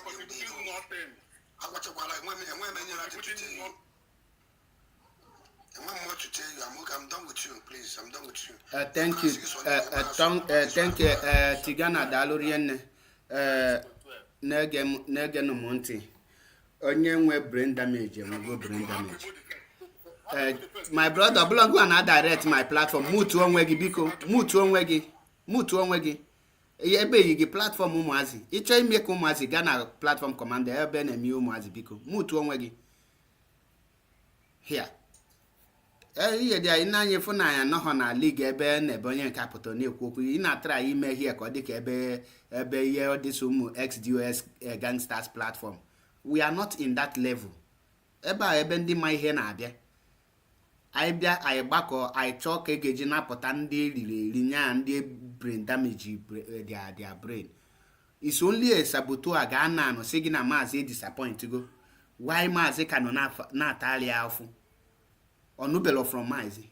That is how sabo art. Eju anye iji evidence. Okolusebe ni. We have grown past that. We have grown past that. Obu iye dị ehu akịta akwa na-eme here ịnọ na platform agwagi no ngi mechi ọnụ na olutubeghị your turn, but you cannot obey that because nzuzo ọ banyego n'ọbala. So without taking much time, Igbo defense mgbede ọma ezigbo nwa Chineke biko the mic is on you.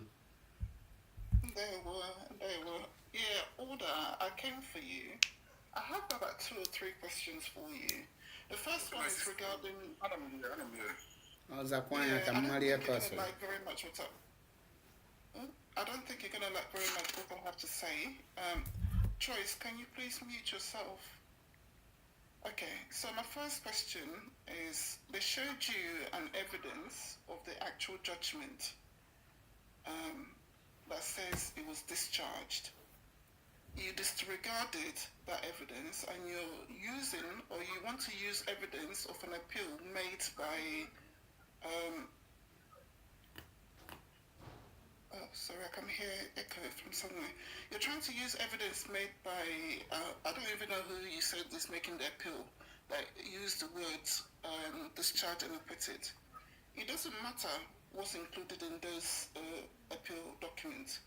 The main document you need to look at is the judgment made by the Court of Appeal, where he was discharged only. The case was discharged only. Okay? It doesn't matter whatever else is written in any appeal documents anywhere else, whether MNK's lawyers make an appeal using the word discharge and acquitted. It doesn't matter what Ifeanyi Ejiofor says from his mouth. The only thing that matters is what's in the document, the court order that says so you've seen the evidence. I don't know what else you're arguing. So do you have a response in that?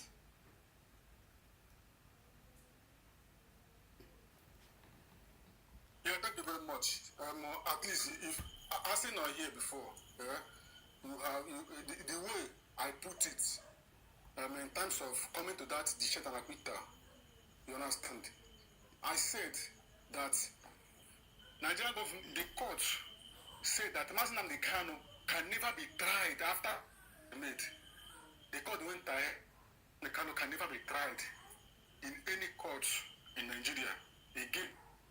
That alone supersede that name acquittal. You understand? I didn't say that they put them acquittal there because what I said is people we are using discharge and acquittal. But my concern is when Metu brought the copy of that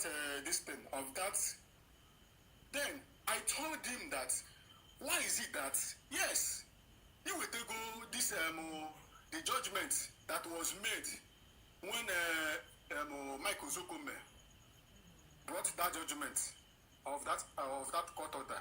Then what of that appeal that Maxwell Opara, that appeal that we are making, that they are making? Do you notice that discharged and acquitted was there?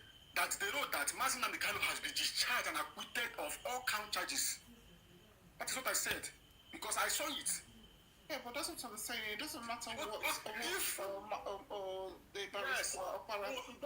it doesn't matter. It doesn't matter because in court, it does because in court you must prove something, right? You must bring a proof. So if that thing is not mentioned, if there's nothing like that in that judgment, why will these lawyers put it in their appeal? You are telling me it doesn't matter. Why would it matter? Why? Okay. So first of all, I don't know if they did put it in, but what I'm saying to you is that lawyers make mistakes all the time. They can make an error. So what you need to go to hold on, let me finish. What matters is you need to go to the original documents, the actual judgment itself, to see what it says there. Okay? There are all sorts of errors that are made in court documents, believe it or not, and a lot of the time is corrected during the proceedings. Because we're all human, people make mistakes, and I'm not saying that they did, I'm just saying it can happen. So you go to the original judgment, which is what you've been shown. Igbo defense. Let me help you. Know why I leave him to make all these noises for him to learn, because if you correct him in time, he will play along that he knows something. Now, when you check that very appeal by Aloy Ejimako, the judgment they added there was Abia State judgment, which Aloy Ejimako won the case, and the court ordered for Mazi Nnamdi Kanu to be returned to Kenya. That was Abia High Court. My brother, mute to go down wegi now. Emezina ka ndagbala ogwu akom. Mute on wegi biko. Iye there. That was Abia State. Aloy Ejimako got justice for Mazi Nnamdi Kanu in Abia State High Court, which the court ordered that Mazi Nnamdi Kanu cannot be tried in Nigeria, that he should be returned to Kenya. And also Aloy Ejimako got that Mazi Nnamdi Kanu should be paid for a violation of his right. This is what is in that very appeal. So if order of COAS argued it, let him bring the evidence of what he's saying, because the appeal is currently in Aloy Ejimako's wall. Currently, go there and read it. So when you see this, my brother, move to Ononwegi now. You haven't seen this. How come that you are saying this thing now? Move to go down Wegi first. Move to Onwegi, Munaganolo na the same level. Before nkwu na adisho ihe nneku, that is why nkwu nyege bi ejefia. Ị ka na anwụ ala in terms of ihe gbasara IPOB. In fact, ịnwụde ala self n'ịkago nka self, ị ka nọ n'afọ. So when you see all these people parading themselves, telling you this, telling you that,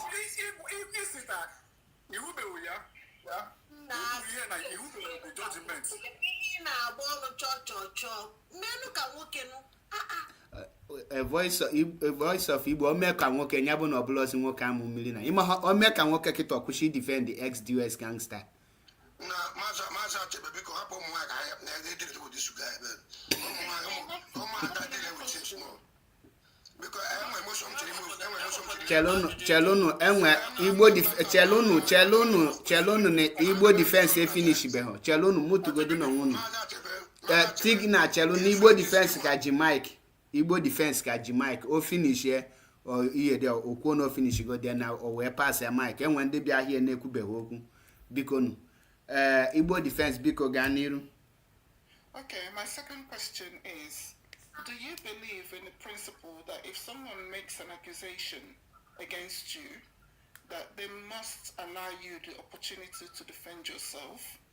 And if so, why are you guys not allowing Mazi Nnamdi Kanu to defend himself before you are almost convicting him of this crime? Which crime are you talking about, please? Can you mention one? Just Okay. you say Hold on, let me ask my question. So you guys are accusing him Igbo, because 1 minute. Igbo, 1 minute. Anyway, actually, Paul, please, in case if you're making Hold on, Chelo,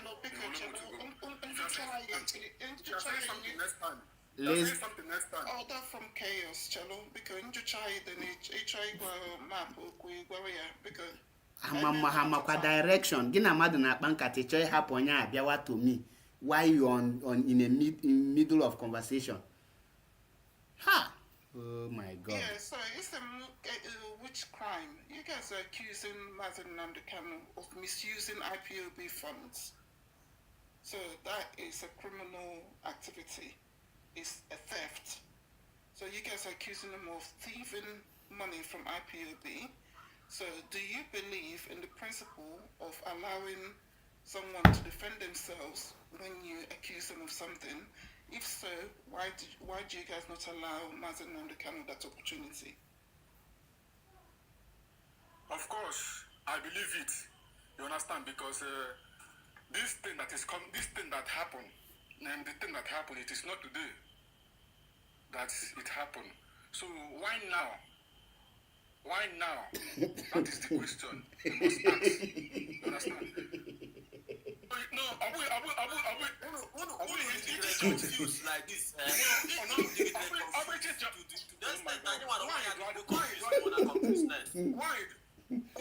TikTok mashange butu gị here.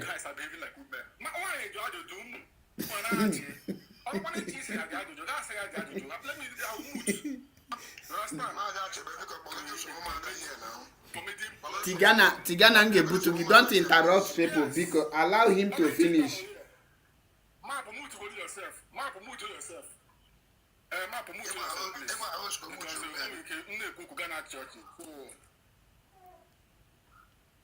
Okay, so hold on.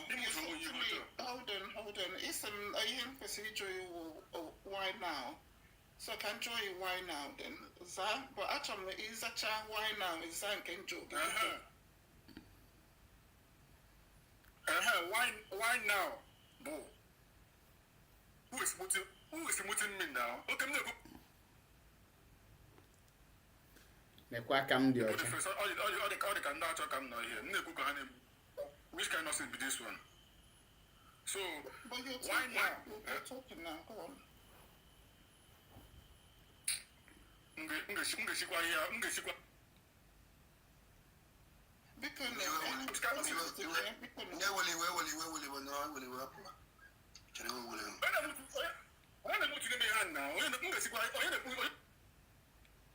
Time me guys.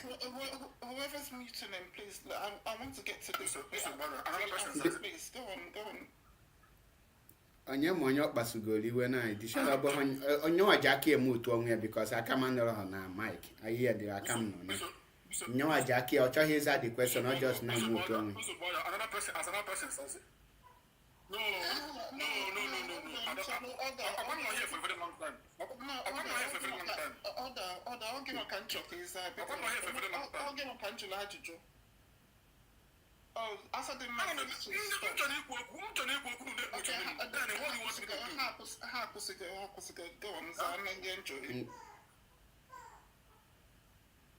Okay, Unu check on here to comedy panels. No, I don't know about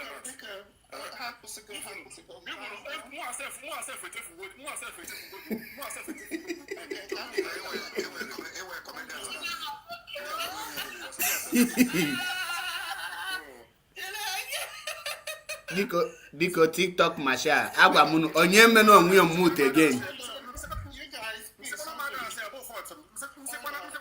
because you guys have done this playing can't you tell me we could stop interrupting? So I don't have answer. You answer it. I won't answer.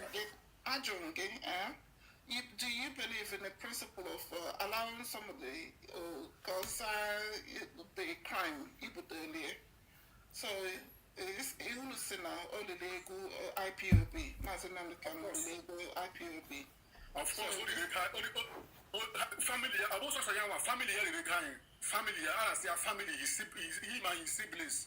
They eat our money. Okay, yes. Okay, so don't concentrate on the siblings for now because I don't want to get involved in that. Let's just focus on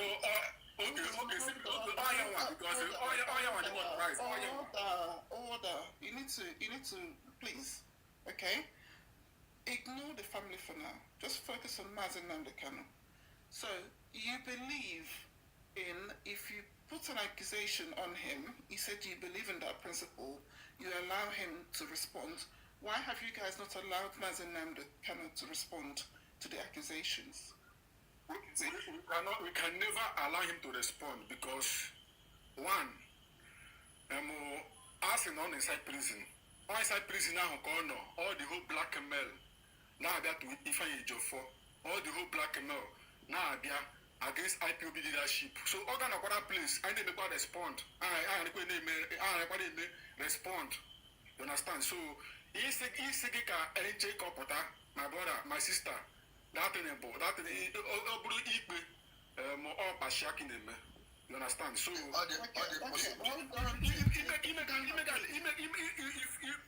you put an allegation, people must respond to that allegation you put.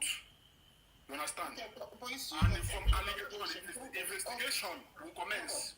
From allegation, investigation will commence, and that is exactly what is happening now. Okay, order. So you guys made an allegation. He came out and made a statement through one of his lawyers. If you need clarification, it's only here what I ran. They are Sokoto, they are joining, Oga Kawalu, and KMN on the DOS, or Kima, on your Bonasino, only Lego IPOB, Asraka, Haji Sokoto, Sia, Nanya, Jonia, KMN, Lego IPOB, Kanyamazai here. Because I want to Cherokee Chaloka. I want to Cherokee Chaloka. I think we can just look at the join you.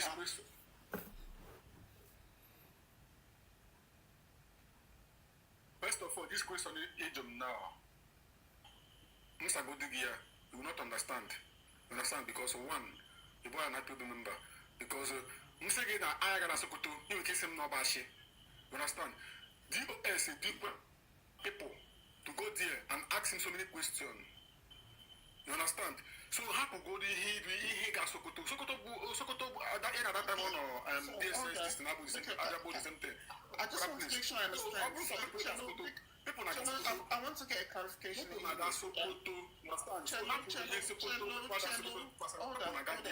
Order, Cello, because so isn't DOS went to Sokoto and asked Mazi Nnamdi Kanu Makegoli on Nazarun or Inakwani. Because someone was saying no DOS, but I said now, Cello can't you try before it's If for the reason AJ moved to gi, ne make a battery carry motor na manufacturing. So each I come along because someone was saying, oh my God. I'm going to because DOS potassium Haji Sokoto Joe Mazi Nnamdi Kanu maka the money and Ozaraha. Because I na kawala yemen because can water. Okay, it's a human IPO there put on social media about who here. Huh? Any yes or no? But you brought the allegation in public. You must answer in public. You brought the allegation against him in public. That allegation, are you his siblings? I will respond that. It's like you don't even know what is happening. Okay, my sister, for this you don't know what is you don't know what transpired. So if you don't know what transpired, know how to check. Know how to answer if you don't know what happened, if you don't know what happened, ask question. I am the only thing about it. If you don't know what happened, ask question. Control.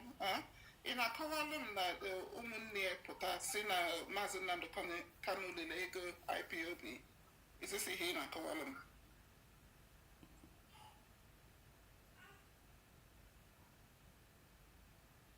Yes,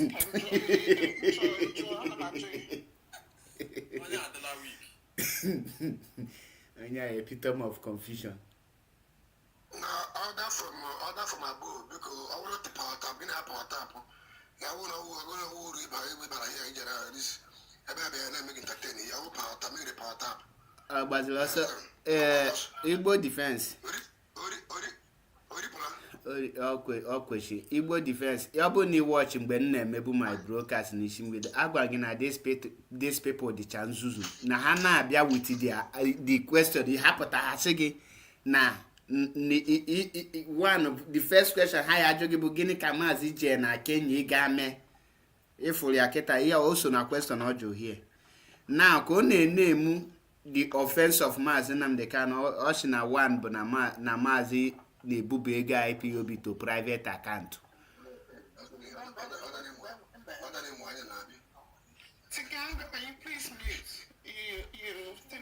So if for these people, their brain at times they na-ata akwa already. And amaho ka ebe ga-ebido ịjụọ ha question happy ijụrụ. One ha ma kwedege ka ịjụọ question ka ha mara ebe question gị si apụta na ebe ọ na-aga. And ha ga-eme gị interrupt hazawa whoa end of the day e ma pick any point from them. And the worst part bụ na ndị na-pass ha information na-pass ha a concocted lies and asha ha kịta elulo n'isi no akpobielu ha na-ahụkwa na-ajụ the people na-akọrọ ha this thing biko ị nwere ike inyetu m evidence ihe ị na-akọ. Somebody mepere ọnụ si gị na ụmụ nwanne Mazi Nnamdi Kanu my brother mutugodo onwe gị na emesina na-ebutu gị the relevant ngeji na-ebutu gị onye ga-ebutu bụ onye na-ekwu something na ndị mmibutu na-ebutu gị gịnị kwan ka ewu lekwekwa ụdị esi ị na-ajụ. Please, I know the ajụjụ ị na-akọwalụ m na ụmụnne Mazi Nnamdi Kanu bịa si na Mazi Nnamdi Kanu na-elu ego IPOB.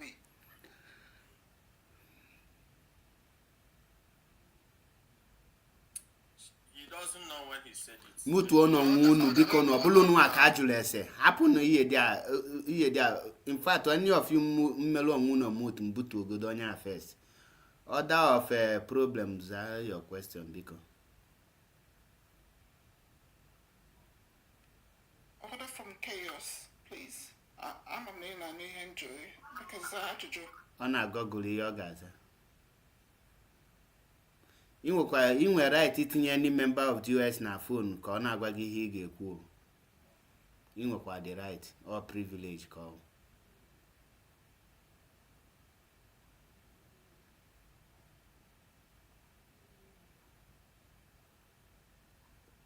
Ịhụnya na o nwere anya na ya nọ na call. Okay, so we'll move on. When it's ready, we'll continue. I don't know if someone else wants to make a submission. I just have a number of questions for him.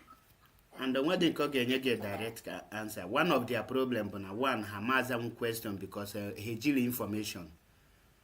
Yabu ni cheta onwe nke na-aza oshino makeze osi that na ebe problem bido bụ na Emmanuel Kanu nwe problem with Kanu Takanu then ha wee kpọpụ nne anya na court hito wee nwee problem na ebe a ka ị ga IPOB juena ị na-echeki ihe dị a ị ga-ekete something ntị ọ dịghị ka gị just tinye aka na screen kpọpụta the person ma anya mma n'unu honestly ka ị gaa to the voice of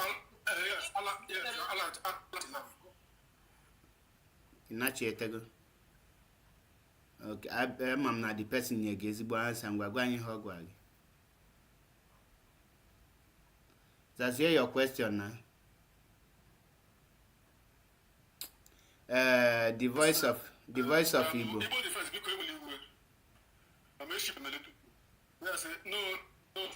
No, join the question again. Let's to a little bit from my phone.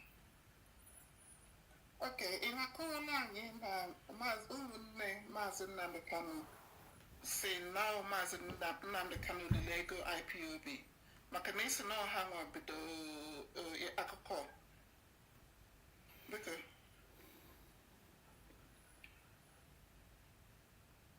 all the stories you guys are telling online, it's no hang on that it started from his siblings.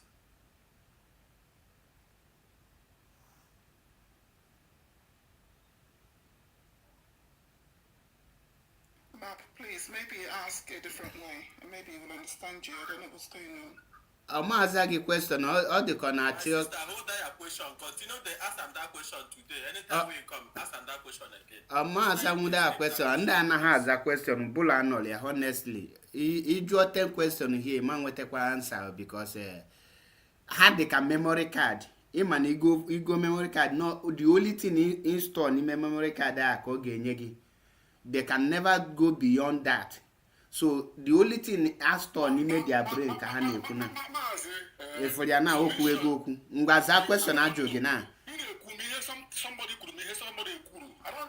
za question ajụ gị hapụ noise zazie question na network ga adịgo za question gị if they ekwutekwala okwu question ahụ ihe dị mana ọ ka akpọbụ iyi na network ya dị mma ọ mawa ọnụ ka iwu nwu kai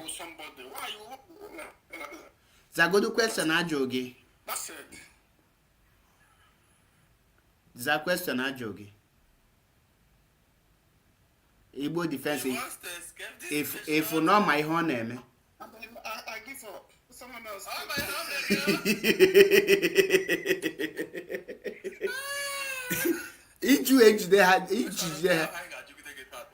each they have to have. Oh my omega. Now, come on, here there.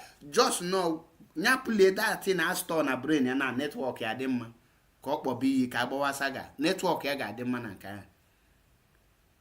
Any person if you need defend this former US members, he got check here. He got no ofu answer ka hancha ni neji. Njigo shigina ofu onye no ofu ebe type all had that answer. That is why whenever question usi na from that place poor guy or need to waste the question, her mama not the same thing. Then if uzionya or sound also empty and they confused, nothing more. They cannot answer question and they can one thing of that is a mature and healthy conversation like debate. Hamalo na nkatabu onye nka na ekwinolu. Onya akuche ishi from point onye onya akwu mostly everybody kigeji we nweta onya iwoli eweju onya hese he nwelo that kind of brain. The voice of Igbo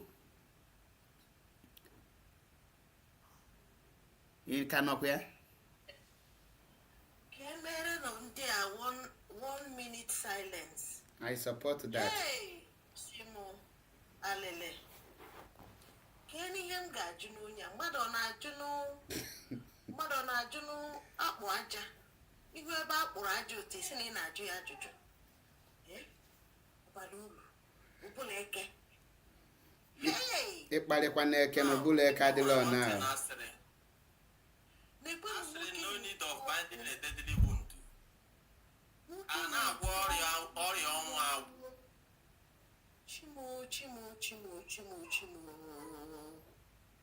Mazi, ịmakwana ihe kwuru bụ eziokwu. Ịma some psychologists study ihe gbasara human behavior. Ụfọdụ n'ime ha ji ihe dịka nkịta wee study anya na enwere ike ibupụtara nkịta nri kụọ bel. Mgbasa ya akụ bel, nkịta pụta ọ bụ na ọ hụrụ nkịta ma na enwere ike bel aha na-aza enye nri. Ihe ikuru akpọrọ ndị achụkwu ha nọ na keji wee bunye ha uche, shallow uche. Enwezi ihe jụrụ ha dị na-adịrọ na that thing, ịghọta, na-adịrọ na that thing ha belifuru na ifu na ha enwebe nsogbu. A na-ajụ gị simple question. Ị na-edịrọ ka mmadụ gwa gị ihe ị ga-aza, ị ga-eji common sense gị. Because ihe anyị ha na-afụ everyday, isi na mmadụ zuru ori. A sị na ndị Igbo si na onye a na-egbu na-ekwuru ọnụ ya. Unu si na onye a zuru unu ori. A na-ajụ gị, unu a ga-enyekwa onye ohere ka o nwee ike ịzara ọnụ ya? Agbachi nkịtị, asị mba na ọ nọ ebe ahụ. Procession, invitation, investigation, a na-asụfere. Obere ajụjụ. Unu si na mba ọ bụrụ onye a na-achọ otu anyị esi mee ka akụ na ihe ekpere onye a n'ikpe ejebupụta. Mgbe ị ga-apụta na soshal midia, Maazị Amamo na-eme unu na nke Faceless GOC ha alias breaking news. Ịbịa nwee ihe red ka na line, ịbụghọ lọya. Ụta ndị kịta abụghọ m lọya. M ga-anọkọta ndị dapụrụ ụwa kawa line na ihe ndị lọya kwuru na ihe ndị lọya mere. Ịfụ ebupụta onye kasị gị correct, onye anaghị gị correct aghọtakwa ihe edere ebe a. O nwekwa ohere je gụọ ihe a ka ọ ghọta ihe na-ekwu, ma ọ chọgbu onye gụrụ akwụkwọ ya si biko kọwalụ m ihe a. Ebuli ya na-eje alele. A sị m Chukwu okike abịa ma mee ka Maazị Nnamdi Kanu pụta, menwegodi ihe ka ọ pụta zala ọnụ ya. Ma enwee ihe Chukwu okike abịa ma ga-eji mee ka nwoke a pụta, ka ọ bụrụ ka onwe ike pụta n'iru na iru. Maka ndị nke a na-ezu iru fa ine ha nacha n'okpuru bedị ha, n'okpuru akwa ha ka ha na wee na-eti mkpu. Ka onwe ike ịpụta n'iru na iru, kọwalụ ndị Igbo, kọwalụ ndị Biafra ifemenye maka ọjọ oke mba. Ihe niile ihe na-ewute ha na emere apil, eme ha apil gịnị na ha hụrụ ya n'ụzọ o nwere ike iji wee pụta. Ife ọbụla ga-enye Maazị Nnamdi Kanu ohere ọ ga-eji kwuru ọnụ ya echi a na-achọ ịgbachi ya, mechie akpachie. Mana Chukwu okike abịa ma kelee n'igwe na okwe na otu o si eme ife ya.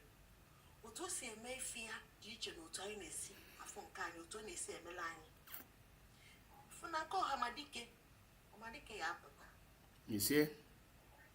O ya apụta, ọ ya anọnyela anyị. Ka ifele gozie nke unu. Onye anaghị akọ kịta si eriri ego, jukene na ego ole ka ọ tụtago. Jukene na ya nna adụ anọkwa iji akwụkwọ iji atụ ego.